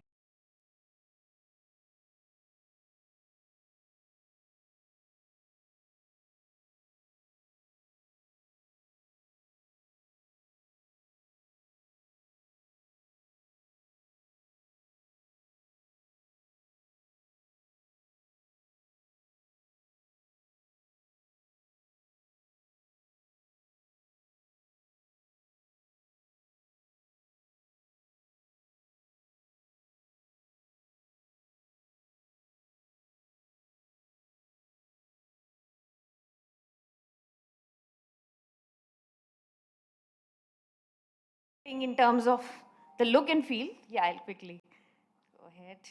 Time's up for the presentation. Okay.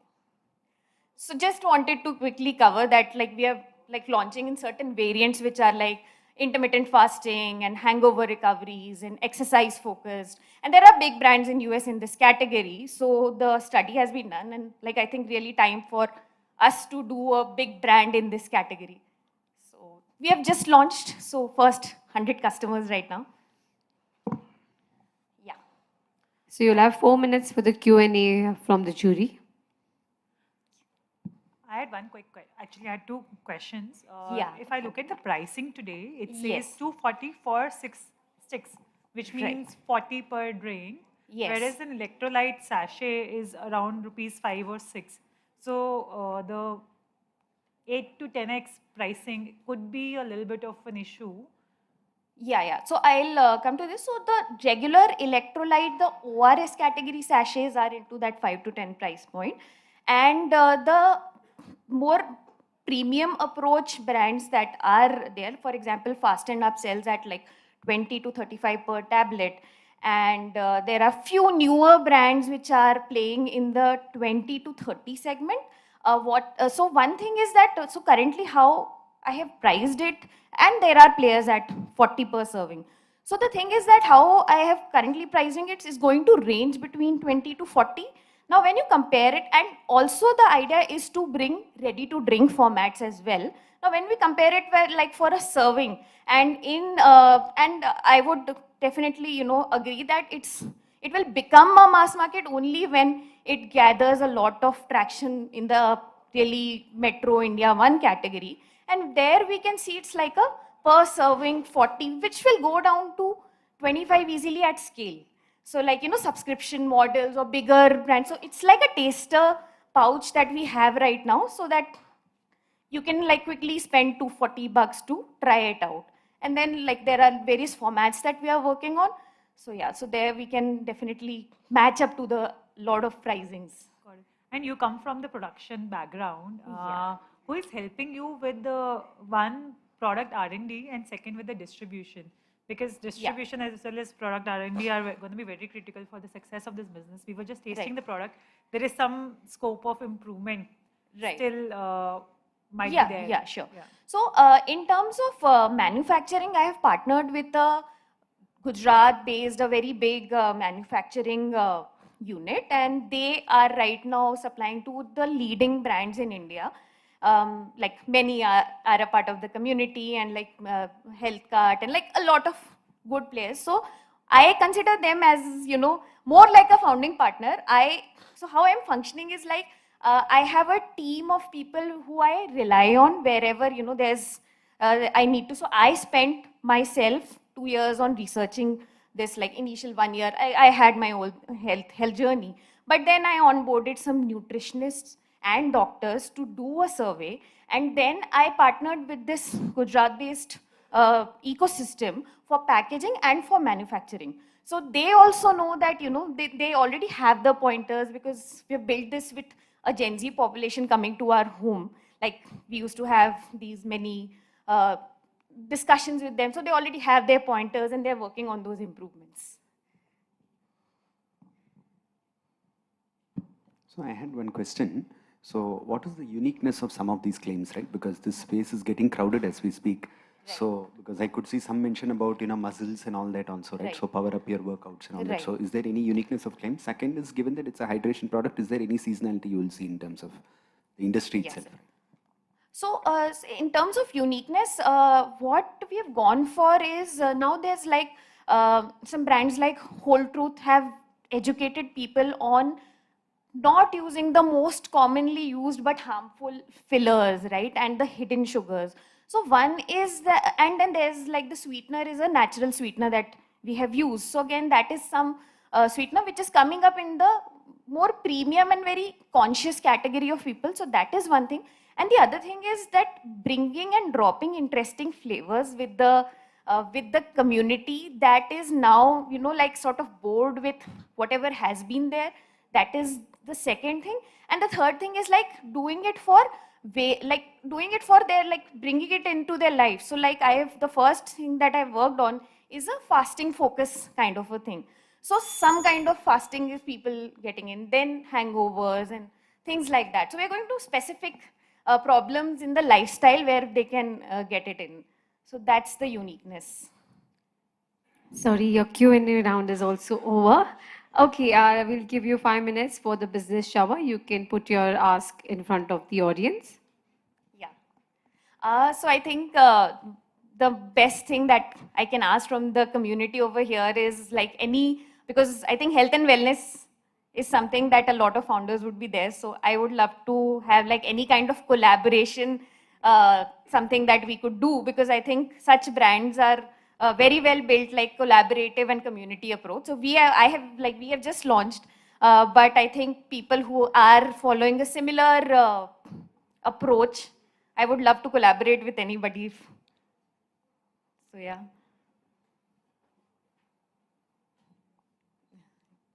Okay, thank you so much, Aarti. Thank you. And we hope the very best for you and your new venture. Thank you.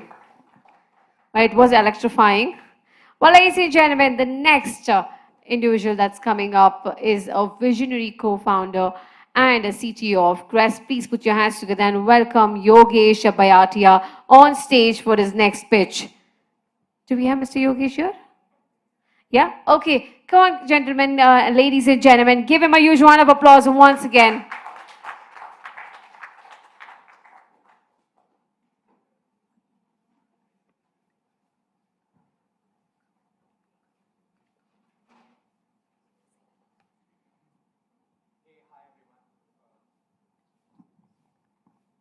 Hello. Yeah. Hey, hi everyone. My name is Yogesh. I'm the co-founder and CTO of Crest, wherein we are on a mission of to help the consumer brands in eliminating their frequent stockouts and the excess inventory.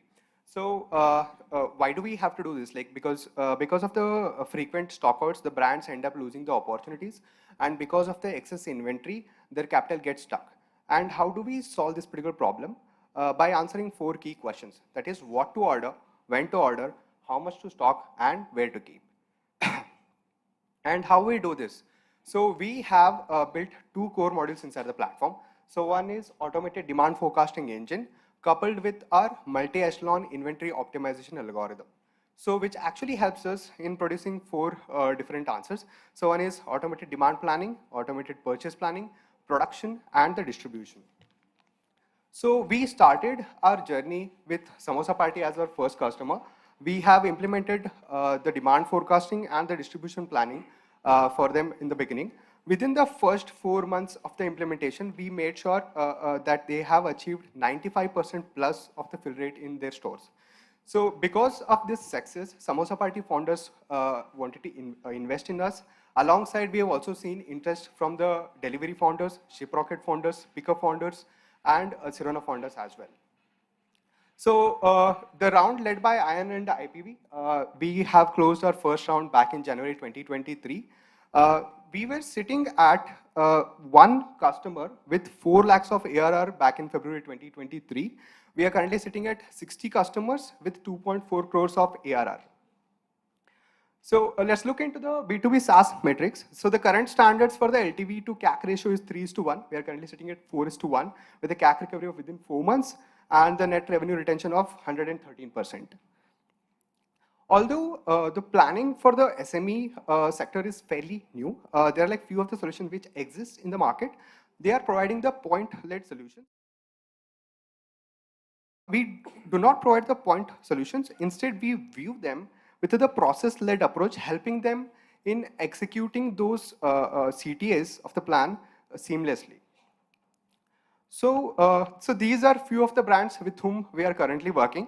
So you can see we do not only cater to one one particular industry. You can see QSR, you can see fashion brands, you can see cookware, you can see the furniture brands as well. And not only the online brands, so we also have one offline vendor, the vendor from Bhopal. So the brand name called Manohar Dairy. So we have onboarded them as well. So we have a proven track record of executing these to the other customers. We have a strong team who have the expertise in the supply chain domain. So the product is ready to be scaled and the sales team is completely equipped with the B2B closing, B2B accounts closing. So with me, I have two other rockstar founders, Rahul and Akhil. So Rahul is one of the early AI leader in the country who has built one of the fastest automail technology. And he has also helped the L'Oreal and Marico in optimizing their supply chain. He has also been identified as 30 under 30 for the as a supply chain star. Akhil comes from the design background. He has experience of more than 7+ years of experience in building the products and also designing as well. And it includes the SaaS background as well. So I come from the 5+ years of experience building products, and I was actually building the demand forecasting applications for the enterprises like L'Oreal and Marico. So thanks everyone. I'm open for the questions.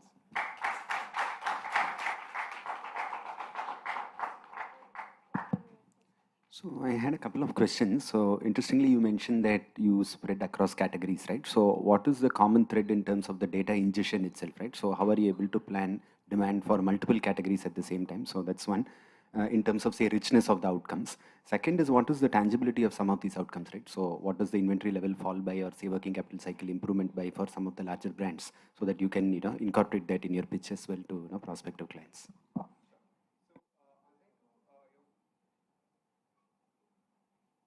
To answer to your first question, so that is each of the brands will be having, so each of the brand have their own characteristics of the sales, right?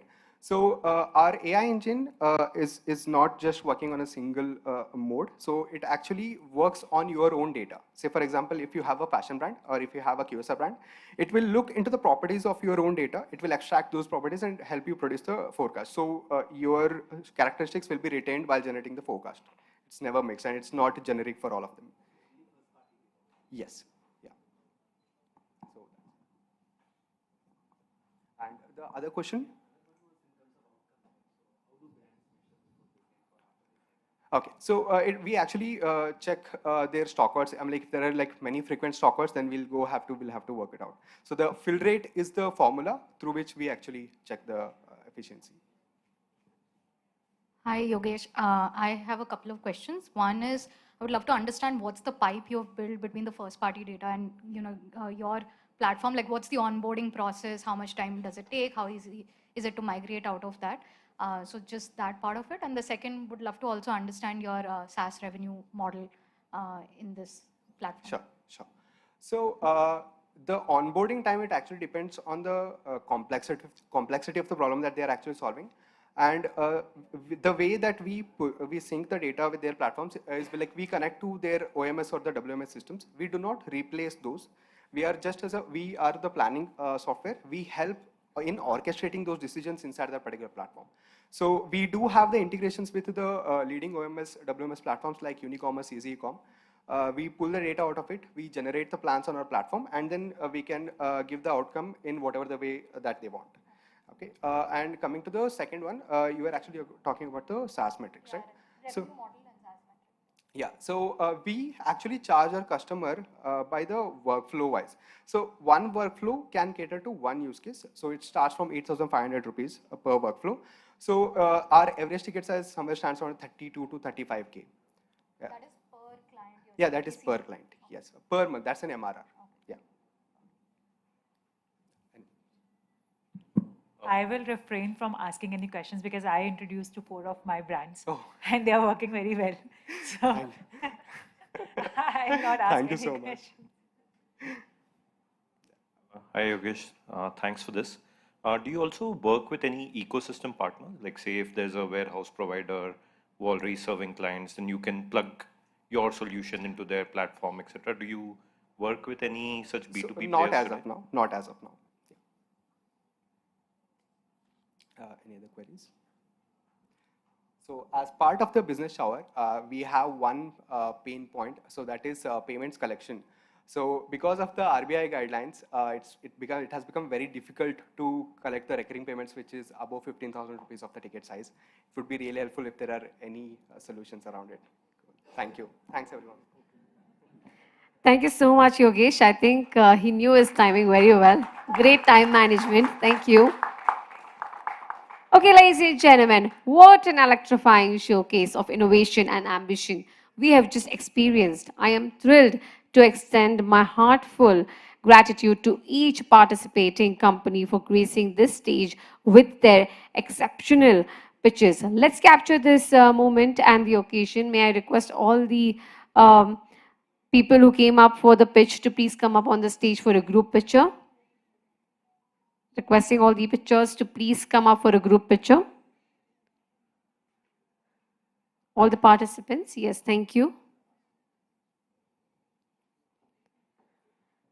We would like to see a lot of energy and enthusiasm, just like how you were pitching on the picture. Come on.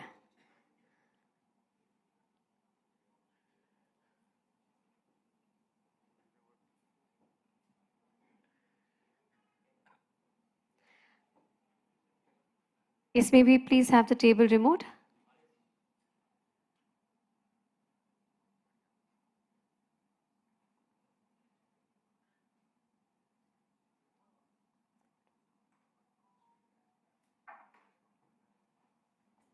So easy.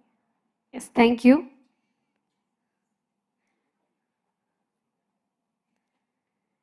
Yes, everybody please come closer for the group picture. Well, ladies and gentlemen, can we hear a huge round of applause for all the participants? Come on.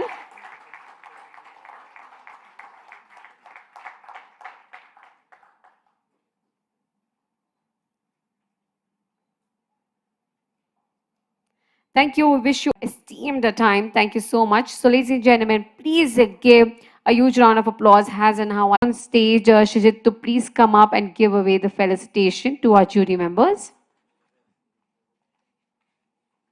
Come on, ladies and gentlemen, let's give a huge round of applause to Shijit. Come on.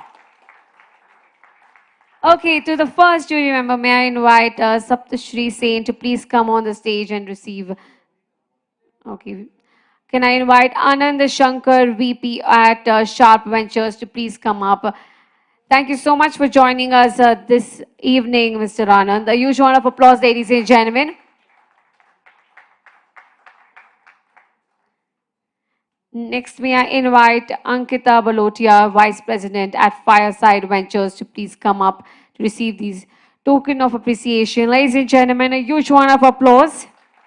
Let me tell you, by you clapping, it's going to bring a smile on the person on stage. So come on, keep it going. Thank you for joining us. Next, may I invite Antara Rai Chowdhury to please come on stage. Come on, these are the people that are going to give you money, so let's make sure that we're making them happy.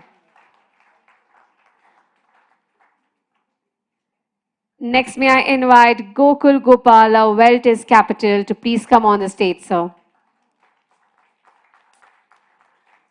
The minute we hear money, we're all like clapping now. I love the energy.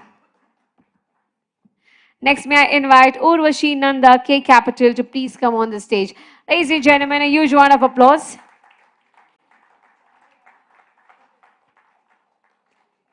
May I invite all the jury members to please come up for a group picture? Round of clapping. Thank you so much.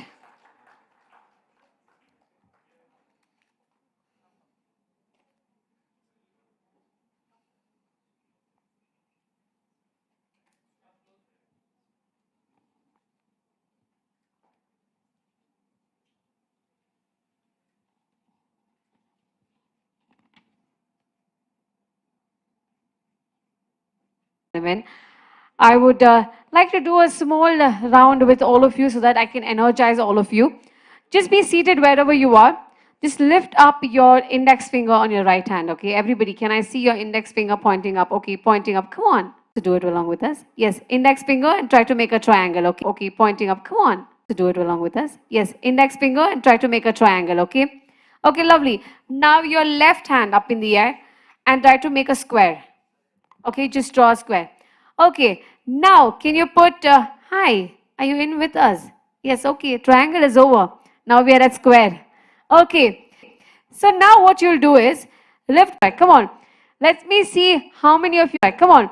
Let me see how many of you can get it. Square and triangle together. एक ही हाथ से एक finger से triangle और एक finger से square. You have to do it together. Come on. Let me see if you can achieve it. You gave up. You couldn't do it. Okay, did anybody able to do it? Anybody? Nobody? You were able to do it? Do you want to show us? Can you stand up and show it to us? Come on, tell me what's your name? Oh, both of them. I said, lovely, okay. Give it to...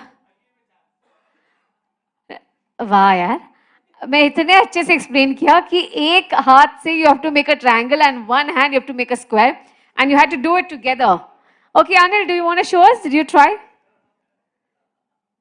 Okay, faster. Oh, lovely. Oh, slow method. Yeah, yeah. The square came like this. Well, this says that the mind that we usually are, right? So our left side of the mind works really slow. So the time you achieve this, that means you're actually giving all the cells in your brain a work. So keep trying this. It just makes you very awakened and it keeps you very sharp. So keep trying it. Every time you're bored, try to do that. Okay? Okay, ladies and gentlemen. Next is the panel discussion. This is the heart of the D2C Insider Bangalore Regional Summit, powered by our title partner, Cash Free Payments, and our co-partner, DTDC.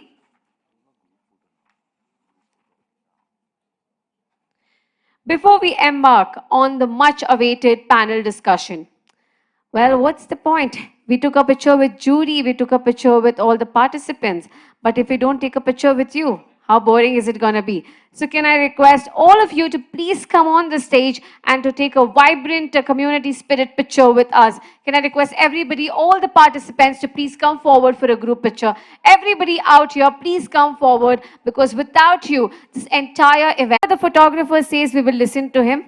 Okay, because everybody, whoever's tall will go back and the short ones will come front. Not to discriminate, just to like get a better group picture. Okay, come on.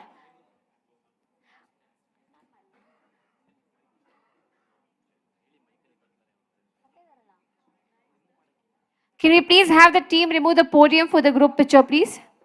Can we have somebody from the team to remove the podium for the group picture? May we have everybody to please come forward?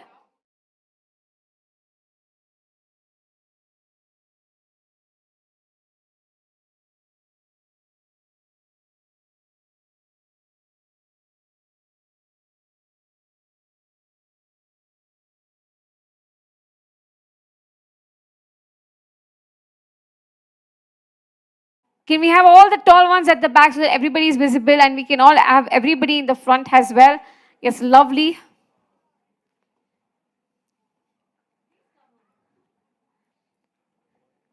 Yes, we can also have one row sitting here, you know, it's going to be beautiful. Come on, take up that energy and sit down right here. Yes, bring it. Yes, please be seated. Yes, please be seated. Yes, come on. Everybody come forward so that we can all have a vibrant picture.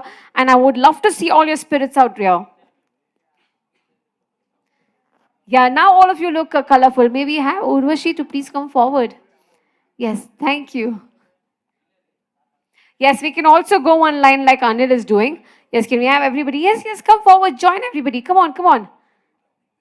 अरे यहाँ पे भी आ सकते हो चेहरा दिखाई देगा no worry yes yes please join if you would like to join please join anybody from the back who's not visible who would like to come front we have a lot of space here come forward I love the spirit that you're all bringing in lovely lovely let's please make sure that everybody is visible in the picture I don't see you neither will the photographer yes come forward lovely great okay you are sure you don't want to come in the front Yogesh come on come up we have a lot of space yes come in come in come in you might want to jump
Okay, ladies and gentlemen, for the next segment, get ready because this person is someone who has been driving the force behind the D2C Insider.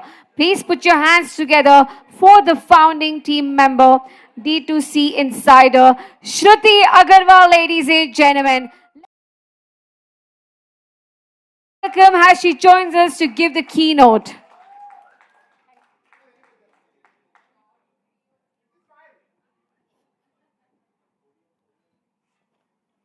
Thank you.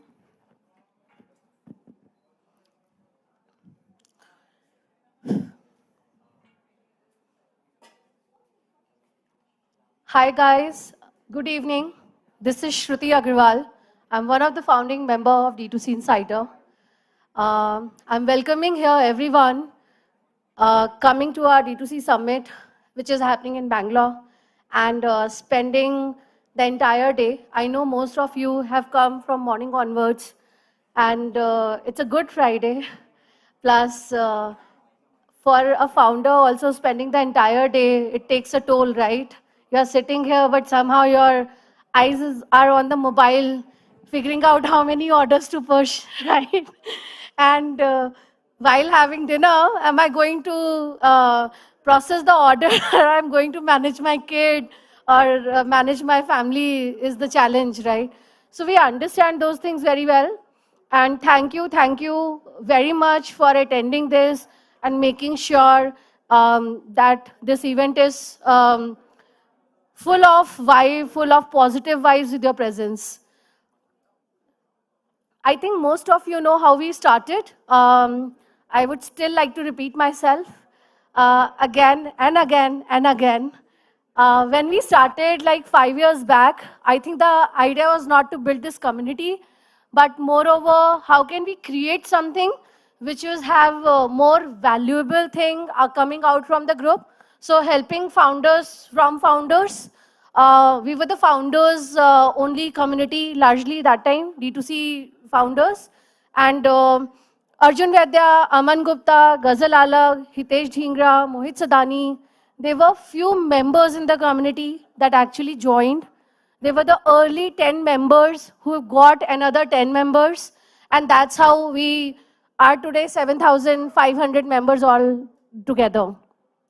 I think the real understanding to us that whatever we were creating, like a WhatsApp group that time, what the literal meaning is, it happened during COVID when we actually realized that, I mean, we've come from a vast experience of retail, e-commerce, but the thing that we'd seen during COVID is when COVID happened, all these brands were helping each other, irrespective of their competition, irrespective of what they were doing. And that's what opened our eyes, and we said, no, it's not the only group. It's a community. It's a revolution that is coming, and D2C Insider has just started. And I think every founder believed that the market is good enough for everyone to grow together.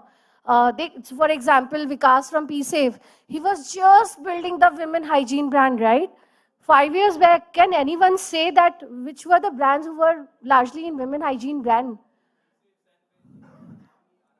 But these are today. 5 years, 10 years back, what are those brands? And there were so limited SKUs that, people were not focusing on hygiene in itself, be it women, be it men, be it women, right? So there were new markets which were getting created. There were new founders who were creating revolution. That's the idea.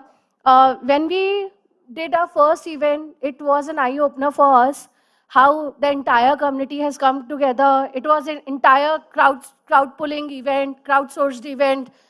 I think the vibe was, is it like a family wedding which is happening? Because I know my menu. I know who all are coming. I know what's going to happen. And I think that is something we really, really pulled out something together, and which was very magical.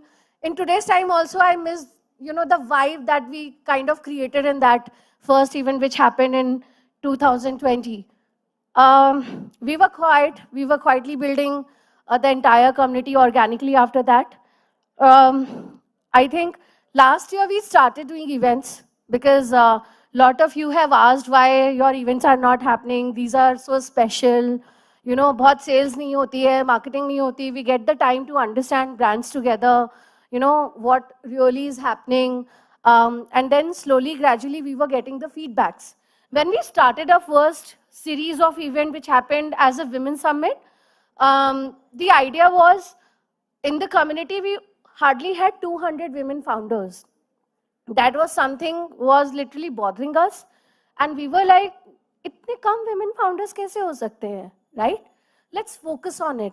And that's how we created the entire series of women summit. We did in Delhi, Mumbai, and Bangalore. And today we are 1,200 women founders in the community. It's a similar way. We got the feedback that, you have such an amazing community and such an amazing events happening. And there's so much learning, right? Whatever a few communications we do, there's so much to learn for a founder. But if this can be curated in a nicer fashion, I think it will be fruitful. I have no problem spending my entire day. That's how we curated workshops during the day. Then we also get the feedback that there are so many investors coming, right? Why don't I get the face time with those investors, pitch my product, get the connect with them, and if in case in future they wanted to spend on, invest on me, at least my portfolio is visible to them. That's how even Pitchathon happened. And networking and cocktail is always dear to all our hearts, so obviously that's happening without a question. Last year we also decided our vision and mission, what we want to do with this community. What is the major aim? What is that our vision for another 5 years that we're going to drive? So our larger vision is to make Indian brand a global market. I think right now our focus is all on Indian ecosystem, but how can we make sure that the brand has a capability to go to global reach? And this D2C insider is not just in India, but D2C insider across world. We have Middle East, Southeast Asia chapters for that, and we aim to create more chapters around that. And the idea is you to understand the local market for the global market, of course, and understand how to build your product for those markets and get the access and ecosystem around. Our community guiding principles are value addition to all members. We wanted to ensure that there are D2C brands, there are tech companies, there are marketing companies, there are investors. Are we creating enough value add to all members, whoever is a part of the community? Just to tell you, if you guys happen to be the part of the community and you need anything, just message it out in the group, whichever group you are. And I can guarantee that your problem can be resolved within 5 minutes, or your question can be answered within 5 minutes. That's what the impact of the overall community is all about. Growth acceleration of startups. We also want to measure if you're probably doing a 1 CR in a month, can we help you to grow to 5 CR, 10 CR, 100 CR? So the Elevate is something that we are doing, but our objective is, can these brands be the next unicorn in coming times? And can we help that? Can we provide that mentorship? Can we provide that vision to those founders? Of course, they have a vision, but can we align with those visions and help them out just to ensure that there are less mistakes and more productive things happening and innovations happening? New D2C ecosystem creation. Of course, there is a requirement of having new brands coming in, new investors coming in. Investors also understanding what's happening and trending in the market, and accordingly, they are changing their patterns. Brands also coming up with a lot of innovation. If the requirement is to create a new market, let's help it, right? We are the brands, plus we are also the consumer, right? So these things can be done through the community. I mean, if there is a brand, we also a community of 7,500 members, right? So through this community, you also get 7,500 members as your customer. That's the idea. The goodie bag, what we do, the idea of you having your products in the goodie bag is either when it is going to each member and you are going home, opening the goodie bag like a baby has got into a toy shop. When you're opening it and consuming those products, you might like 2 to 3 products which you want to order again, right? I remember there's a brand called Moisui. The product, everyone liked it. We got very amazing feedback, and everyone ordered again. And it is now a regular consumption for anyone to have that brand because they liked it so much. Similar thing happened with Nova Nova. It was a chocolate bite with wafer. Everyone liked it. They finished in a minute, and after that, they ordered from Blinkit, right? So that's the power of just providing your products in the goodie bag. If people will like it, they will order it again. Global expansion of D2C startups. The idea is how can we help you to go in global market, plus how can we help global market to be the part of the community so you understand from the brands only, you know, how the market is really, how the ecosystem works, how to crack that ecosystem which is there in that market, how to understand the customer journey. So that's the idea of creating that global ecosystem as well, so that you have that idea. You are not going as a naive child and handling everything of your own.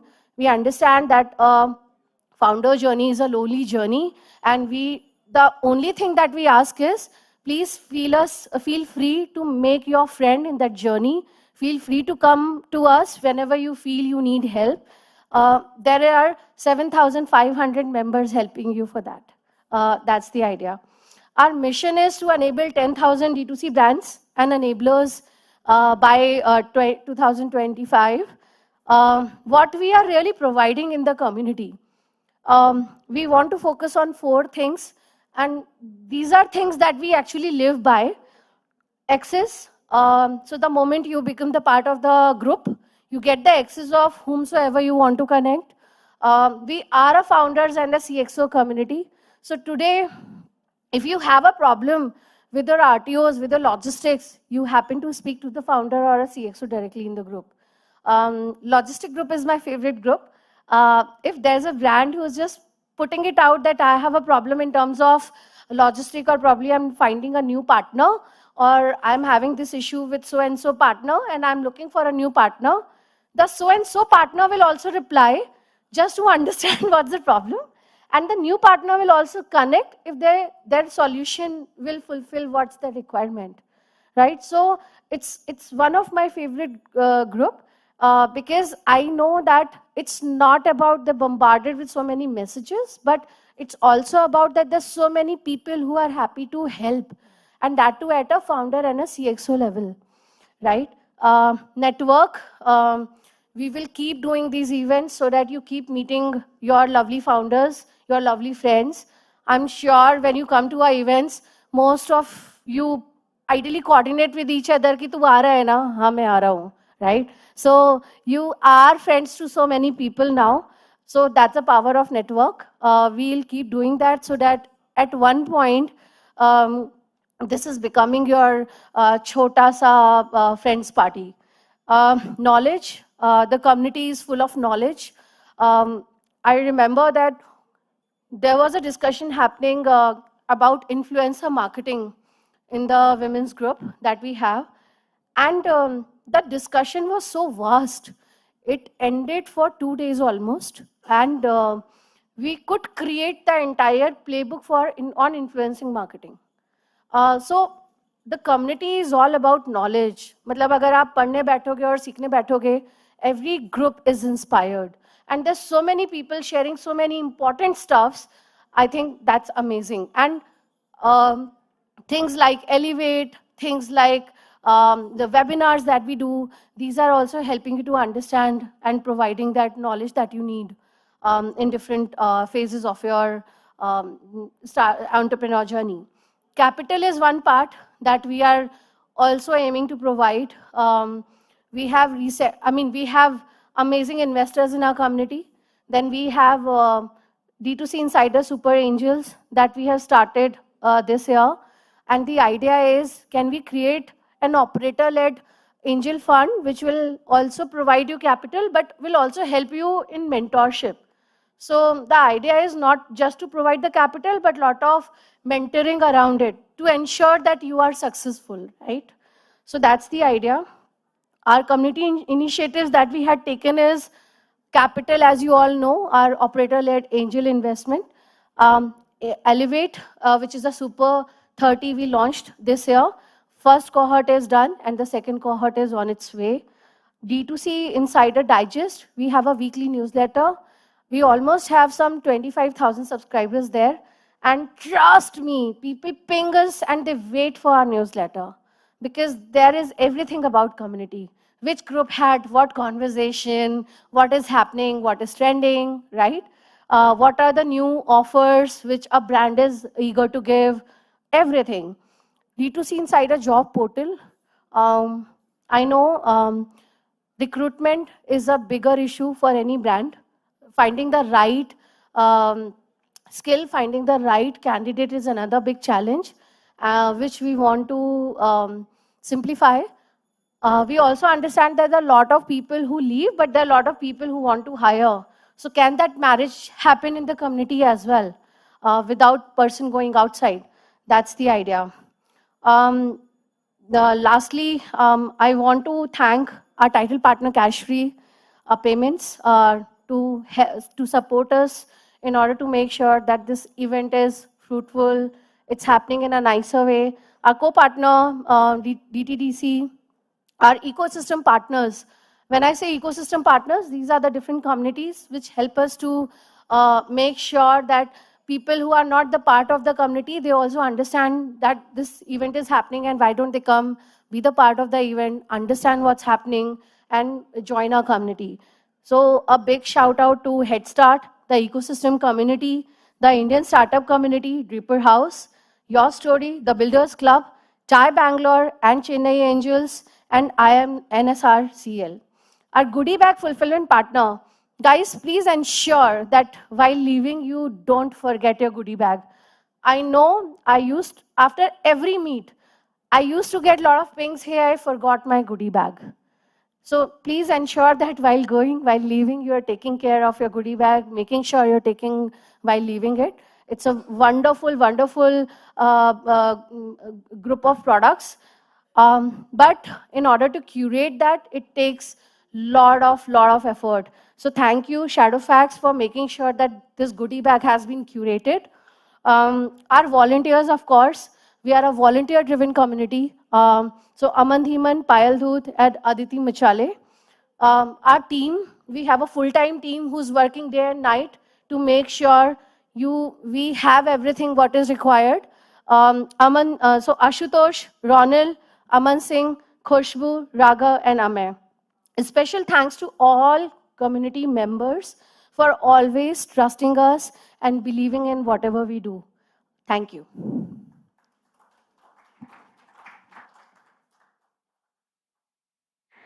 Well, thank you so much, Shruti, for sharing your insights and vision with us. Your keynote has set the tone for an inspiring and enlightening D2C Insider Regional Summit ahead. Well, ladies and gentlemen, requesting everybody who's outside to please come over and be seated. Requesting all the folks that are outside, can you please come and be seated inside? Yes, maybe please give you a minute for everybody to please come over and be seated. Requesting everybody who's outside to please come over and be seated inside. I hope we are all here to collect and accumulate knowledge, and so are we to give you here. So requesting all of you to please make sure that your valuable time is being spent right. May I request everyone to please come down and be seated inside? Okay, ladies and gentlemen, next, let's get ready for what's ahead. We are honored to hear from the innovative leader, Akash Sinha, the co-founder and CEO of Cash Free Payments, India's leading bulk payouts and payment gateway solution. Please put your hands and welcome once again Mr. Akash Sinha, ladies and gentlemen. Come on. In the meanwhile, once again requesting everybody that's outside to please come down and be seated.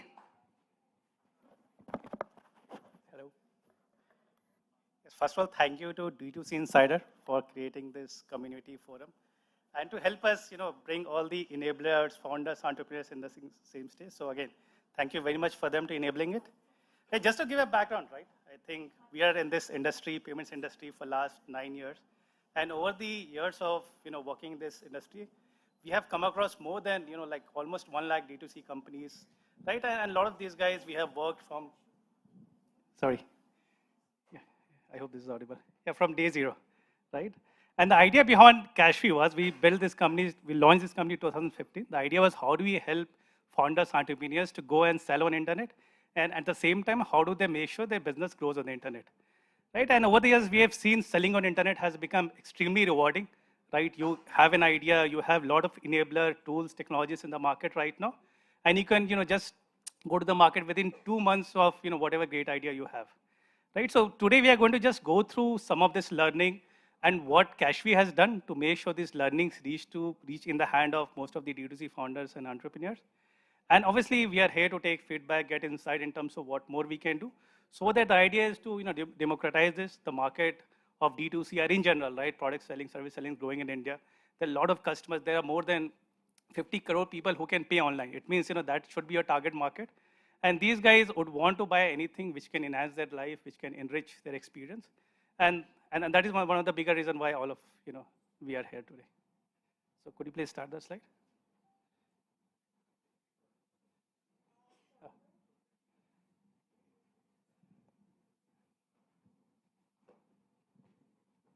Oh, sorry. Thank you. So this is me. Oh, sorry. Yeah. So this is a little bit of glimpse of the market. I'm sure a lot of you know about it. Okay. So yeah, I'm sure a lot of you know about it. The market size is growing pretty fast, right? In the next 3 years, 3 financial years, we're going to see more than 40% growth, right? Back in 2015, when we started the business, D2C was a very early booming kind of, like a buzzword in the market, but right now it has become completely mainstream, right? A lot of these founders have started a journey with the marketplaces just to get a sense of whether the product is successful or not. And over the years, they have tried to be independent, right? Being independent helps them be much closer to the consumer they are serving. It also helps them become more operational efficient, and also, make overall, improve their margins, right? Which is how you can scale the business further, right? And we expect this market, especially D2C, to grow more than 35%. Right now, at $5 billion, it is going to become $22 billion. And in that journey, a lot of enablers have to come together and make sure the transition happens smoothly and make sure more and more participants come into this ecosystem, right? And today we are going to speak about few of the larger experiences that customer need, which they already get at companies which have been around for more than 20 years, right? There are companies, marketplaces, which are around for more than 20, 30 years, and they have invested time and resources to come up with right experiences which customers need, right? And now with such kind of behavior, knowledge, and learning, we as Cashfree has also built technologies and tools which can help you give similar kind of experience which they're getting larger marketplaces, so that customers feel more comfortable by coming to a D2C website which are trying to sell independently. Right? I think there are three major areas we are going to touch base today. Like number one is speed, the speed and conversion. Second is cart value, order size. And third is largely post-order experience, right? And we're just going to share about learnings, right? What insights we gathered and how do we see this, like problems getting solved. The first thing is more about conversion, right? I mean, you have a great product, great website, customers come to you. When they're actually about to check out, they struggle, right? Sometimes they struggle in filling the address, sometimes struggle with the payments. And a lot of these cases, there is a drop-off, right? And if you don't use very optimized technology, we see there's a lot of drop-off at the checkout page itself. And that is where we have done a lot of innovation over the years to make sure customers spend less than 30 seconds during the checkout, so that your purchase conversion is higher. And one thing to understand here is the attention at internet shopping is also very limited, right? The moment they see any kind of friction, they're going to drop out. And that's why we have to make sure once the intent is there, it should take as minimum time as possible to make sure the transaction happens, the purchase completes.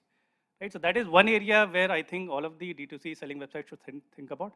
Second is more about, in general, conversion or incentives, right? So that end of the day, people believe that they are getting more value than what they're paying for, right? Imagine you are buying a 7,000 rupees product, and they say I can get 10% discount if I use XX card of my bank, right? So that overall increases the value perception of that product, and that also enhances the conversion, is what we have observed in our experience.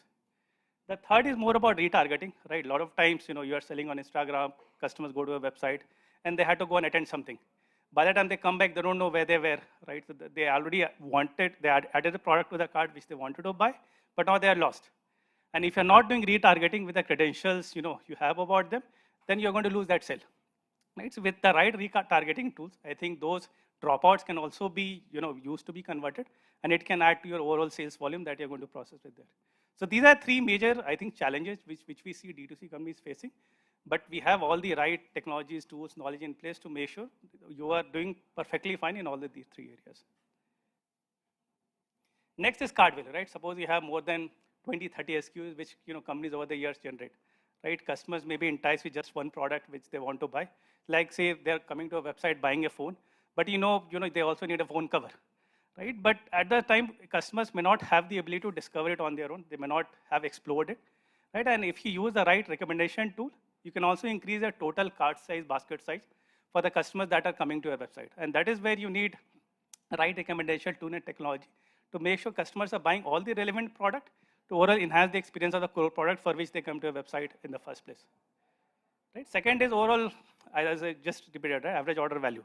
Right? If you are able to come up with the right incentive, offers, discount, so they are more, suppose I go to a website, my paying ability is just 5,000 rupees. And if I know with 5,000 rupees, I can buy 2 products or 3 products, right? So that is where you will see the tendency to purchase more from you goes up if you're able to give them certain incentive to the customers to buy from you. The third is again repeat payments. I think a lot of D2C, product services are there, which are very much needed for the repeat use by the customer, right? Say you are selling a soap, just a very, like mundane example, you're selling a soap, and customers are going to need it every 30 days, right? And if you can set some sort of subscription around it, then there are very less chances for you to let go of that customer, right? You can ship the product to the customer, automatically debit their account, and with this, you can overall increase the revenue month over month. The third is which is pretty important, right? Post-order experience. Suppose customer has placed the order, like now what, right? Now a lot of experiences which they have after post-order which depends their decision of buying from you again, right? If they have a great post-order experience, then they would be trusting you enough to buy more from you, buy again from you, or also recommend you to their friends and families, right? And that is a post-order experience in our over the years of knowledge is pretty important. Right, I placed the order with you, but I don't know where the product is. I don't know how much time it will take for the product to reach to me. That's where sending them real-time tracking is pretty important. Right. Second area is more about refunds. Right. Suppose I didn't like something about a product or accidentally ordered an incorrect product and I want a refund around it. Right. Obviously, as a merchant, you focus a lot on the conversion and sale. But if you're also able to give a great refund experience, then as I said, right, trust is going to go up. Customer will come back to your website again. They're going to buy more from you. The third is around return, right? In return, it's a big challenge for the ecosystem, right? First is you want lesser returns to happen. And for that, COD we have seen is like one of the major payment method for which returns happen a lot, right? And if you have some sort of intelligence which can predict returns, then it can save a lot of inventory for you. It can save a lot of resource leakage for you. The second is on return experience, right? In any scenario, if you really want to return a product and a customer really have to struggle to return the product, right? It means they're not likely to trust your operational excellence. They're very less likely to trust your overall way of serving the customer. So these are three things we see. There are more we can add post-order experience, but these three are the very critical ones. And if a customer has a turn-off in either of these three, then as I said, it's less likely for them to come back to your website and buy the product. So outside of these experiences, right, we also believe there are more ways for D2C brands to be more discoverable to the customers they want to pursue, right? One of them is ONDC, right? If you have that ONDC, it becomes customers to discover your brand, discover your product. And also you have a lot of enablers part of that ecosystem so that your entire servicing becomes much easier. Second is AI. AI is AI, I think, I'm sure all of you must have, went out and researched how you can use AI, but AI is going to come in a very big way. And there are many ways you can use AI to improve the experience of the customer when they're buying from you, and also recommend the right products back to them, right? I think this is what you want end of the day. The customers who are coming to you, buying from you should be extremely satisfied. And you can also take help of AI tools in doing such things. Yeah, this is a little of marketing slide by Kashvi. I think there are a lot of things we have built in last 9 years. And all of them are very helpful. I recommend all of you go and explore it. But at the same time, the idea is to how do we make selling on internet much easier, much faster, cheaper, and make it more customer experience centric, right? So we have built a lot of innovation, and there are more to come, right? We are not going to stop here, right? Whatever topics we just touched about is speed, conversion, order size, right? All of these products help you achieve that in the best way possible. And most of the products are extremely well tested, right? We would have processed more than 50 crore D2C orders, in our history, right? It means all the products are extremely optimized, right? And whichever ways you want to use the product, it is going to give you a lot of value. So yeah, please explore it. And if you have more doubt, more feedback, we are just here. We have a nice small booth. Please come and talk to us. That is it. I mean, I'm not going to bore you further. This is all about what you had to share today. So yeah, thank you very much.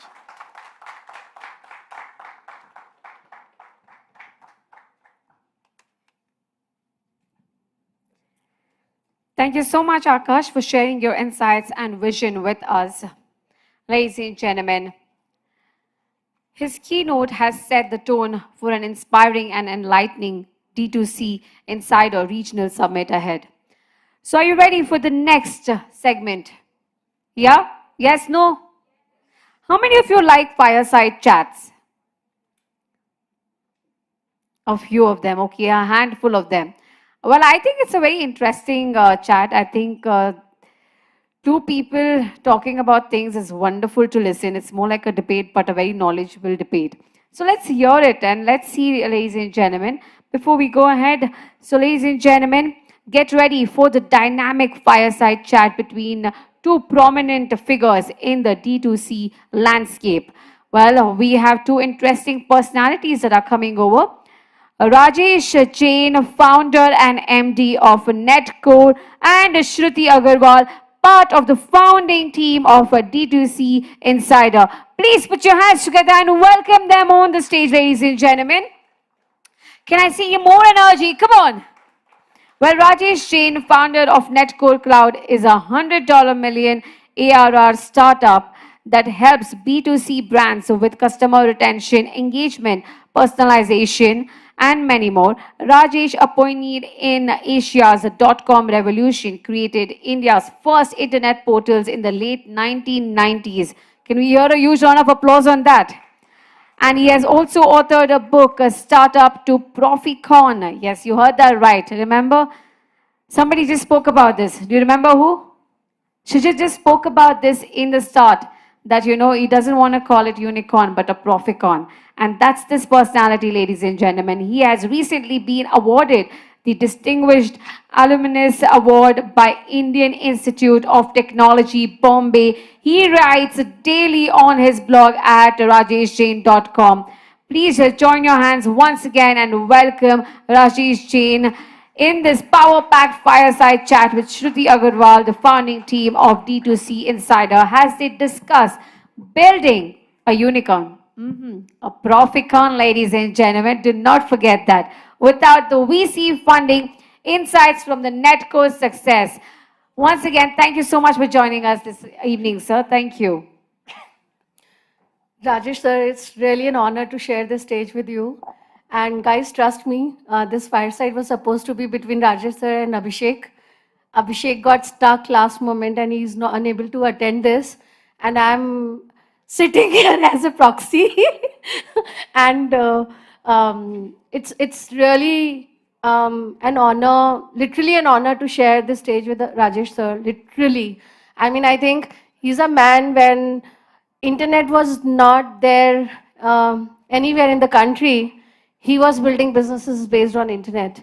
The dot-com era, which happened, you know, the very, very basic dot-coms, I would say basic, but that time an advanced version. I think most of us were not having the access of even internet to see those things. But Rajesh sir were able to build those businesses around. And he's been in this business from last 25 years, pivoting from so many things. And it's so amazing. I mean, it's been such an amazing journey for him as well. I would like Rajesh sir to tell from his own mouth, in his own words, and describing his journey. So, sir, thank you. Thank you here for coming here. You've literally flown from Mumbai and attending this event. Really an honor and is a pleasure. Thank you, Shruti. So to begin with, we want to go back in 1998 when you started. I think most of us were in school and we are intrigued to know your journey, and considering it's a long one, so maybe you can take a break of 5 years and explain your 25 years, how it was overall. So I'll do it pretty quick. Everything is there on my blog, rajeshjain.com. But I started as an entrepreneur in '92. I came back from the US, and the first 2 years I sort of failed at pretty much everything I tried. And then the internet was just starting off in '94, '95. And that's where I focused on the first business, the first problem. Businesses, of course, solve problems. And that was, how do you get information about India to people in the US? I'd lived through that. When I wanted to come back, I couldn't get information. So I said the internet, which was just starting off at that time, could be a great bridge of distances. And early 95, March 1995, I launched India's first internet portal, India World. That was what it was called. And through commercial internet in India came in later that year, so August 1995. And that did pretty well. I tried raising capital at multiple stages, could not. That's been, by the way, the story of my life. We'll probably talk about that. I counted recently, I think I must have made 50 failed attempts. But I can afford to do that because, as we'll also discuss, I've been profitable in multiple companies. So late 99, I got an offer from a couple of companies to buy India World. And in about 2 months, our valuation sort of went up from 17 crores to 500 crores. So that was the time, and I finally sold for 166 times revenue. Okay. It was a big deal at that time. Sifi bought my business. So we had about 13 odd internet portals plus a website development business. We're about 3 crores in revenue, but we are making money. 20 people crunched in a 900 square feet office.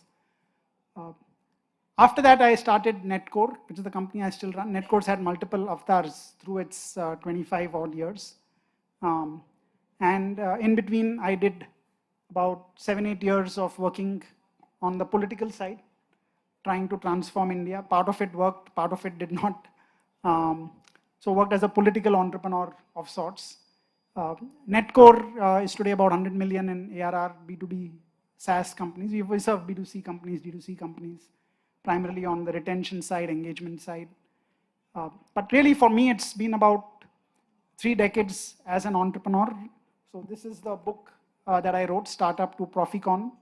So Proficon is a word I coined about 4 years ago. Everyone used to talk about unicorns. And I told my board advisors, no one talks about us. We are profitable, okay, but no one wants to write about us. So he said, why don't you create a category? And I just blurted out at that time, Proficon, because we are profitable. So I use this word to describe companies which have bootstrapped, profitable, and scaled. There are lots of companies which are bootstrapped, profitable, but are small. The key is how do you scale? So in my sort of definition, a scaled company is, a Proficon would be at least, say, $100 million in value, maybe 10 million in revenue, and so on. And that's a different way to build a business. That's really a different mindset as an entrepreneur. When you put profits above, when you put customers before investors, because you really don't have investors. So that's a sort of nutshell story in life. What kept you motivated to keep building an internet business in an era where internet business itself was not existed? I think 2 things. The first is, I thought I was sort of God's gift to the country when I returned back to India in '92. And 2.5 years later, I had failed multiple times. And I said, this cannot be my future. So I was looking for an idea which would basically work. I had no idea about whether India World would work or not, but something different. So, many times we feel there is a great plan, etc. But it was really about what I was doing was not working. So when you close some doors, new doors get opened up.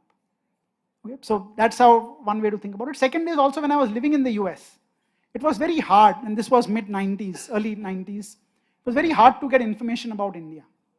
And what I saw about the internet was that this could essentially eliminate the barrier of distance. So sitting anywhere in the world, you could get information on India. And that was the problem that I set out to solve with India World. So whether it was cricket scores, news, stock quotes, recipes, we could now offer that through a single site to Indians globally. And we were the first to do it, and that worked very well. And to also ensure that revenues came in, we did website development. So advertising was not there in the early days. It took some time for that to take off. But because I didn't have any ability to raise capital, I had to ensure that the business was profitable. So one of the things which I did was, I just got married to Bhavna. She's mentioned quite a few times in the book. And I got her to work. She's a CA, she's a qualified person in her own right. And we sort of built the business together. Well, I said, I don't have to pay you a salary, because I didn't have too much money left after all my serial failures of the first 2.5 years. I think the sort of underlying learning is really, and that's, I think, a key problem for everyone. Many times we get enamored by the technology or by the solution. Focus on the problem. Are there enough people in the world who have the problem that you can go out and solve? The bigger the problem, the better. But I think fall in love with the problem really is the sort of key message which should be there. Every time I've tried to focus on technology, okay, I failed. And I failed like 30 plus times in my life with different ideas. 2.5 times I've sort of succeeded. So pick on a few bets, find the problem, and then build on it. Sir, in today's world, most of the people are thinking of building a business for almost 5 to 10 years, right? You've been building a business from last 25 years. Have you ever thought of selling it? I sold my first business. So I keep telling people in Netcore also that if someone comes and offers 2x the value of what I think the business is worth, I will definitely look at the offer seriously. But to be in that situation, you have to build a business as if you're going to run it for the rest of your life. You cannot set out to say that I'm going to go out and sell a business in 2 years, 3 years, N years. Because then the decisions that you will make are not towards the longevity of the business, towards building an enduring great company. There'll be a very short-term decisions and you're going to most likely fail. So always open to offers. And because we are profitable, we can say no, whether it's to potential investors, etc. We have the ability, we have the freedom to make our own decisions, create our own destiny. Sure. Any suggestions on work-life balance? So the question I get asked often, and there is a section in the book which I'll read out because that's a better answer than what I'll be able to give. So this story is about just from 2005. My son, Bhavna and I, by the way, my wife and I, we have worked together for the last 30 years. Okay? And the reason this has worked out very well is because we have zero overlap in how we think and what we do. She loves people, so you can now guess the other side of it. She runs HR, but she can do pretty much anything. I'm a very narrow person. I like ideas. I love writing. But the rest of it she can handle. So our son Abhishek was born in 2005 after 5 years of IVF treatment. It was about 12 years after marriage. And so I was used to, till that time I'd been working, you know how it is, 9 a.m. to 9 p.m. sort of lives, which are there. And when Bhavna sort of came back home after 2 months at her mom's place, she saw that my behavior basically did not change. So I was still going out in the morning. The kid is sleeping basically for whatever, 18, 20 hours a day. So nothing much to do. So one day, she sat me down, and I'm going to just read from the book what she said. I can raise Abhishek on my own. I don't need you for that. Just because he is sleeping most of the day doesn't mean that he cannot feel and understand. You can continue working the way you want, but one day when he grows up and you find that he doesn't have a personal relationship with you, please do not blame him or me. These initial years are very important to build that bond. Once he is older, you may have the time, but he will have moved on. It is the early years when that connection has to be forged, one touch at a time, one day at a time. The choice is yours. And I changed from the next day. I don't think of it as work-life balance, integration. Balance, I look at it as, or a trade-off. It's really a harmony, an integration that you have to do between both. So it's a balance that has to be created, because there are going to be times when you're going to get work responsibility on the weekend. Your business is 24/7, and there are days when you will need to take care of work during the day.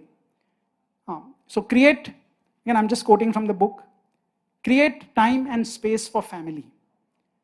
They are not just another meeting to be scheduled in the calendar. They are the only ones who will experience your highs and lows, perhaps even more than you. They are the ones whose unstinted support will push you to greater heights. So I've seen many entrepreneurs who just get so engrossed in their work, and it comes at the cost. Trust me, nothing is worth not having the support of your family, or giving pain to family members. So that's what I would say. I think this balance is really what you need to drive for. Very well said, sir. What is your view to the entire D2C revolution? And what is the path to sustainable profitability for D2C businesses in India? See, I think, and many of you all are probably D2C entrepreneurs, founders.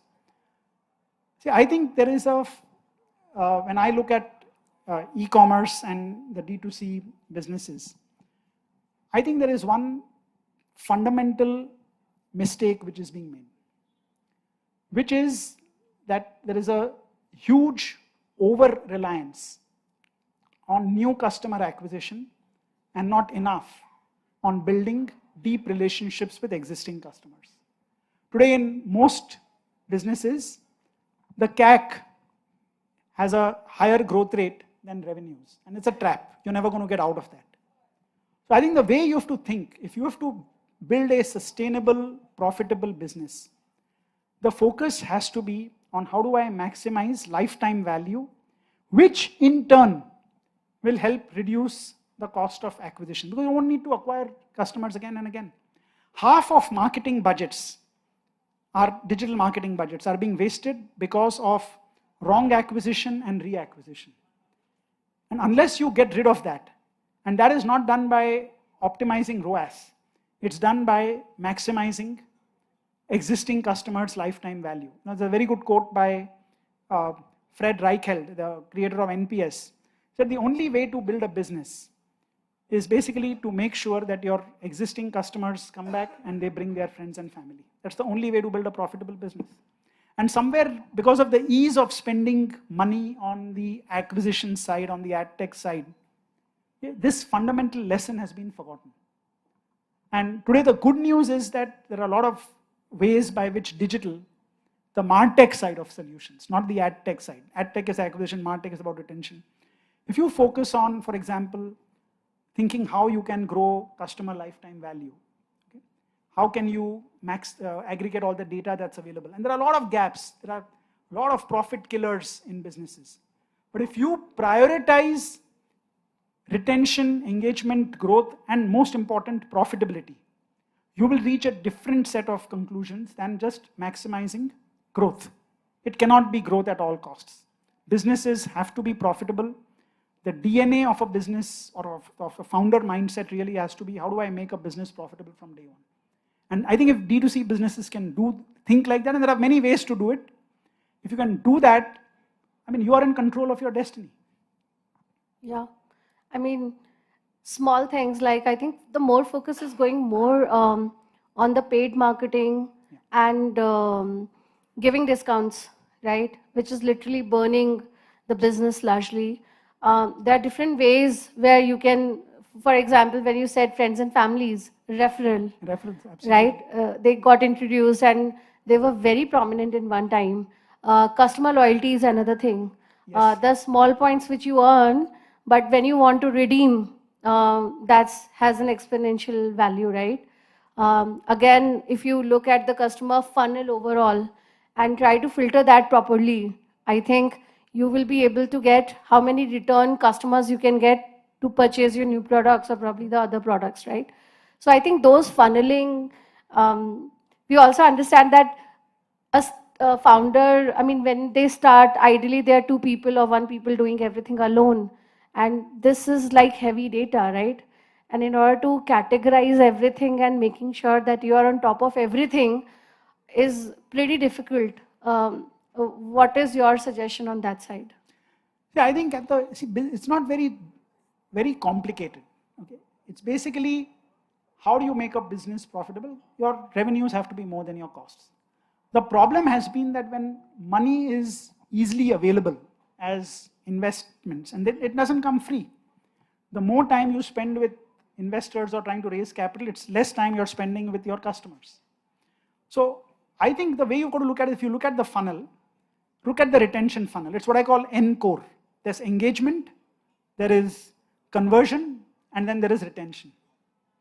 So engagement is, how do you bring people back to your app or website? Because either they're going to come through paid, or if they remember on their own. For many apps like, say, Flipkart or Amazon, you don't have to do any new advertising, as it were. People remember. But for most brands, you need to create push channels, whether it's email, SMS, WhatsApp, etc. But how do you make that a hotline? How do you make your brand a hotline in the lives of your customers where for those 15 seconds, you're top of mind for them? So can you use interesting content for making that happen? So engagement is the first step, because if they don't come back, then you're going to go back into the world of ad tech and spending money on acquisition. Conversion. Today, typically, it's 2 or 3% of the people who come to a website or open an app actually buy something. The question is, why are 97% people not doing it? Is there a value problem? Is there, you don't have the products that they want? Are you not able to personalize? Are the search results not accurate? Can you here, therefore, create a digital twin of every customer? Okay, AI is going to help us do all of this. With the AI twin, the digital twin is a few steps ahead of the real customer. So aggregate all the data. In a lot of businesses which I see, the data is also siloed, right, and under different departments. So digital twin, like in a game of chess, is a few moves ahead of the real person. So create a segment of one. How can you now drive better conversions? Because there's 97% waste. At every stage there is waste. And then finally comes the retention problem. Okay, how many of your customers today are what we call one and done? They've bought once and they've never bought again. In many businesses, it's basically can be as high as 60, 70%. And if they don't buy again, which means they were good customers once upon a time, and they've gone. Now, how is it that you can bring them back? So I'll give you a simple example. In emails, many of you all have email programs. We are sending out promotional messages. We get a lot of promotional messages. Brands, marketers basically think they are sending us content. But for us, it's basically an ad. Would you open a newspaper or an inbox full of ads? No. So can the email, for example, have a content wrapper, like comics page or a puzzles page in a newspaper? So you've got to think very differently. Because otherwise, it's the funnel which Shruti talked about is basically there's a lot of waste at every stage. The marketer's focus has to be on how do I ensure that I get more. When a customer comes in, I should never have to break that relationship or lose that attention, eliminate that attention recession that is there. And that requires a combination of ideas that we spoke about, the digital twin, so you can personalize better. Okay. You have this content play, which really ensures that your brand becomes a hotline in the lives of customers. So let's say if you are an apparel brand, you're sending out promotions, 20% off, 30% off, like you spoke about, the discounts. But there, every day, can you have sort of a carousel of great fashion tips? Now, that becomes the content for me to open every day, or the new trends which are there in fashion, or party tips. Give me something which makes the brand a habit in my life. Send me the mail at the same time every day. So like a newspaper, I will open it every day. So this way, I think, just if you think about these, how do I create frictionless funnels? That's the key to eliminating marketing ad waste. And if we can do this, that's the surest path to building profitable businesses. Because you're going to eliminate the marketing waste, which is half your budget, half your marketing budget. Very well defined, sir. My last question, and then we'll be open for the audience to ask. Rajesh sir has 2 signed copies also for the best questions that people will ask here. So my last question, you have been on the political side and run different political campaigns altogether. Where do you think ease of business is for any individual, and how the future looks like? Yeah, so I've done the political stuff a little bit way back. I was a political entrepreneur between 2011 and 18. I think the way I look at it is that in most businesses in India, actually at least the businesses that we are all involved in, there is very limited government intervention. I think where we interact with the government is mainly when the regulation comes in, etc. So the government is not really an inhibitor or a limitation for us to grow. It's really our own imagination in sort of that sense. Now, there are frictions. We have funnel frictions. There are business frictions which are there. They're always going to be there. And in India, I think we are very good at working our ways around the whole thing, the jugaad processes which we are so familiar with everywhere.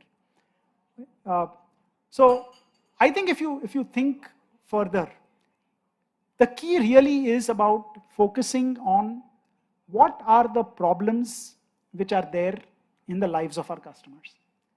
Every time I failed, and I failed a lot of times, it's really been, I got very enamored with the technology. And then what do I do with that tech? So if we can focus on the problem, and there's a very good book by Uri Levine, the co-founder of Waze, with this title, Fall in Love with the Problem, Not the Solution. And I think as an entrepreneurs, don't worry about exits. Okay, I mean, I just as a sort of side advice, many presentations I see, okay, we are going to build this business to this much revenue and then we'll get an exit at that value. That's the surest way of not realizing any value. When you start a business, think of it as you are going to run it for the rest of your life. It's you're on a highway with no exit. Because that's the best quality of decisions that you're going to make. Yes, if always consider incoming offers, always talk to investors, okay? VCs, PE funds, whichever be your case, they have the smartest people. I always talk to them. In 1 hour, they will tell you exactly what's wrong with your business and then go out and fix the problems. Free advice. Very well said. Can we open for questions? Absolutely. Guys, we have amazing signed 2 books here. So, and the competition is to ask the best question. And Shruti will decide. I think we'll have a jury to decide. Questions? Yeah.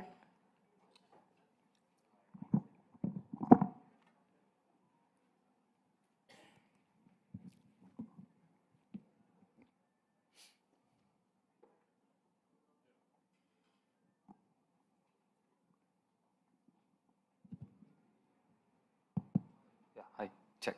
Hi, Ms. Rajesh. So, the one thing that you read from the book, that was quite moving. I have a question around that. This is a non-technical question, nothing related to. So, I've spoken to a lot of founders. Sometimes the passion you have for your brand, regardless how other people see it, right, is very strong. And knowing that you've worked for 25 years and kind of like a schedule of 9 to 9, right? So, if you were given a chance to go back, would there be anything that you would change? Keeping in mind that you have to consider your family. I do understand that, you know, it is a sacrifice, which is a courageous sacrifice. Like, your family members should also be okay with you taking that sacrifice of compromising your family. So if you were to go back in that time, what would you change? And that would be my question. Okay. See, the one thing which I think is very hard in life is when you look back with regret. Okay? Or, you know, okay, what should I have done differently in life? Now, the way I look at it is that when you have a certain moment in time, are you making a decision considering all the inputs which were available to you at that time? I think having a set of people around you who can tell you when you are making mistakes, when you are not doing the right thing, and then also listening to them, I think is very important. So in my life, I've been fortunate because Bhavna and I have worked together for 30 years. Where she tells it to me like it is. In the early years of marriage, I would not listen to her, which I realized was the wrong thing to do very quickly. And because she's seeing it from a people perspective, I'm seeing it from a sort of black and white perspective. She has a more colorful view of the world in that sense. So it's a much more rounded view. And having a few people around you like this, because what you said right in the first part, we become very passionate, and also at times it becomes a little bit of a tunnel vision. Because we tend to overlook. We always believe that one extra deal which will come in, that one big thing which will happen will change the course of the business. And many times that doesn't happen. As entrepreneurs, we all believe we have a 70% chance of success. The reality is 99.99% ventures fail. But you need that 70% optimism to go out and start a business, to run a business every day. So I think the only piece of sort of advice I would have, when I look back, every time that I failed, and I failed, like I said, many times in my life, I made the decision to close the door on the failure too late. Other people would tell me that this idea is not going to work. And yet my optimism sort of pushed me forward. 6 months ago, I reached the same conclusion. So when things are not working, listen to people around you. Because they are looking at it dispassionately. The signals are probably there. Because the odds are that a lot of what you're going to do, that's the reality of life. A lot of the businesses we are going to do are not going to work out. And it's only when you close one door that new doors will open up. So in my life, if my image processing business had worked in '94, there would have been no India World. There would have been no big exit. That didn't work. I was very angry at myself, dejected. Why am I not working? I'm a smart person. Why is it not working? Okay. After that, only when I accepted that this is not going to work, then new doors start opening. Yeah, thank you.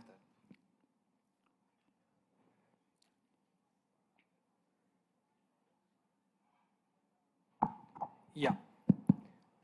So thank you very much for the insights, Rajesh sir. So I have one question regarding the customer acquisition, and you were saying about retaining a customer and focusing on customer retention more than focusing on new customer acquisitions, right? So other than D2C at this moment, if you look at quick commerce or Amazon or any other marketplace, if the operations are fully handled by Amazon, let's say fulfilled by Amazon and any of that model, or even offline segment for that matter, you don't really get any data of the customer. Correct. Only D2C customers who order who order your products on the website is only the customer data you acquire over time, right? When it is like a black box for you you don't know who is purchasing it, right? When you are not able to figure out who is the customer, then in such a market, offline is again a complete black box. And again, quick commerce is also the, such thing. You sell it in bulk to a quick commerce player, but you don't know who is buying it. So in such cases, how do you think we should focus on customer acquisition or focusing on customer for that matter? In the packaging, or with the product, can you give some incentive for people to reveal their identity to you? Right. So I'll give you an example. 4 years ago, I bought this Yeti speaker. It's a very nice speaker for when you're doing Zoom calls from home. I read a review of it on one of the sites, and now I bought it. They have no idea I bought it. But if they had a small thing in there saying that tell us who you are, or take this QR code, take a pic, send it to us, and there's some incentive after that. Maybe we'll extend warranty for 1 more year or whatever. They can now build a hotline with us. And my belief is over time, that is a very, very critical element. I think we all think of these as push channels. So whether it's SMS, etc., they are all becoming interactive channels. In email, you have AMP in email, which makes emails two-way. You can do all your actions inside email without a click-through. WhatsApp has become two-way. So you have inbox commerce, which is possible. But all of these things require some form of identity and opt-in. And I think that is a trick which is being missed. We all buy phones. How many of the mobile phone manufacturers actually build a hotline with you?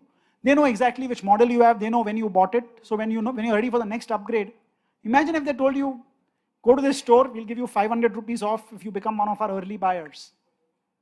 Very few brands are basically thinking like this, that the one touch that you have, convert that into a D2C, direct to customer hotline.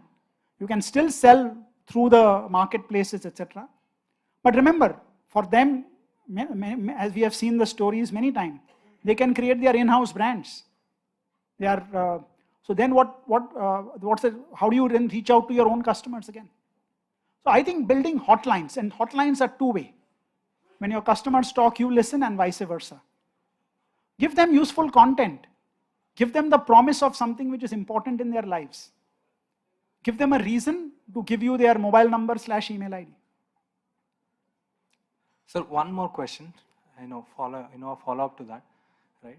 So, in the D2C segment also, when you sell a product to a customer, right, and given the kind of noise that the current market is there, right, customer retention, no matter how much you are trying to push, right, no matter how much the product, how good the product is, still the customers are still trying out other things. The loyalty of the customers have gone for a toss, given the kind of comfort or convenience that they have in quick commerce or anything.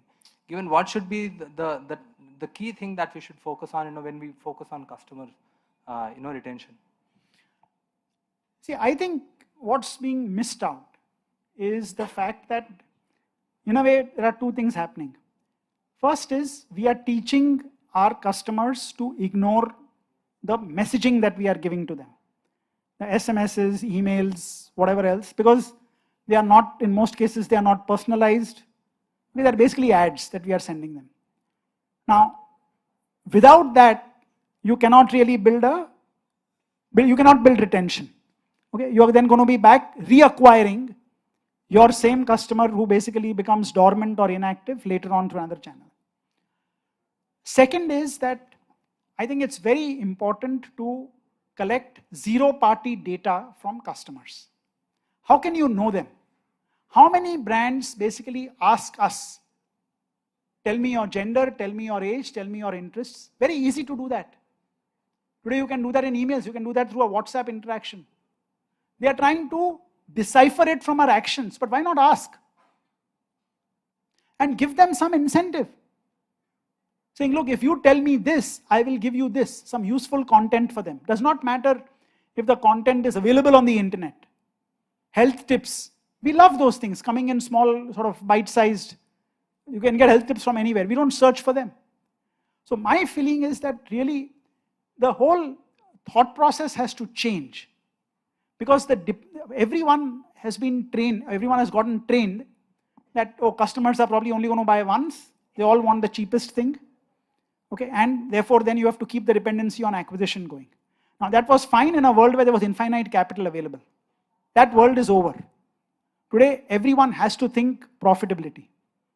And for that, the key is, and I would extend the profitability to what I call profits monopoly, profipoly. It is possible today to actually build a business where you can build deep relationship with customers, understand who they are, make sure that their every touch point is for a segment of one. Use Gen AI to create a marketing department of one. But you need to then break through the frictions in the funnel. You got to make sure the data is not siloed. You need to collect zero-party data. All this is hard work compared to calling an agency and saying, here is money, deliver me X number of clicks at Y rupees. MarTech is hard, but that's the only path to profitability that you will have. And lifelong relationships. I'll just add to this. You can also look three things overall. What is the incentive for a customer to come back to your probably on own website when they're looking to purchase or probably purchasing from different marketplaces? The second thing is, what is the USP that you are creating as a product? Not maybe as a brand overall with all the SKUs, but maybe that one product will do the magic for the customer to remember your brand, right? So maybe that one unique product is something that will create the USP in the brand segment itself. The third thing is, if the repeat purchases are not happening, then maybe you need to relook at the PMF. Because I remember Mohit Yadav from Minimalist taking the session during Elevate and saying, Even if your business is sitting at 10 lakhs, 50 lakhs a month, you think you got the PMF right. But maybe you can go back and look that that's not the right PMF because it will not take you to the another scale, right? Then the growth is a problem. So maybe you can relook your PMF and see if this PMF is going to give you that scale. So these three factors, another important factor to just relook and make sure it's all sorted. I mean, to summarize, to just add to what Shruti said, two things I think if you have to just take. Number one, build identity for every one of your customers, irrespective of which channel you are selling through. And second, with that identity, build a hotline. You want that 15 seconds top of mind recall, so that when they want to buy, especially if it's not a daily use product, if they want to buy, they remember you first. So you have to think of a sort of content play, something which is useful in their life. 15 seconds. It's like a micron. It's a micro newsletter. Think of it like that. Agree to that. I have a question over here. Very short and I'll keep it simple. Hello. Yeah, over here. Yeah, got it. Yeah. So I have this opinion, which I wanted to discuss with you or get your perspective on. Like our grandfathers, my grandfather and, forefathers, the way they used to do business, they used to call it business or, vyapar. Like things used to be so simple because coming from India, we are the ones, who Aryabhatta, who discovered zero.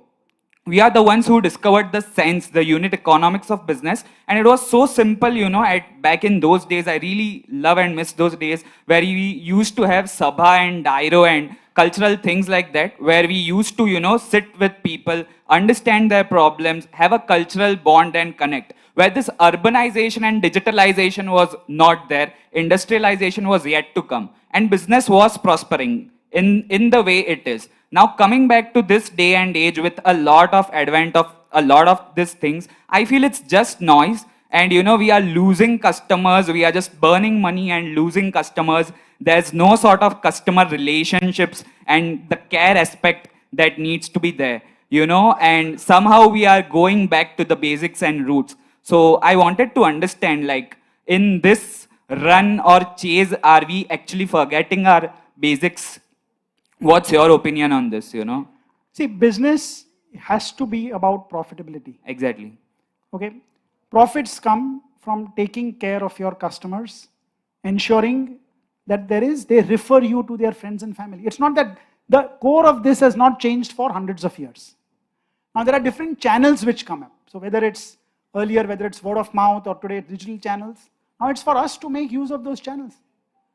Today, but if the focus really becomes on growth at all costs versus building a profitable business and extending that to saying how can I get exponential forever profitable growth and build a profits monopoly, a profit-poly. So then I have a moat in my business. That's really what we should be thinking. And customers basically are making the choices based on all the options which are there. So today what's happening is that the emphasis on new customer acquisition is so high. There's $500 billion spent annually on AdTech, new customer acquisition. Less than a few percentage of that, maybe 5% is spent on existing customer retention, engagement, etc. And therefore, it's no surprise that most businesses are not profitable. I mean, today, you look at P&Ls of public companies, and you'll see, you look at the advertising and marketing expenses. After 10 years in business, no one should have an excuse to say that I'm still not profitable. I'm still trying to acquire new customers. You're not acquiring new customers, you're acquiring the same customers again and again and again because you're not building those hotlines. That's really how the mindset has to change. Luckily, I think what's happening now is because easy money has now disappeared, everyone's focused, everyone has to think about how I'm going to make sure that my existing customers keep coming back to me. And unfortunately, we have not spent enough time thinking about that because capital was so easy in the earlier on. And you also have got to think of how am I going to scale. So those are the sort of three basic themes. If you're building a business out today, don't say I'm going to leave profitability part for later. At least spend some time, even if you're raising capital. Think about what is your path to profitability from day one. Because you will make a different set of decisions. Like you will make a different set of decisions if you say I'm going to build a company to last forever versus I'm going to sell it in 2-3 years. The selling in 2-3 years typically never happens. Because you're going to make a substandard sort of decisions. So my belief is the profitability element, the customers basically are always right. They're making the right decision from the options which are there. Now it is us. How can I become a habit in the life of my customers every day? If you ask that question, you'll come up with a different set of answers than how do I optimize my ROAS on Google and Meta? Yeah, makes sense. And just a follow-up question to that, like since we all understand the importance of customers, and a diverse audience, so don't you think in events like these, instead of just having founders, we should also focus on having customers who might not be founders or, might be from different backgrounds, might not be technically aware and might not be from the business background, but more from the consumer and customer background. And don't you think like people of all ages, especially right from kids, kids as founders or kids as consumers, to senior citizens, elders who have been seeing generations and generations of business, have worked around as a consumer and as a founder, should be a part of these events? Shruti.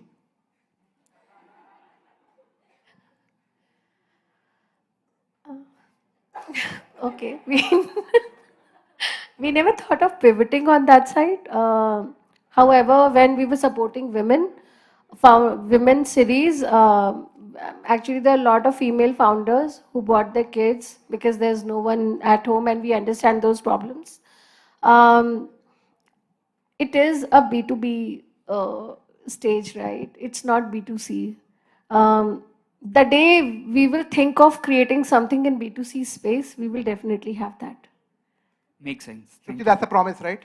Yes. Everyone, please note this is a promise. If it doesn't happen, we'll hold Shruti responsible. Please give it up for the beautiful panel here, yaar. Thank you. Thank you. थोड़ा जोर से तालियां बजा दीजिए, please. Shruti, the winners of the...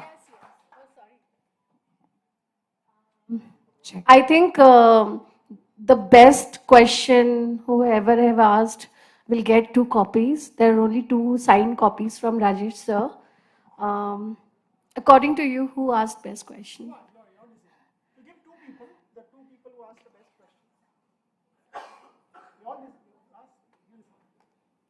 Someone please help me decide.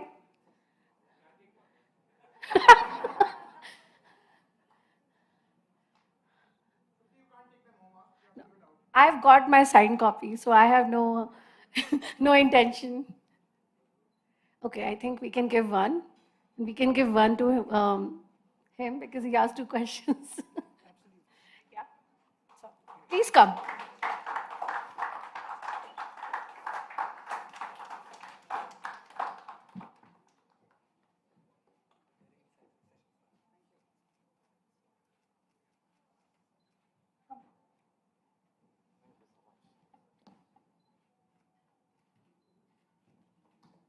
Thank you very much.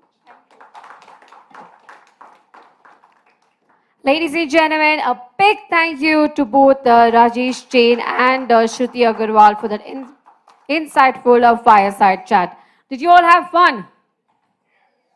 Yes or no? Okay, keep the energy up, ladies and gentlemen. Get ready for a dynamic fireside chat featuring 2 other prominent figures in the D2C landscape. We have Anant Narayan, founder of Mensa Brands, and Shijit Taladia, part of the founding team of D2C Insider. Anant Narayan, founder of Mensa Brands, is a transformative leader renowned for his success in e-commerce and healthcare. As former CEO of MedLife and Myntra, he has significant growth and mergers, showcasing his powers in the building successful ventures.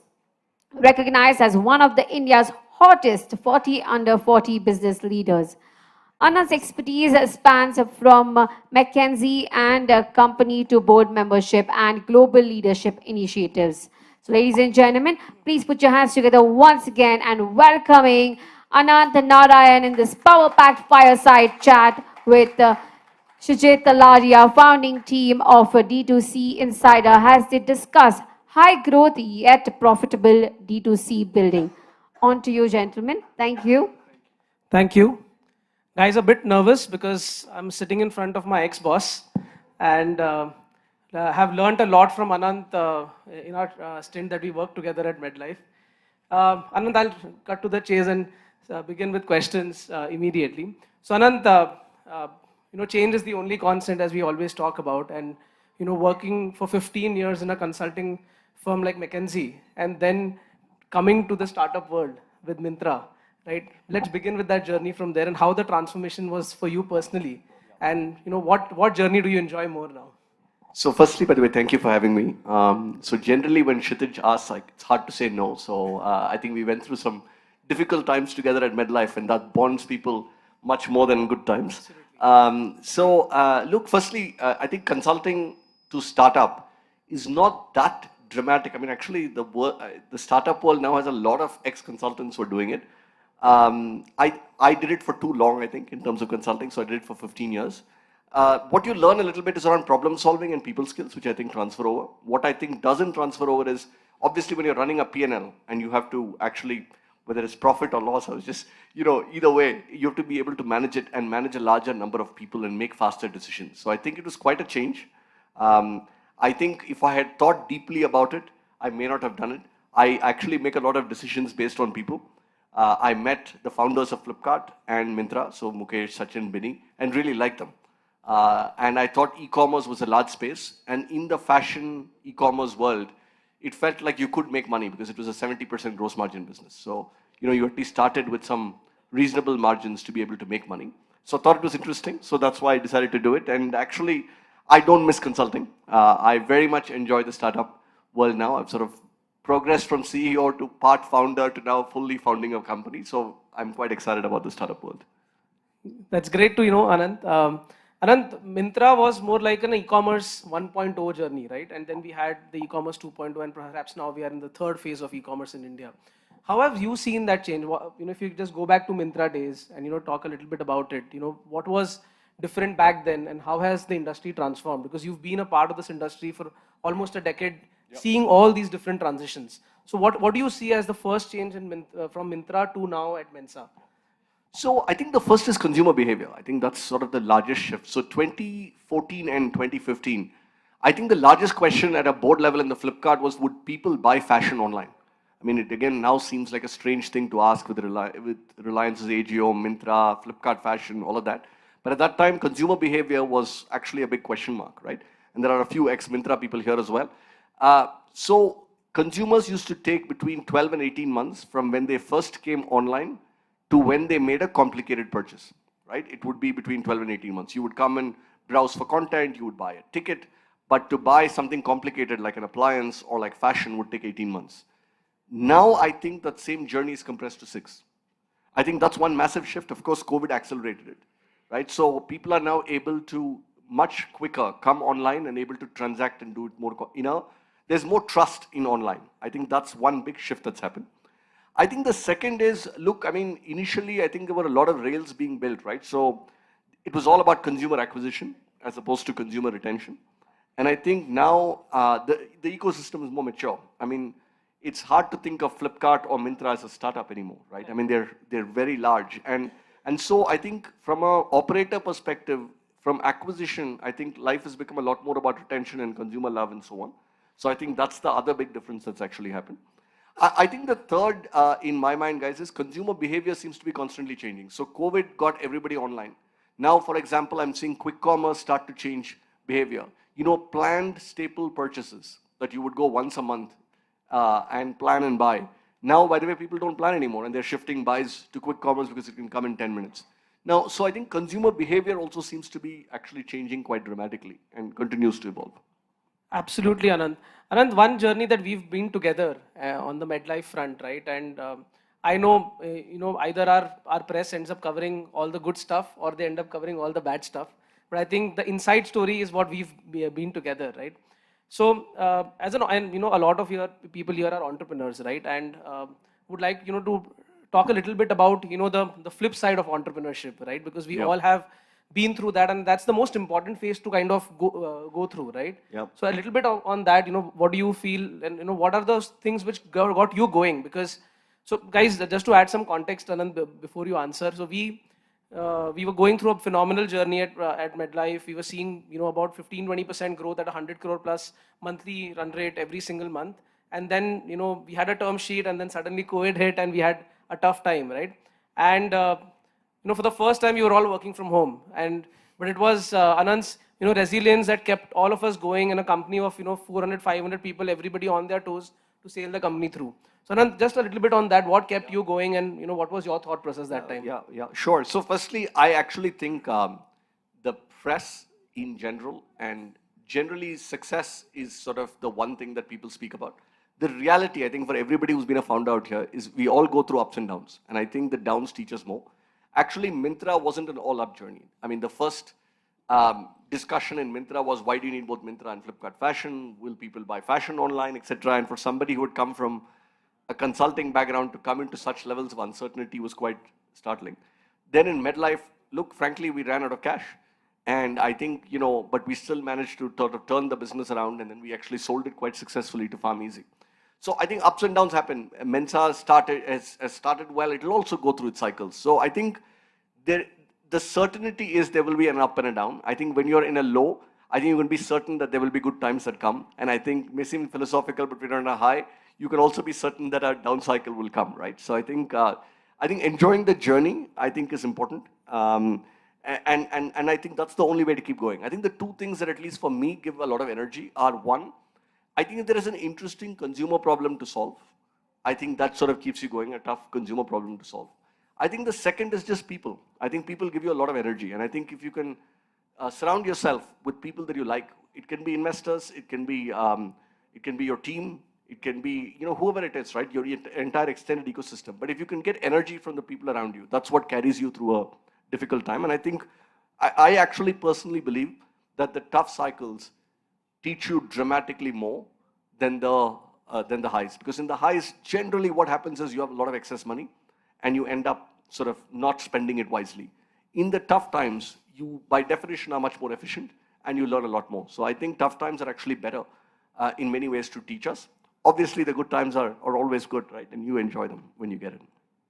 No, absolutely. I think, as you rightly said, bonds get built on the tough times, and I think can't think of those times. And I still feel that whatever happened, we really enjoyed the journey at the end, right? We were all having fun, and every day we woke up to a new challenge, and we tried to solve for it.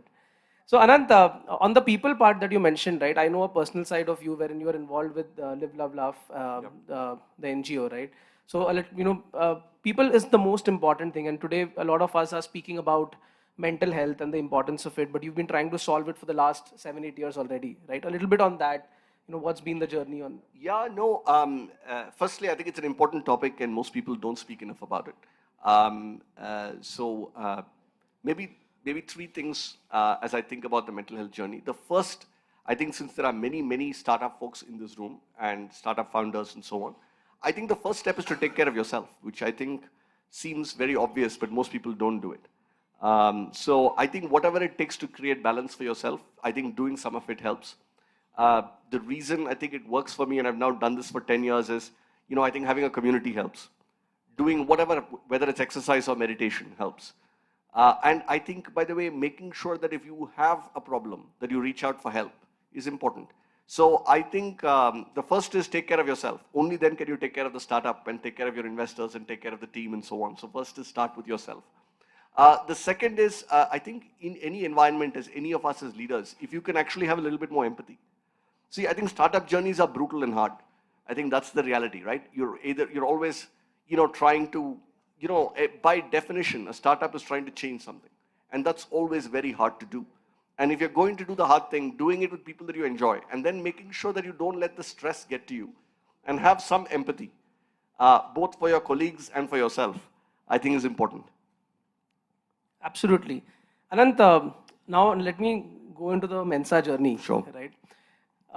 So 3 years back, there was a time when, yeah, 2.5 years back, there was a time when there was a sudden flurry of lot of money coming in, and everybody wanted to build the house of brand strategy.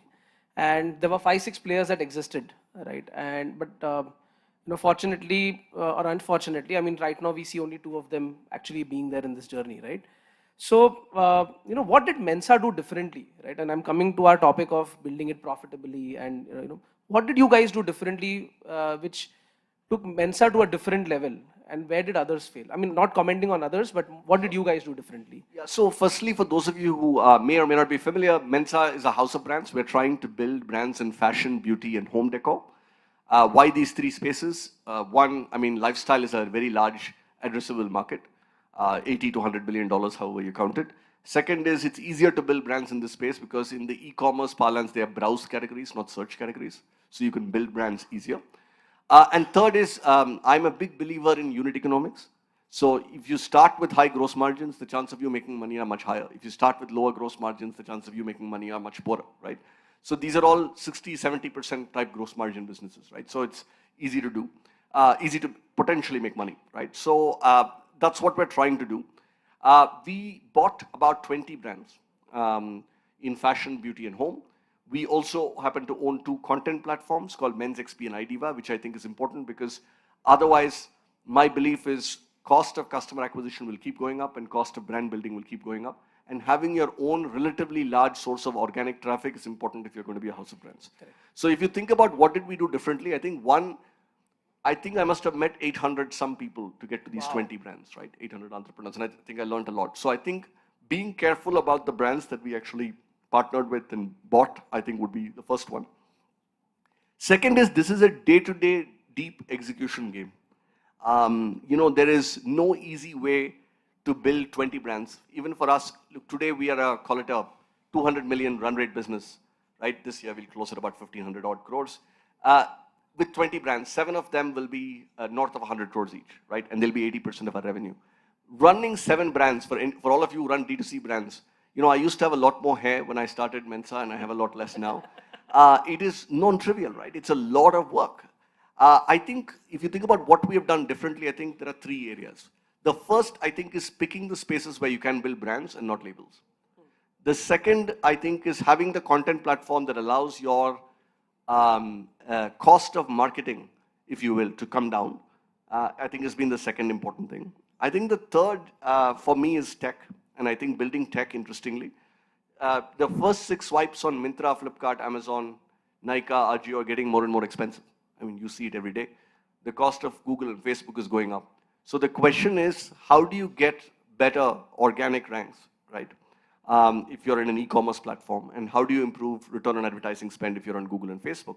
And I think cracking that through an ads platform, a pricing platform, a visibility platform, and building growth hacking tech is the other thing that I think is done well. So the right space, I think lots and lots of hard day-to-day execution and focusing on these 6, 7, which are going to be big. Brand building, which is done more cost effectively, and growth hacking. I think all these have helped. Look, I don't think, it's too early to declare success or only 2 people, etc. I hope there are tons of more house of brands that come up. India is mostly an unbranded country, and I think we need more brands, not less. So I think there will be a lot more successes. There will be some failures. It's just the nature of it. And we are by no means successful yet. I think we have a long way to go. Our goal is, can we really sort of think about creating 7 household names, right? And here is a pop question for all of you. How many brands are there in India in fashion, beauty, and home that are more than 1,000 crores? Any guesses? 10? Any more? 2? 6, 5 or 6. Okay, I think this is a pessimistic group. The answer is 31, which is still very, very, very small in a country the size of India. Most times when I ask this question, people sort of say in hundreds, right? It's 100, 200, 300, then say, no, it's much less. But I guess everybody here is building a brand, so you know how difficult it is. But it's only 31 brands, right? So our goal at Mensa is, can we create 7 more of them? There are today D2C brands that are north of 100 crores. There are only 45, right? And so there is a massive opportunity if you take a 10-year view to build out very large brands and very profitable brands in India. Anant, you missed out on one thing, which is coming in from Anant had a saying in our MedLife days that if you lose a day, you lose sales. Day compounds over time. And if you can sort of keep doing that over time, I think you can build out very large brands and businesses. Debottlenecking for better cross-functional collaboration and making faster decisions, which I think gets harder as you get to scale. Incidentally, we used to do this at Myntra when we were $1.5 billion. And you still made, actually, we made very good decisions and you debottlenecked it and things got sorted quickly. And I think that's important to build culturally in any team, right, as you scale.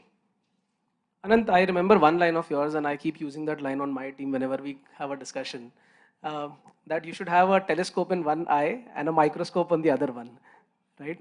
So I want to understand from you that, what's the telescope seeing from your eye at the moment, and what's the microscope looking like? So the other thing I used to add is if you have a telescope in one, a brand called MyFitness, which is some of you may have heard of, it's a peanut butter brand. And MyFitness now does about 40% of its revenue through quick commerce, right? Wow. It's 40% of the overall revenue. So, it's almost as large. I mean, we have offline as well, but it's starting to be massive and it came from nowhere. So I do think some consumer behavior is changing, and I think catching this trend and riding that consumer behavior, taking this channel, I think seriously would be another one that I would say is important. I think the third is if you're in D2C, you can't avoid offline. If you're more than 100 crore business in India, if you don't have offline, the brand doesn't become real. So I think the future, if you think about the telescope, is a little bit more, I hate to use the word omni-channel because I think it's used too much, but having one view of customer and one view of inventory and being available wherever the consumer is important. And I think sort of figuring out how to make that happen is going to be important. Got it. And Anand, what about the microscope? Microscope is make sure you have enough money to survive over the next 18 months. I think fundraising is going to be hard. I think, the previous speaker was speaking a little bit about, interest rates are where they are. I think, therefore, a lot of free money that used to come into venture capital funds has dried up and will continue to dry up. By all economic predictions, interest rates are not going to go back to the 0% regime that we were at for the last 20 years, right? So that's not going to happen. So money is going to be hard. So making sure that your business can survive and making sure that your business unit economics work is important. So I think make sure that that happens and you have enough and more for the next 12, 18 months is important.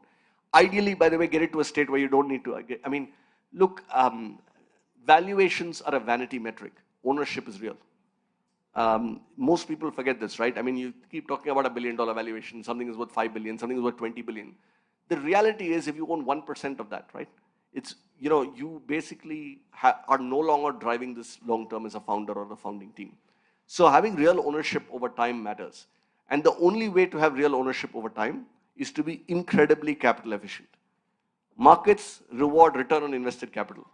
If you take 100 rupees and you're able to produce 700 rupees of revenue over time, which is consistent and it's actually making 10, 15, 20% profit, that's what markets reward you for, right? Why does Unilever, Marico, Dabur, why do these trade so much, so highly? They all trade at 6, 7 times revenue, 50 times EV to EBITDA, because they're capital efficient businesses. Very little capital has gone in to building them as brands over time. So if we can do that, I think for the next wave of D2C, I would say being capital efficient is incredibly important. And then to an extent that change has already started happening, right? When the first wave of D2C came in, the kind of money pump in that happened, the valuation multiples that people were getting. And now when we see entrepreneurs building over the last 18 months who have started, they've tried to consciously be more capital efficient, right? Yes. So Anant, on the specific topic of scaling it profitably, right? Having growth but still make it profitable. What are your key mantras for it? Like what do you think are the balancing metrics to kind of look at to ensure that you are growing but yet you are growing profitably? Yeah, the first, and I think maybe easiest, but most people don't do it, is understand what is subsidy-based growth and what is real growth. I think both are okay, but I think you have to be honest with yourself and your teams. Subsidy-based growth is anything that comes from performance marketing or discounting. If that's 90% of your revenue, then I think that's a problem. If that is actually 20% of your revenue, then you have no problem, right? So I think being clear about what is driving your growth, whether is it performance marketing, is it for example, so these are the two subsidies. the better way to grow at some level. I just want to separate out expense and investments. I think they're two very different things. If I invest in R&D and I have a lab and I can actually make my fitness formulation better, that I think is an investment. It'll pay back over the next 24 months, 36 months, and that's okay. If my retention rates are high, right?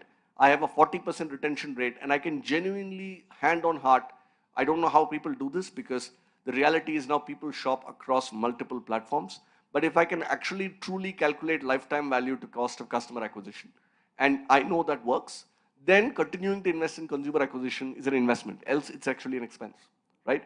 Being very clear about the difference between these two is important. The second, guys, is I think most brand building can be done more effectively, more cost effectively than actually you believe. I originally started with Myntra, where you had a few 100 crore budget, right, every year to do brand marketing. So the mental model of brand marketing was you would do 3 campaigns in a year. Each campaign would cost 2 crores and you would spend 20 crores on ATL and 5 crores on performance marketing and get it. You know, one of my big revelations is all our brands, all 20 of them, our overall brand EBITDA is a positive 7%, including for our top 7 brands. It's positive 7%. Overall, we're sort of, at the corporate level, we're sort of break even to slightly negative, right? But we are at the brand level quite profitable, including brand marketing. And the way to do that, I think, is there is more effective ways to do it. I think the other big change I've got is actually, I think, the hype on influencer marketing, I think the trend's already gone. My big belief is, I think communities, building genuine communities and always on marketing and branding is the way to the future. I think we spend between 2 and 3% of our overall marketing dollars on building communities and brand building, and I think it's been the most effective spend that we've actually done. That's very interesting. I think a lot of us are not taking that route actually. So I think lots to learn there. Anant, now wearing the hat of the house of brands, right?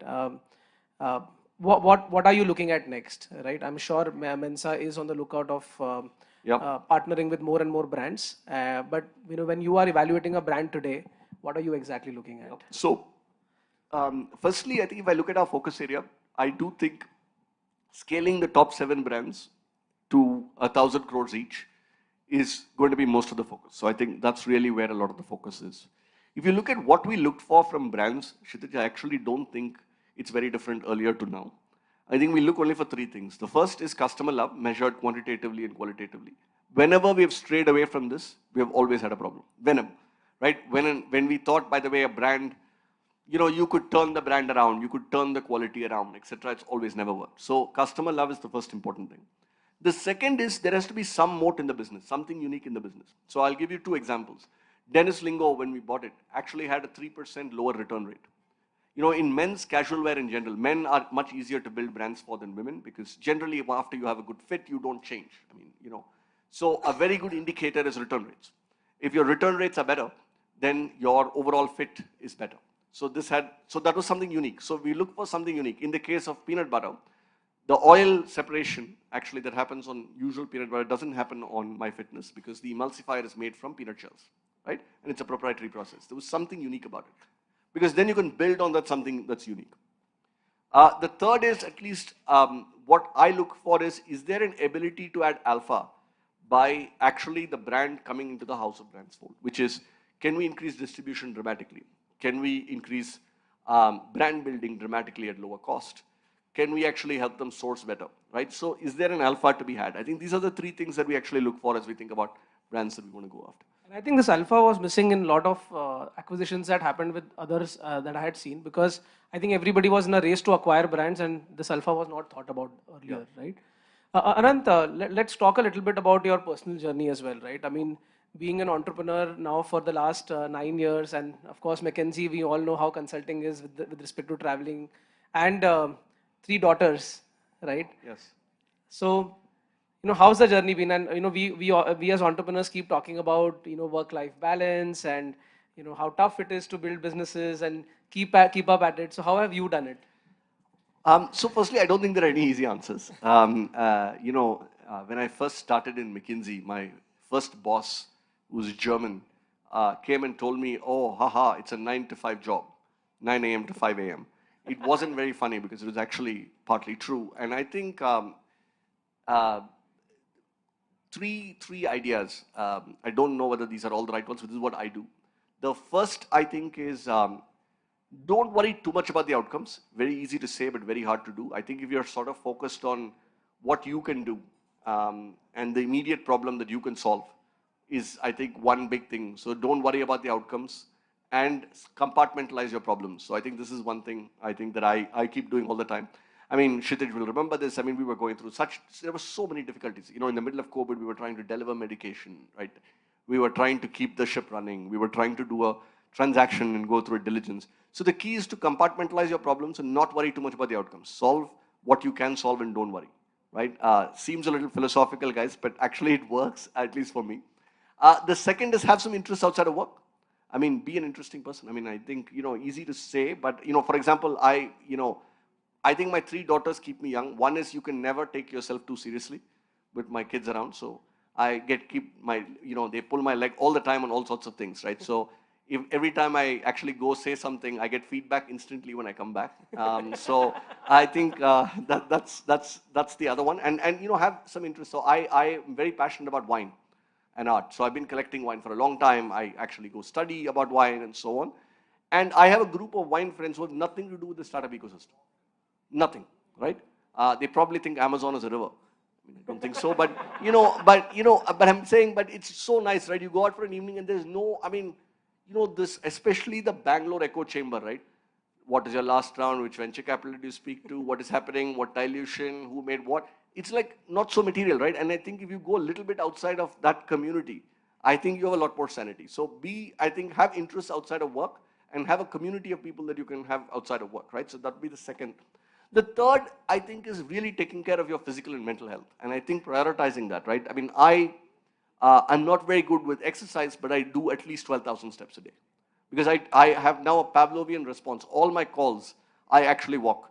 So when I get a call, I start walking, right? So, but literally I do 12,000 steps, and that sort of is interesting, and I meditate. So I think it's important. Also remember, look, for every Flipkart, there are 1,000 companies that don't work, right? So what you don't want to do is 10 years from now, look back and say, I've given everything, and it's sort of not worked. I'm not saying, by the way, don't work hard. I think there is no way to not work hard. I mean, I would be, all this sounds great, but I still work 6.5 days a week, right?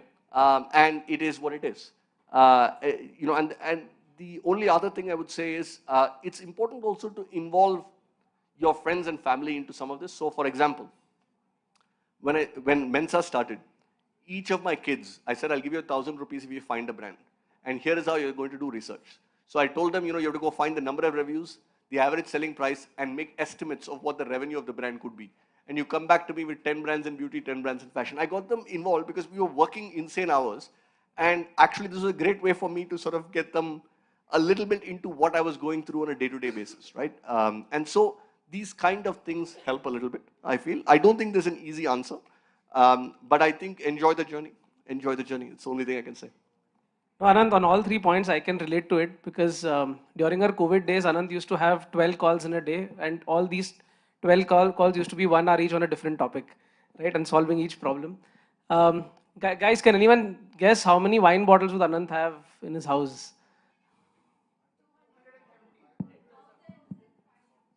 Anand, I know the last number, I don't know the recent number, Anand, so you'll be the best guess of it. So, yeah, I have a lot of bottles of wine. I would rather not disclose because you may start thinking this is my secret to happiness, which is all the wine that I drink and so on. I have a few thousand bottles of wine, yeah. So, yeah. Yeah, I think I have asked enough. I think we'll start with the Q&A. Please. Okay, there are already a lot of fans. Yep. I'm asking. Sure. Sorry. So, Anand, 3 things. I think you mentioned My Fitness, and we are very proud that My Fitness had started from the community. And when we did our first event, we had My Fitness in our goodie bag, and everyone loved it. Literally loved it, and they gone back and they bought it again. Wonderful. The second question, I think it's more for the audience. I know you are acquiring more brands. So what are the different parameters that you see in order to acquire those brands? Yeah. No, so a little bit of similar to what I said. I think in terms of maybe size, I think, look, we're a relatively larger business now. So we're 1,500 crores, call it. So, we look for brands in the 50, 60, 100 crore range as opposed to very small brands. I think just because otherwise it just, all the difficulty of sort of bringing it, working, etc. becomes. So that's one. We're looking for brands in athleisure. We're looking for brands in Ayurveda and beauty. We're looking for brands, I think, in those at least couple of spaces. I think we're going to try and incubate something in pet care. I think, so I think these are the spaces that I think are interesting. Sure. And since you mentioned you're creating a wine, you have a wine group. We are also starting a old monk community because just to, apart from having this D2C and other things, Yeah. at least that's a fun group. Equally devoted community. I love Old Monk as well, especially with thumbs up. Sure, I'll have you there. Thanks. Hi, Anand, good evening. My name is Vash, and the name of the company is Vains Cosmetics Private Limited. Okay. We are essentially manufacturers for majority of the D2C brands. Okay. We sell on Nykaa, Purple, Amazon, Flipkart. Basically, see, we have got the Mensa hero here in front of us, and of course, Kshitij has been working with him. So it's just that he's keeping a low key. Guys, you should have a big round of applause for this gentleman. He's a legend. And everybody knows Mensa now, he's a benchmark. And Kshitij was very right, when he said that, a good number of them have fizzled out. And, Anant is still up there.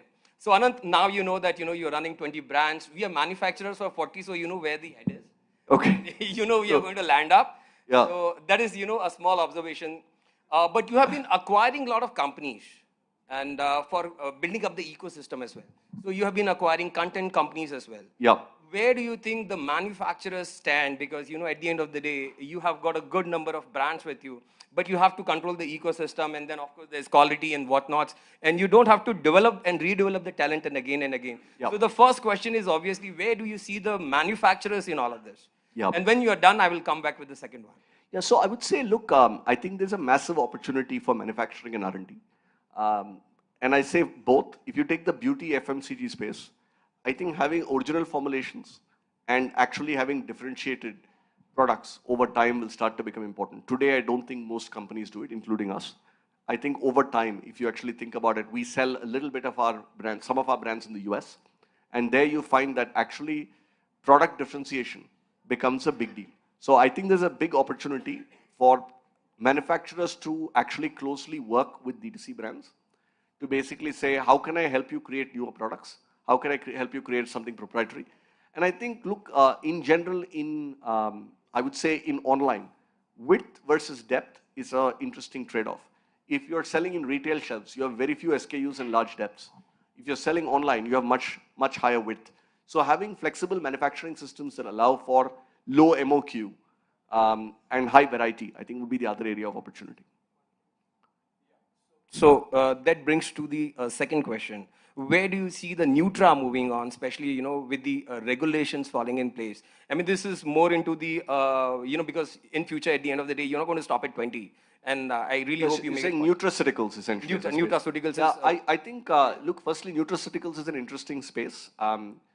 Very difficult to build repeat behavior in nutraceuticals, unless, by the way, you really create a brand and you have offline in a relatively large scale.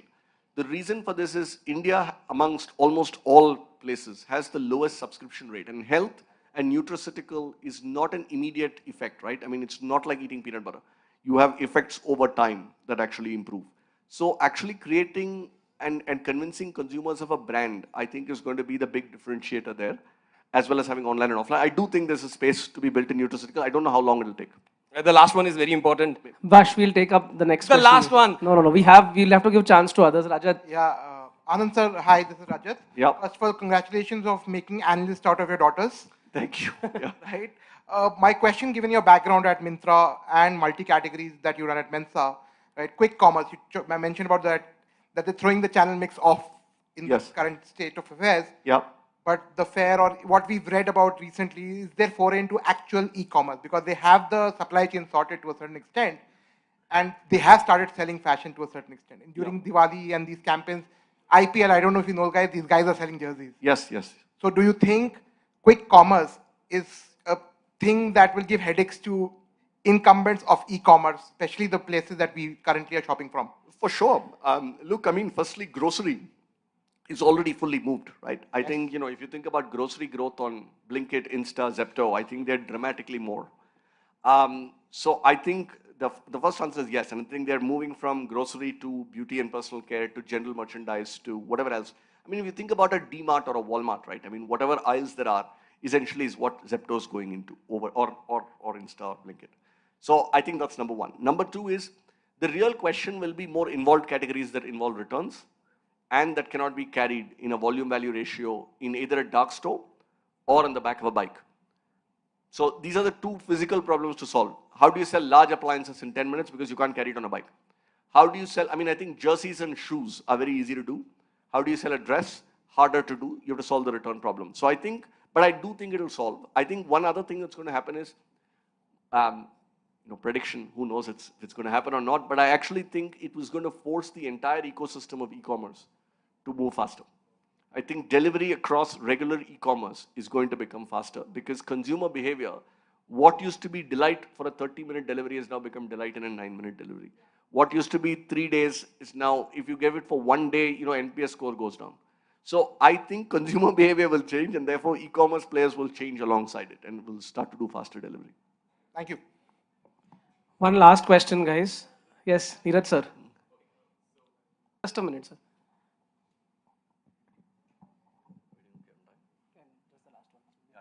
Thank you so much. Anand, just want to pick up your mind. We are very, here. Yeah. So we are very actively investing in D2C brands, almost like 10, 12 of them. Sure. One of the problem. And great products. Thanks. Guys, one last question. Yes, the gentleman on the back. Yeah. Yes, the mic is coming to you. Hi.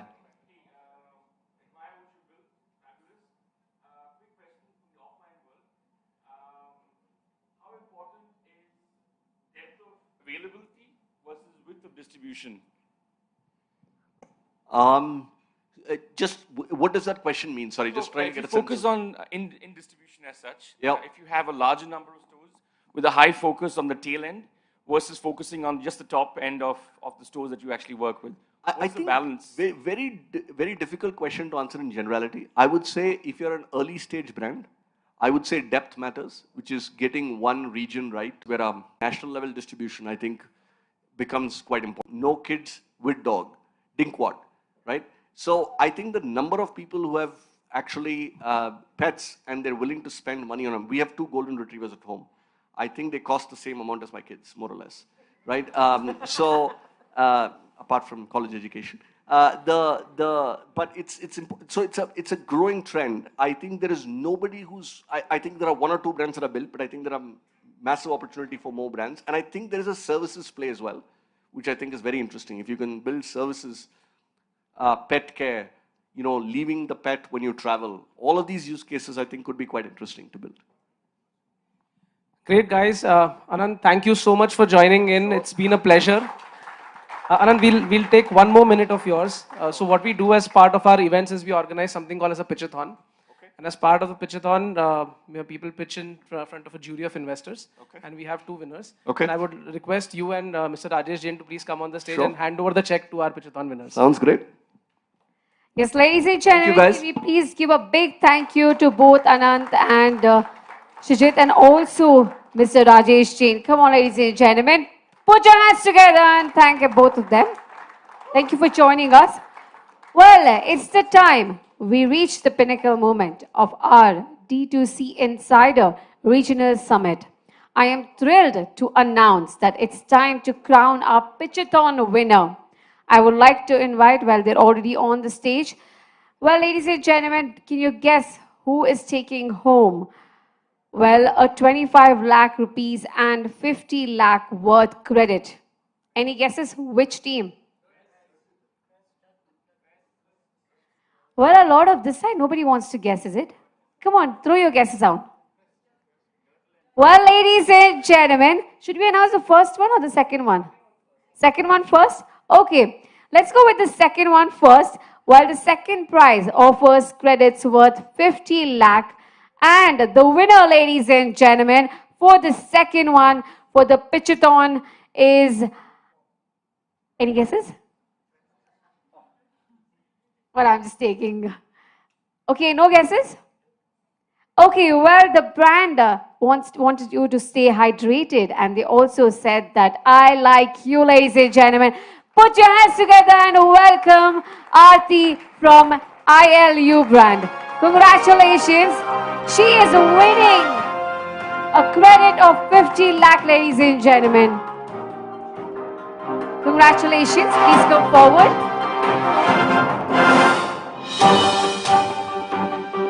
We wish you the very, very best for your company and hope that you will make everybody in India very hydrated.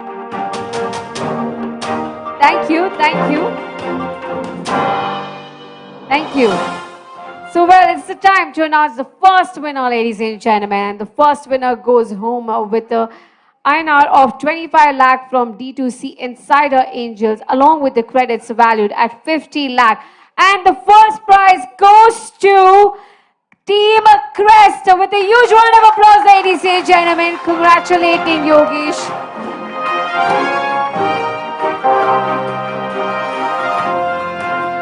A cash prize of 25 lakh rupees and also credits from D2C Insider Angels of 50 lakh. Congratulations.